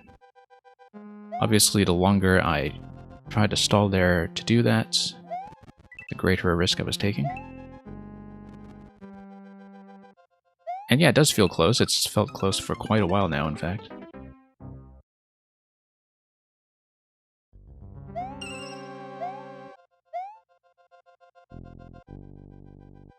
I don't think it's a huge difficulty spike necessarily, you just need to be attentive.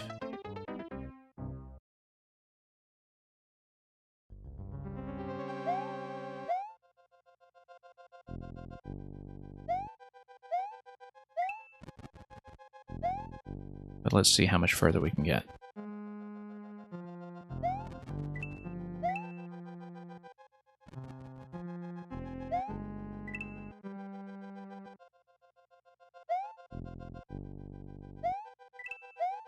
Well, the interesting thing about potentially speedrunning it is that you would be able to get it to the point of having reasonably consistent spawns. Like, if you're consistent enough to be speedrunning levels in the first place,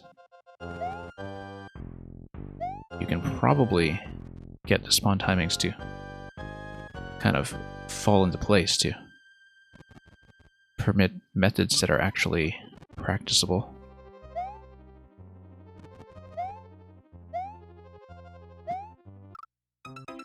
Yeah, so I was thinking of stalling and returning to a block if it's going from the bottom, and then falling into the next block as it's going down.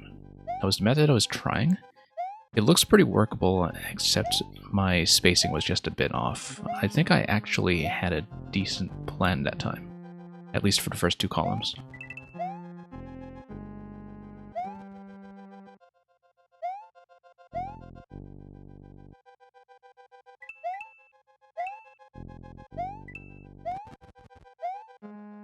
That was a bit risky for comfort, but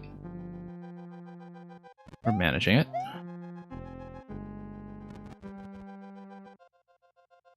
You saw someone recently speedrun the prequel to this.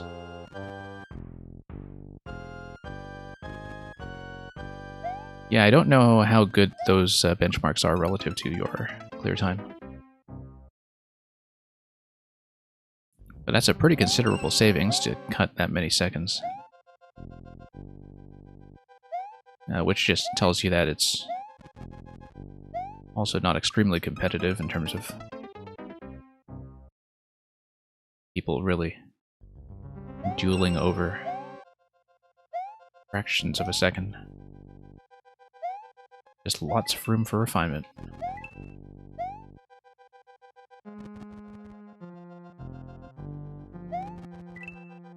No, I'm not mechanically consistent enough to really be speedrunning anything. At least not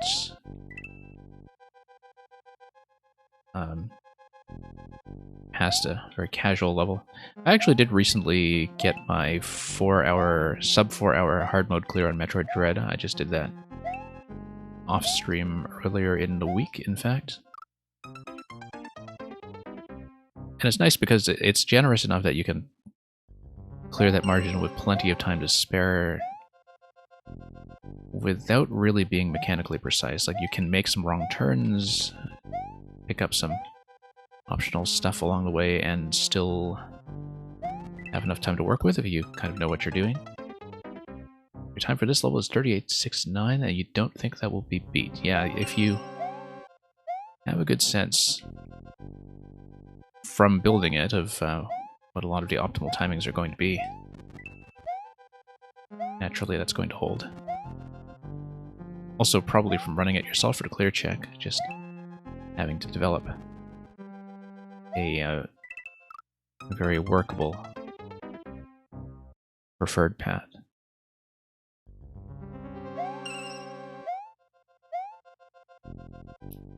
But yeah, Quality Humor, one of the nice things about having built a level for 6YM last year was that a lot of us did get to see speedruns.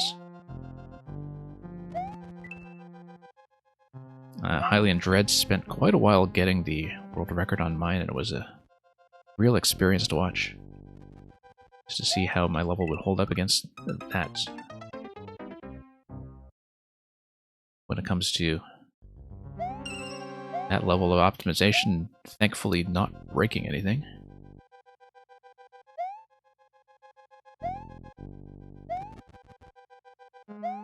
Actually, I think it broke one thing, but that was an extreme edge case that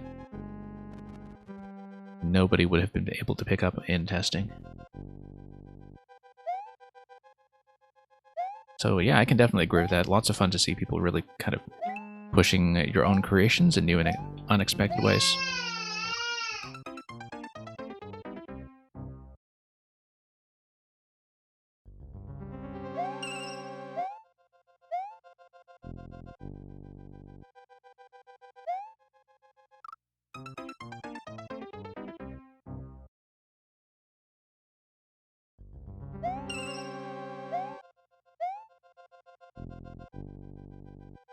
Yeah, let's put in one or two more attempts on this one. Well, I mean one or two more good attempts at least, and try to at least get to the ceiling dump without too many complications. And we'll try to close out the rest of the queue quickly after that. And yes, Santi, indeed, that is exactly the kind of reaction I would expect.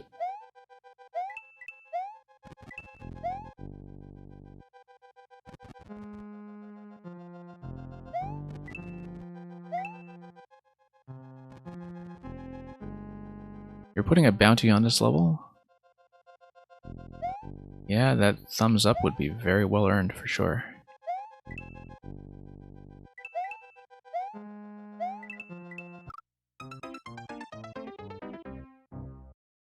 Look at that one high block in that segment, just never really being too much of a pain, but you just know that it's going to score a kill when it's least expected.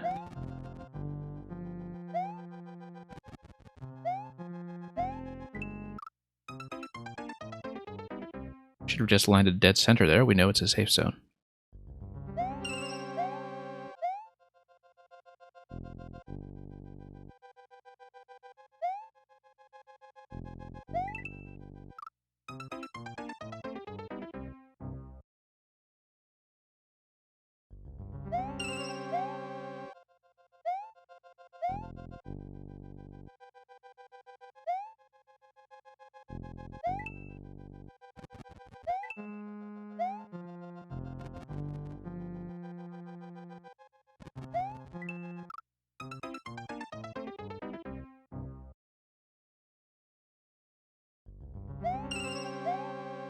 Yeah, that's the thing. Nothing here looks all that difficult. When you're in the course of playing it, though, you do need to make a lot of snap judgments. So, a lot of the difficulty is coming from, you know, that sort of invisible element of decision-making. And so, most of the deaths, I think, visually look pretty silly, like when you're slipping off the edge like that, but you can die a lot to bad planning. More than anything else.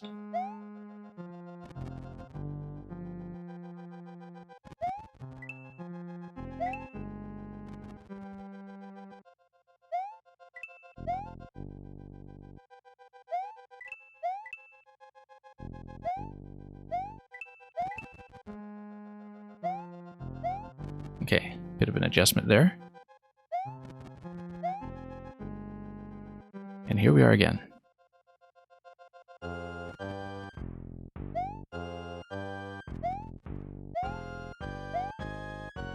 Okay, no, I thought I would be able to slip that time, but I was a bit late, and so that first jump already brought me too close to the ceiling when I needed a bit of airtime. So, and of course, as we were discussing earlier, that's just because the synchronization between those two platforms is going to be a bit different every time, and so being able to read that timing on the fly was going to be a problem.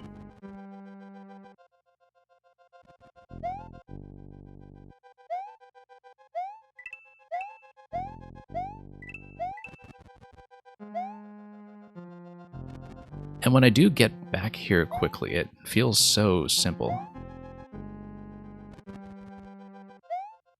Makes you wonder what we burned all those other attempts for. And yeah, notice how when you're in the middle here, there is that camera movement back and forth, because you're right at the center of the screen. And that's something that can throw you off a bit as well if you're using this as a safety platform.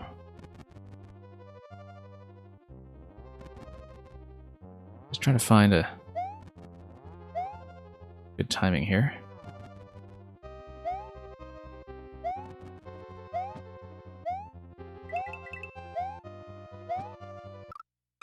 Almost. Very close. You sent a prequel to this to a musician yesterday and it didn't mess up timings even once. Yeah. If you have a good opportunity to look at it and kind of read a rhythmic pattern, that'll weave your way through, then yeah. Quality humor, do I write music? Well, I mean, I don't tend to write a lot of things down. I am a pretty experienced improvising musician, so I do create things, and I do have to create them in time with other people, often in very uncontrolled circumstances. Haven't done so much of that during the pandemic years, though, for obvious reasons. But yeah, I should actually write things down more often.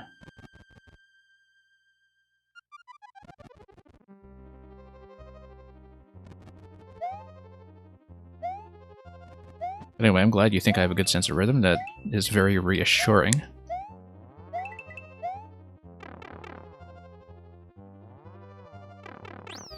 And checkpoint 2, now we really have a sunk cost fallacy. Unless it's just a climax. I should have checked the right side there, actually. But if we die at checkpoint, we'll get a chance to do that.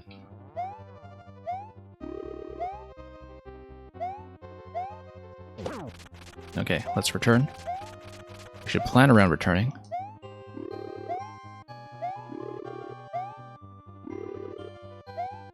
Let's not get bumped by the walls too much. Okay, that's fine. Well, now we are really committed to this, since we got past the hard part. Very nice of that key to come on over right away, being attached to something that died in lava, I assume.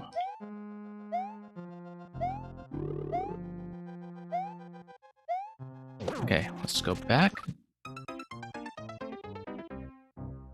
I think going back and forth like that is probably right, although I will have a problem on my hands when it comes to getting over to the right side for the key door at the end. The key door does look a lot better, that's true. Much more satisfying to click that key on your way in.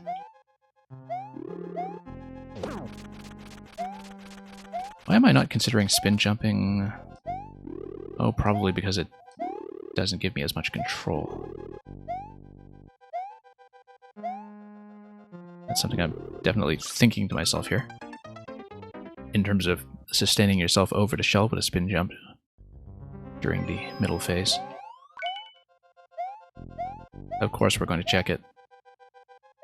Nothing here. Just a skull.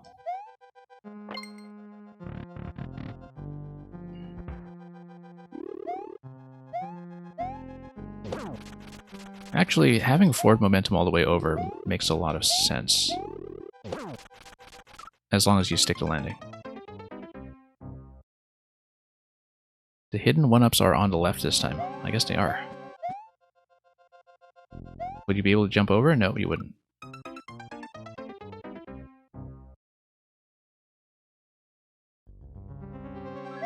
That was more of a negative 1-up, if you ask me.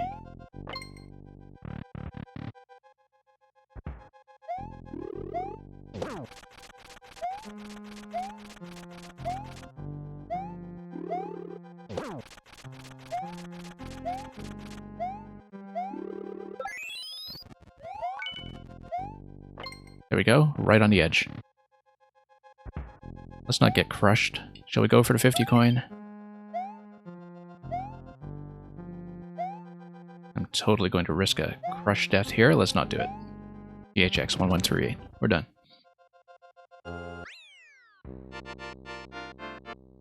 Yeah, I figured it would be an invisible block there, where you were denoting.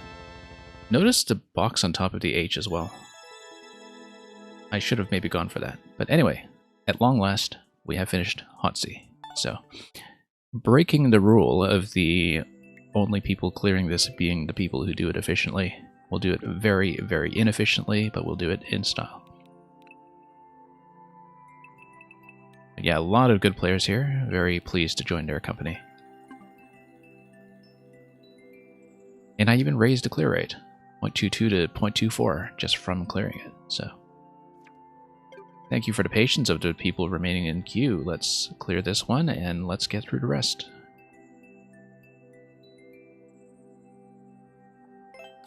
Santi the Gaming Man.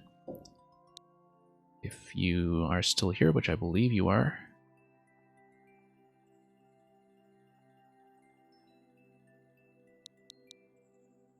Yeah, just confirm with me in chat. I think I do see you here, so... And then, yeah, when people are in chat or if they have gone AFK, I just tend to rotate them back. But dang it, Bob is still here, and Koopa T I think may have dropped. So I think we're probably just on the last two.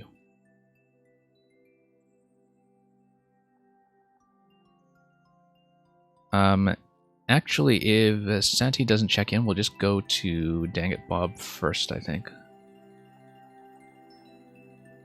Because Santi may also just have dropped Koopa T, we'll do a quick check for. But Dang It Bob may actually be my last one today. Depending on attendance.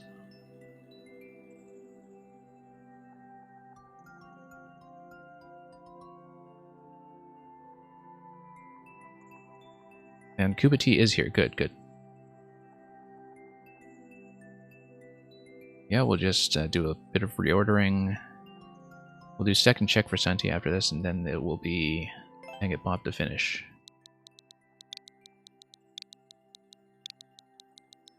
If applicable.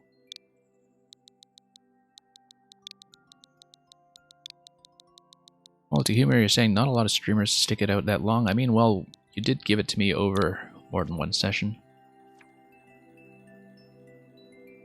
And that's one of the reasons I don't enforce a tight time limit. Koopa T, since we're near the end of the stream, I don't want to take on anything that's going to be too long a grind, so if you have any particular recommendation... I mean, it doesn't need to be trivial either, but probably not going to do anything super, super difficult. Short troll thing? Yeah, that's great. No Kev exits, so if your name is Kevin, too bad. Not going to skip that checkpoint. This guy with the world record, KDK07, I'm just going to assume that KDK stands for Kevin. And that he's defying your promise of no Kev exits.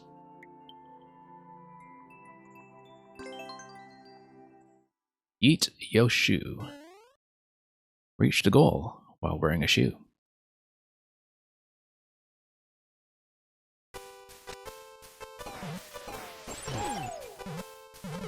Okay, so it bumps you over. Yeah, we're just kind of doing the initial read here. No sign of a shoe yet. Is there anything that I can do to manipulate my position down here? Yeah, so I did something that prevented something from dropping on me. Top. Ah, yeah, okay, I needed to let the muncher fly out. So you just needed to stall on, presumably, a conveyor belt down below long enough for the muncher to do that. Except the muncher blocks that until you grab this guy. And then you punch this. Do I benefit from punching the on-off switch? Oh, we need to look out for that as well.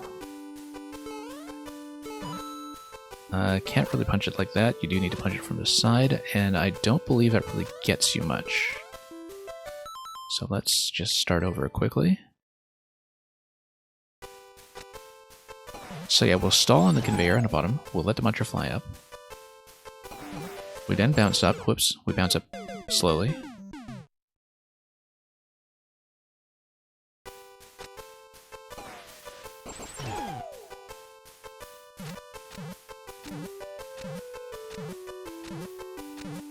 Okay. Grab this. Let's see what's over here. Nothing. Okay, so that is a troll. I need to take the on-off switch so I can come back over here and enter the door on the bottom left.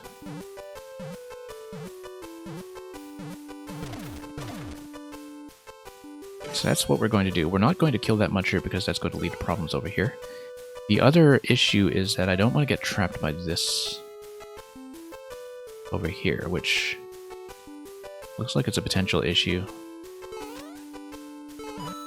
And actually the one-way panel forces you to hit this block, but then you can break it. We should try to hit the on-off switch anyway, just in case there is some kind of secondary interaction. And there is a secondary interaction, but it does that. So the question is, how can we potentially enter that door?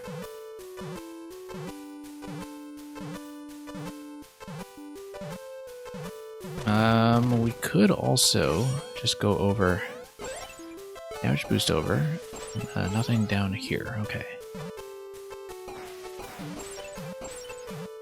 So the question for me right now is, how do we activate the on-off switch from a distance? So that's something I'll have to think about. Activating the on-off switch twice is something that we do want to do, because it kills the blaster on the left side, it also kills the muncher guarding the door on the left side. So potentially we don't need to enter this door, we need to enter the door to the left of the leftmost muncher that you can see above the entrance arrow. And to do that, you do need 2 activations on the on-off switch without getting nuked by the twister in the way that we saw earlier.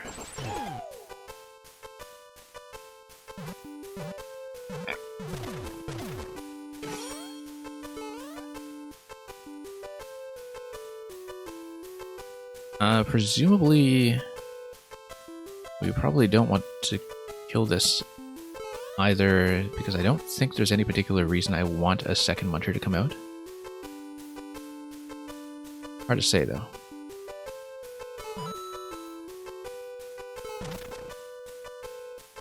And yeah, so the point of this spring is so you can't just tuck yourself in under the on-off switch for safety. So you do that.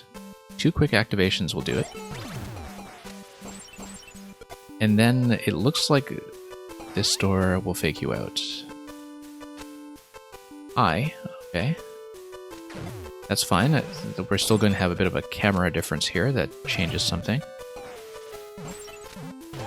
Because now we have a new muncher.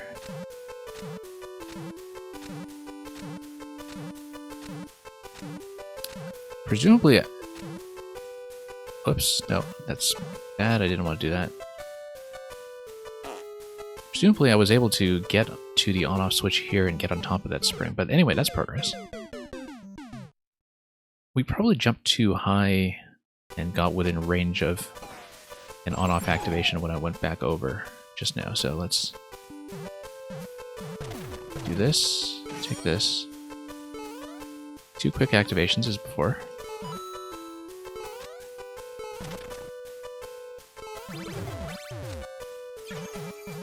Okay, that's fine. That's not so fine.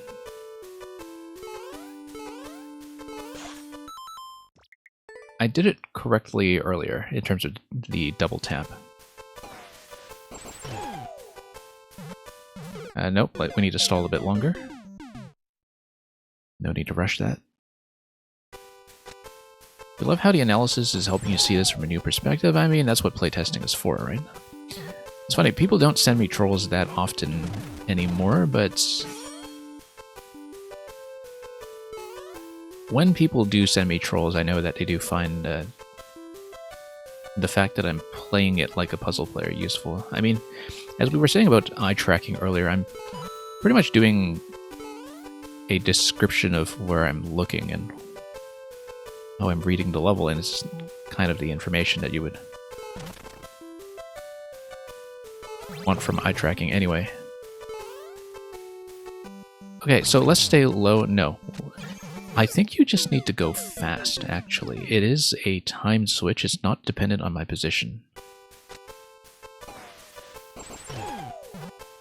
Alternatively, the second activation, since it is automated, maybe we shouldn't hit the switch twice, and we should just hit it once and then head immediately to the left. But we'll see. We'll have to experiment with this just a little bit.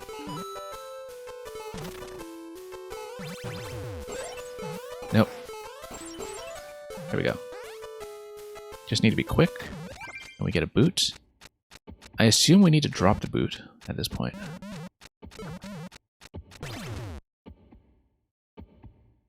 And then we need to boot back somehow.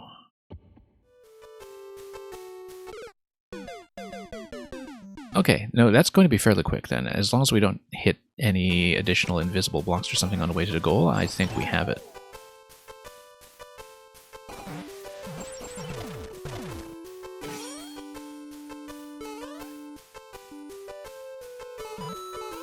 You know, when I first... I've said this a couple times before on the stream, but when I first started streaming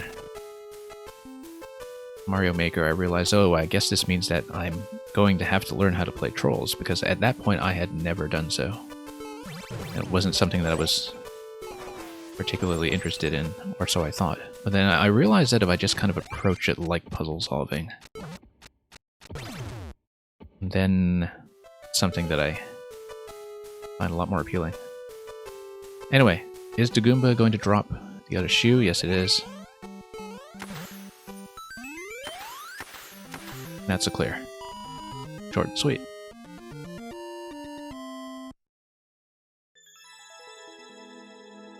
Yeah, thank you for that, Koopa T. I hope that was close enough to the intended solution to be something functional. But it seemed like everything pretty much worked the way it should in terms of giving me enough information to try to do things slightly differently and progress through it step by step. Okay, this will be second and final check for Santi, who I think may have dropped. But the Twitch online indicator is sometimes very inaccurate, so I will check. The intended was to hit the switch once and drop down to the right where the Muncher was killed. Oh, interesting. Yeah, because I saw that the on-off was timed, and I was thinking, you know, do I wait for the timer or do I just double tap? And it took me a few attempts to sort of figure out what was doing the additional activation, and that it was based on timer rather than on spacing. But once I realized that it was just a timing trigger, that was pretty simple to shortcut. I mean, it felt good enough as a solution that I couldn't tell that it was anything unintended, so... You know, it didn't feel like I was breaking it. Santi is back, okay. That's why I do a second check for people AFK, so... We'll do Santi, we'll do Dang It Bob, and then we are going to... probably close things out after that. And I will actually be able to keep the stream at a reasonable time for once, maybe. Koopa T, should you double tap proven? No, I don't think you necessarily have to. Like I said, it doesn't really feel like a break. It feels like maybe an alternate solution, but... You know, it's sort of up to you as the designer if you felt like I was skipping something really interesting that you absolutely want the player to see. I don't think it's a serious issue, like if the solution to that is it's going to end up being convoluted. It's difficult to control anything against it anyway, just because, I mean, I know the point of that sideways trampoline on a track is supposed to just punch you out of there. But when you have the spiny hat like that, it's pretty difficult to restrict the player in the exact way you want. So you can play around with it. I wouldn't mess around with it too much, though, if it looks like the solution isn't elegant. Anyway, Cruel Castle version 2. Get through the castle without dying. Let's see if we can do that.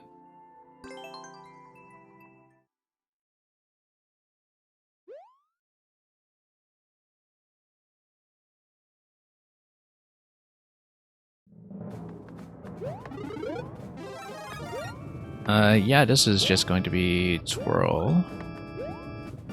Sure, let's let this hit this instead of ground pounding it. Fire flower, that'll work for me. Also, I don't think this will give me quite enough range. No, it doesn't. And thank you for the follow.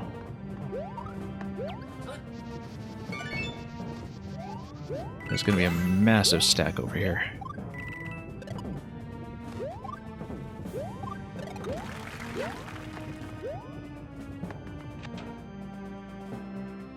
You're just worried that somehow the switch state might be different as you go into the next room.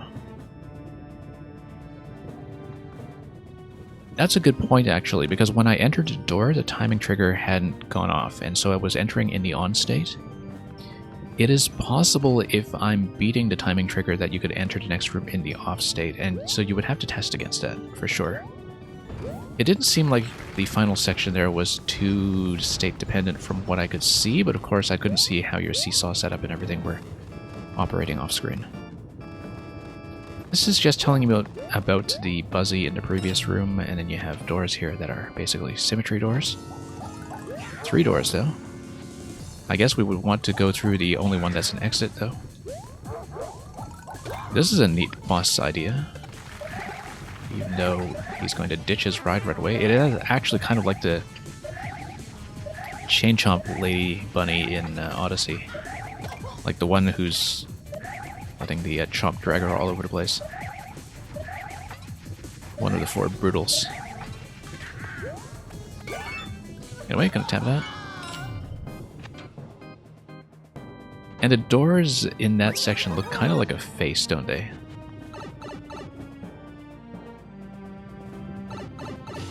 Anyway, Thwomp is going to drop this.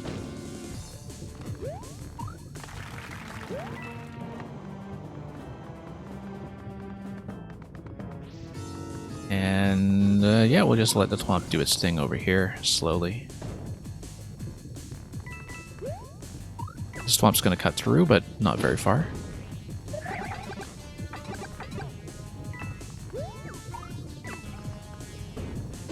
Yeah, this is pretty gentle.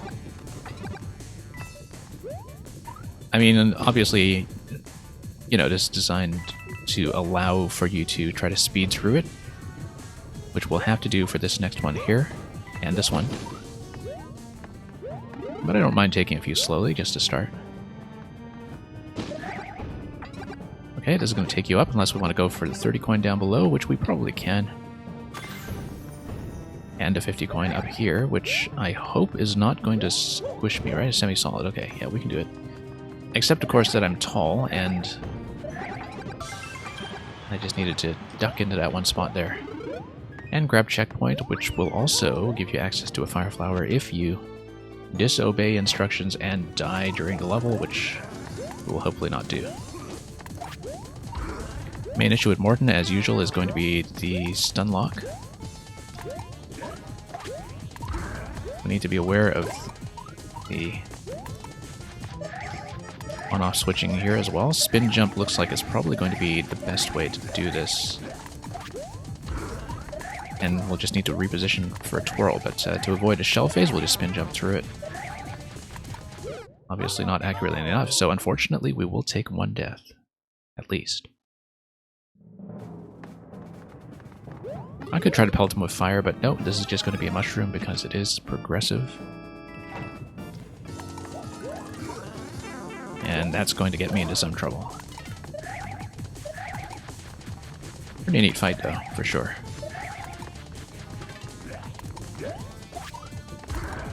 Oh, no. Yeah, pretty happy with both of the Koopaling fights here.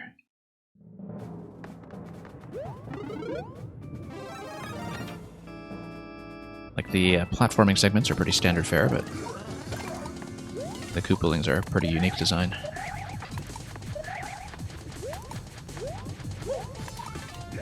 I mean, the Koopalings are as good as the rooms that you put them in. They're only as good as the rooms that you put them in many ways. An element to build around. And yeah, Saint the Gaming Man, that's a good point. That I do know that pretty much the whole NSMB series, in fact, kind of abides by that principle, giving you that power-up you check at the boss door. I usually do check, actually, even in Maker levels.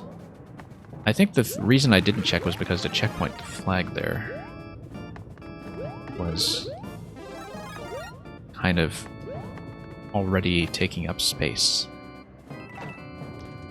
You would think that some people who go for the checkpoint would just accidentally activate that the first time they see it.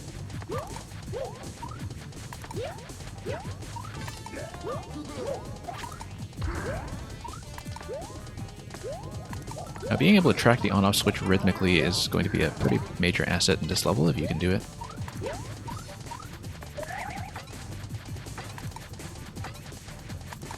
A couple of consecutive bounces there just to be stylish. There we go. Didn't think I'd clip him that accurately. Okay, floating thwomp. We'll just let him sink. No reason to mess with that guy. Ah, you put the flag there because you wanted to lead the player to the box. Yeah, I kind of psychologically did the opposite, but that's just a function of how I play, so. Thank you for that, Senti. Didn't quite manage to do it deathless.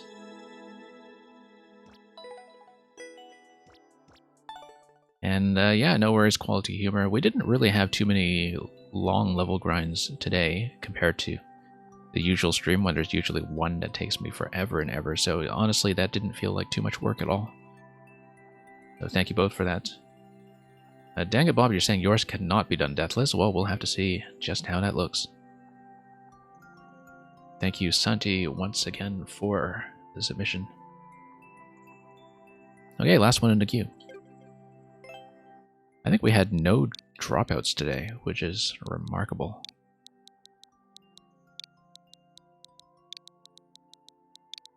So thank you all for staying as makers. And we'll close up with lightning round. Promises me here that I will die. 10 seconds, 5 red coins, 2 checkpoints. Well, I hope that I'm dying to something fair and not blind. But we'll have to be quick, and so, yeah, some learning process is to be expected. Anyway, 5 red coins I assume are going to be required, so we'll kind of need to read things quickly and understand how to traverse it.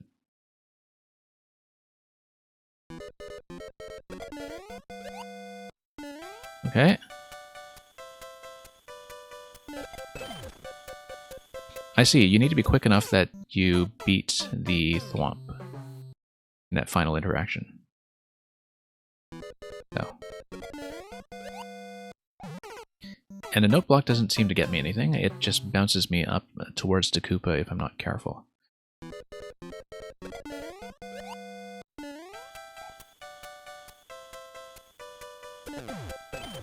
Okay, so it's the thwomp timing that is getting me into the most trouble. I am not too concerned about the 10-second clock past that.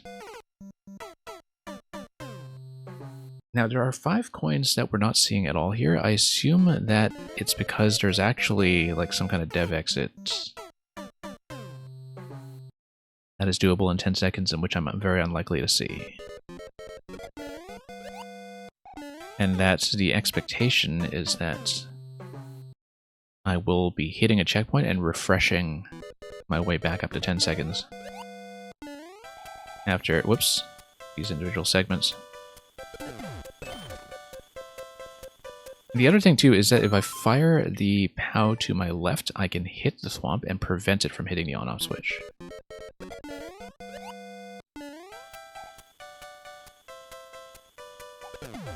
There we go. 2 seconds. We'll probably hit a flag here, and that's going to reload me into the next room, and it gives you an instant death, which is going to spawn you at the pipe. So yeah, it is... If you don't know the death exit, it is going to be an instant death level. And it's going to be a multi-segment instant death level, which is pretty interesting. There's an up arrow there, and I don't know what that's about. But we need to enter the rooms as quickly as we can. Probably something like a mushroom, yeah. So we need to be fairly quick about grabbing a mushroom and circling around.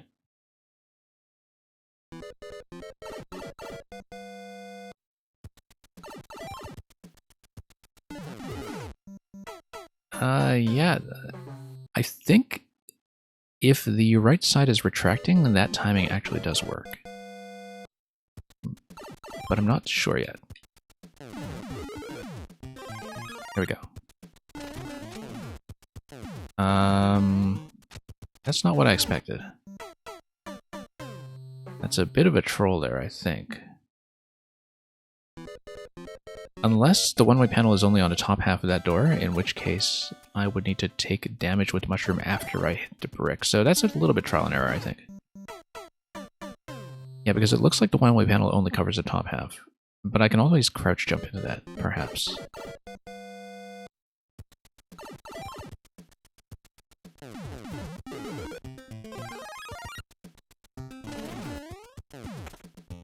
Two seconds, and it's not going to matter anyway, the mushroom, because either way, we will be refreshing for another 10 seconds.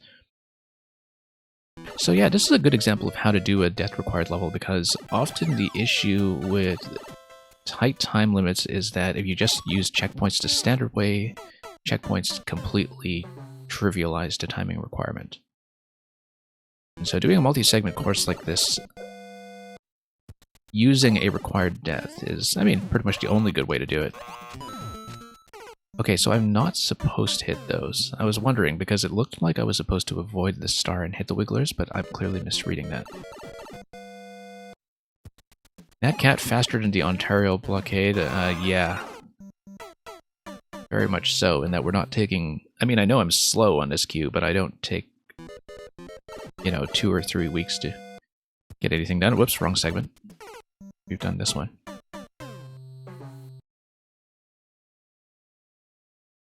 And yeah, dang it, Bob, it looked like the crouch jump would be more efficient once I saw how that was going to go, so... okay, if you drop down you can see the door available over there. The idea then, I think, is to bounce around the wigglers to... We don't want to start over, that would be a bad idea.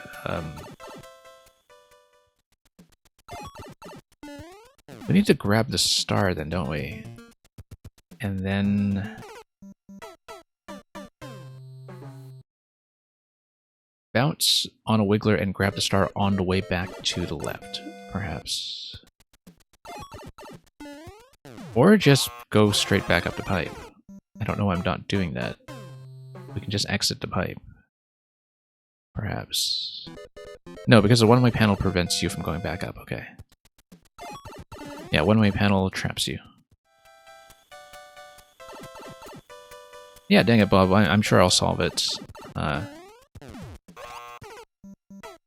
It does say down and to the right. Oh, I see, okay, that's supposed to be hint information. I did see the door that was to my left, that's the thing.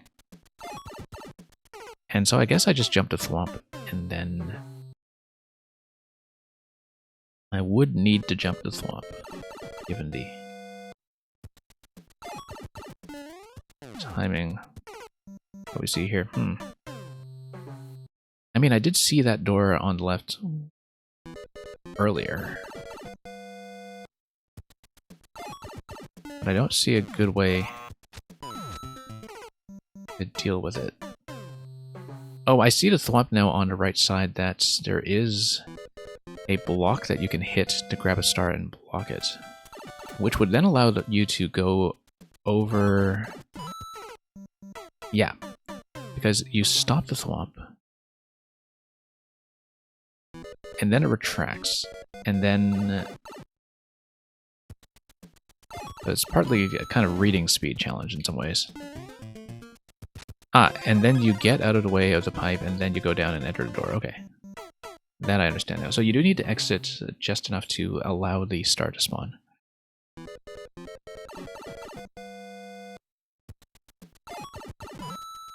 Yeah, mainly I needed to see that block hint and then get enough space for the star to come down.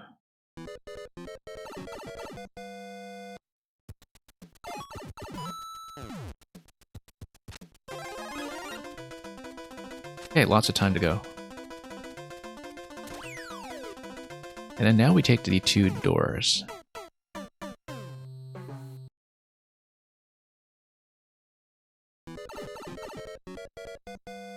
So let's do left door first.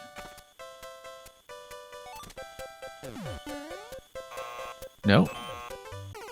That's going to launch you up. So we want to be launched. That's the implication, I think.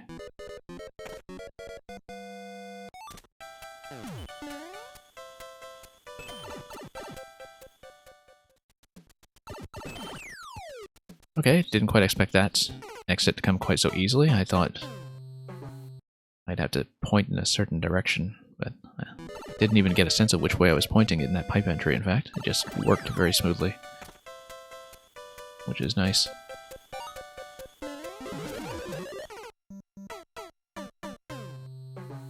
So yeah, it is going to be a bit of a trial and error level throughout, but that's understandable. It's in 10-second increments, so it's not too much of an issue. We need to jump directly up to that vine and let the right side thwomp fall, so it's a bit of a leap of faith to the right side following the arrow.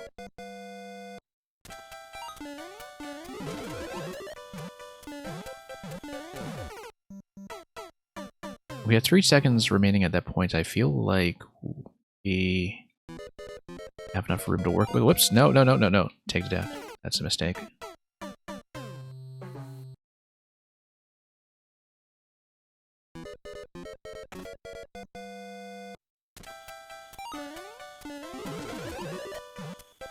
Oh, whoops, bumped my head. Yeah, we probably want to move that thwomp to the right well in advance. I'm not quite confident I'll have enough time to go around it. 1 second remaining, we'll take the death, and then it's going to be the safety coin after that.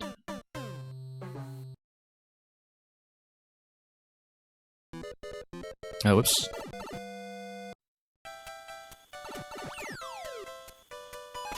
I did stall a little bit coming out of the pipe, so let's see.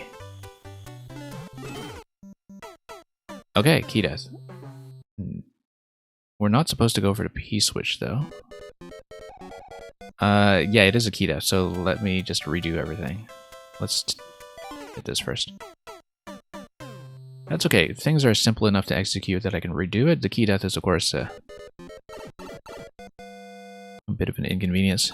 It was quite literally a red herring, yes.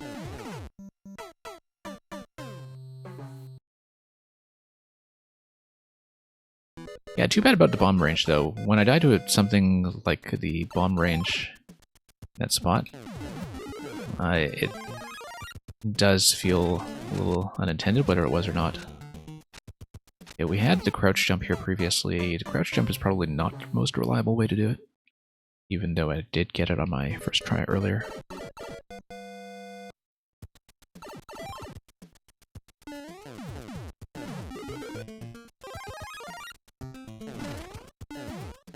Yeah, no, it's actually not that safe. Because you need to bend right under the one-way panel pretty smoothly to get it right. And yeah, and Mario, no CB3 indeed. Something like an anti-key death mechanism would have been helpful, for sure.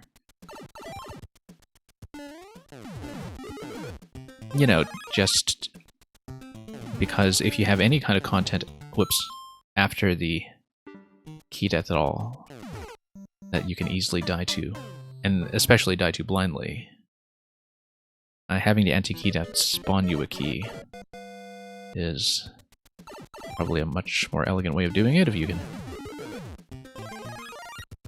set that up. Whoops, there we go. 2 seconds, that's plenty of time.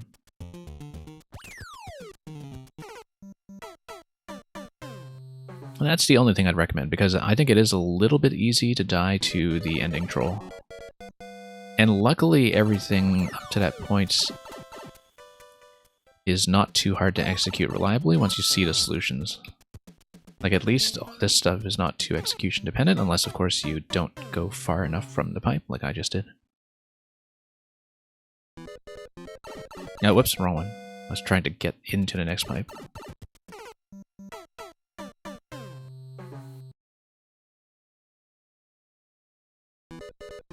And yeah, dang it, Bob, it's not hard to do as long as you can spare the entities to do it, because all you need to do is basically have a pink coin-based entity check against a limit where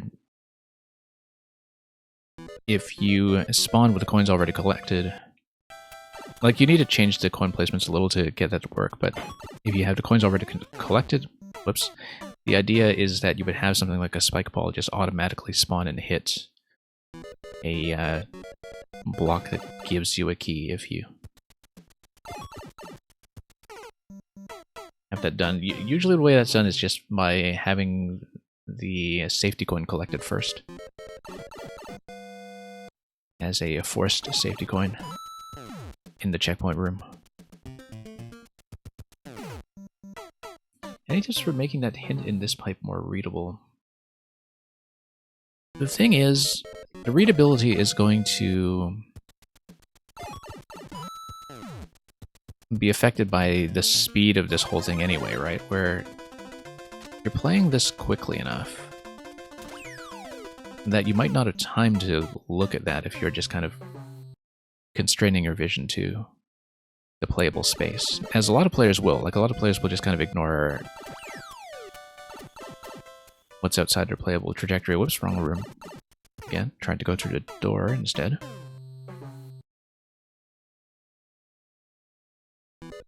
But yeah, I'm thinking about that in terms of the readability of that section. That's not going to be an up pipe. I think maybe it was a side pipe or something off screen. I don't know how I entered that.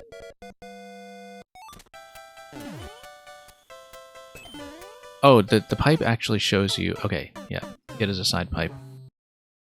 And you can see it scroll up if you die at that moment. That's the first time I've seen that pipe on screen. You just need the right side pipe to take you slightly off screen, and then you are in position.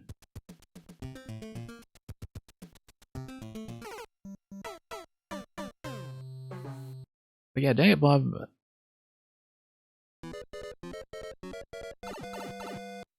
The relevant part of that pipe hint isn't really the drop. The relevant part of the hint is the invisible block in the star, and so I wonder if building that hint down below as you fall might be more visible somehow than putting it on the right side of the playable area where the player is unlikely to look. But I don't know. I'm kind of considering alternatives here myself. 3, 2... I guess if you hit a P-switch too early, then something is going to spawn when it is unblocked by that block at the end, right? Like, it becomes a coin, it fails to spawn block something, and then the active P-switch would create some kind of obstruction over the goal. Is that correct? It seemed like that's what was going on. But yeah, like I said, with that room, with the pipe hints... Yeah, if I'm jumping over, I'll see that vertical column of the question blocks. I'm unlikely to look past that, I think. Even with the information on screen, like, at that point you're tight enough on time that you won't necessarily even think of looking at it. So, but like I said, you know, even having a very compact hint that only shows you the invisible block with the pipe is enough to work with. You don't need to give the hint away for the entire drop. First of all, because you can see that drop if you fall down and see what's going on at the bottom left. And secondly, because if you give the player the hint that you can collect a star, instantly you should understand that you can go around over the spikes that are on the top left in that room. And so I don't think you need to hint the entire vertical column anyway. You just need to hint the pipe.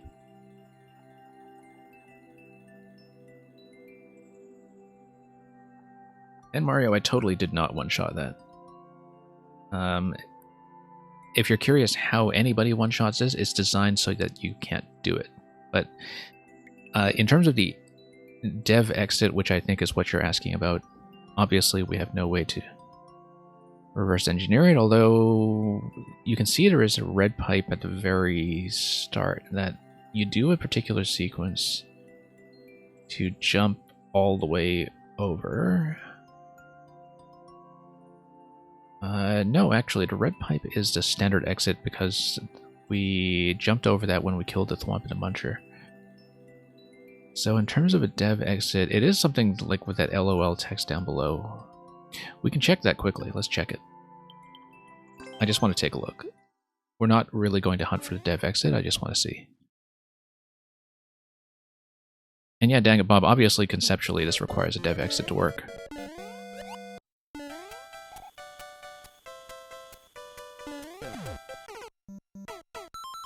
But it's going to be something off camera down below, and the auto scroll prevents you from seeing what is off camera. So there's no way I can actually navigate it without knowing the layout. Because yeah, it seems like you fall off the white block, you land around the LOL.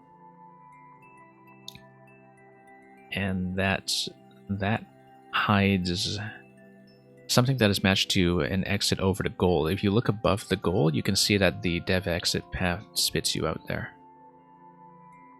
And it requires the POW and the on-off, yeah. Now, and Mario, like I said, the deaths are required for this idea in order to enforce the 10-second limit. There are other ways of doing similar concepts without required deaths. So, for example, if you use something like P-switch timing, that would enforce like a 10-second limit on any kind of room that is based on a P-switch or a P-door, for instance. Because a P-switch is approximately 10 seconds, or exactly 10 seconds, I think. But if you wanted to do setups that do not involve the P-switch, in order to actually have the time limit resets, the required death would be a pretty central part of the idea, so I don't mind that too much. I know that in most cases it's not good level design, but when you're talking about a level that is sort of specifically organized around that mechanic, it's really not a problem. A lot of the rooms are trial and error, though. It is, in that sense, something that requires depth to figure out. In the same manner as something like a troll level, without actually being a troll. So, anyway, I hope that was useful. So thank you for that submission, Dang It Bob, and that is all I will have time for today, I think.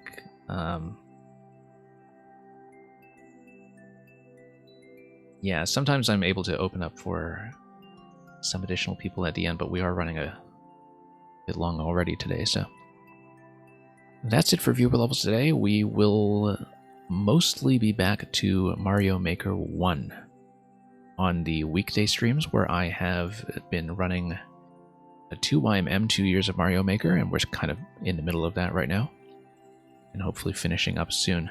I'm also hoping to run puzzle streams again soon, so we can catch up on all of the submissions people have been making for contests like Tower Escape, and also that other one-screen contest that was going on. So stay tuned for that. If we do puzzle days, we usually give viewers some kind of priority if they have some relevant submissions.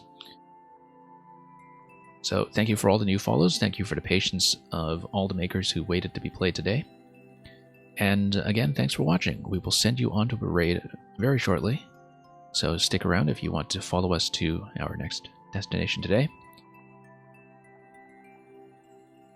And as usual, for those who are unaware, we do scheduling announcements and so on the Discord, especially when I have to cancel stuff.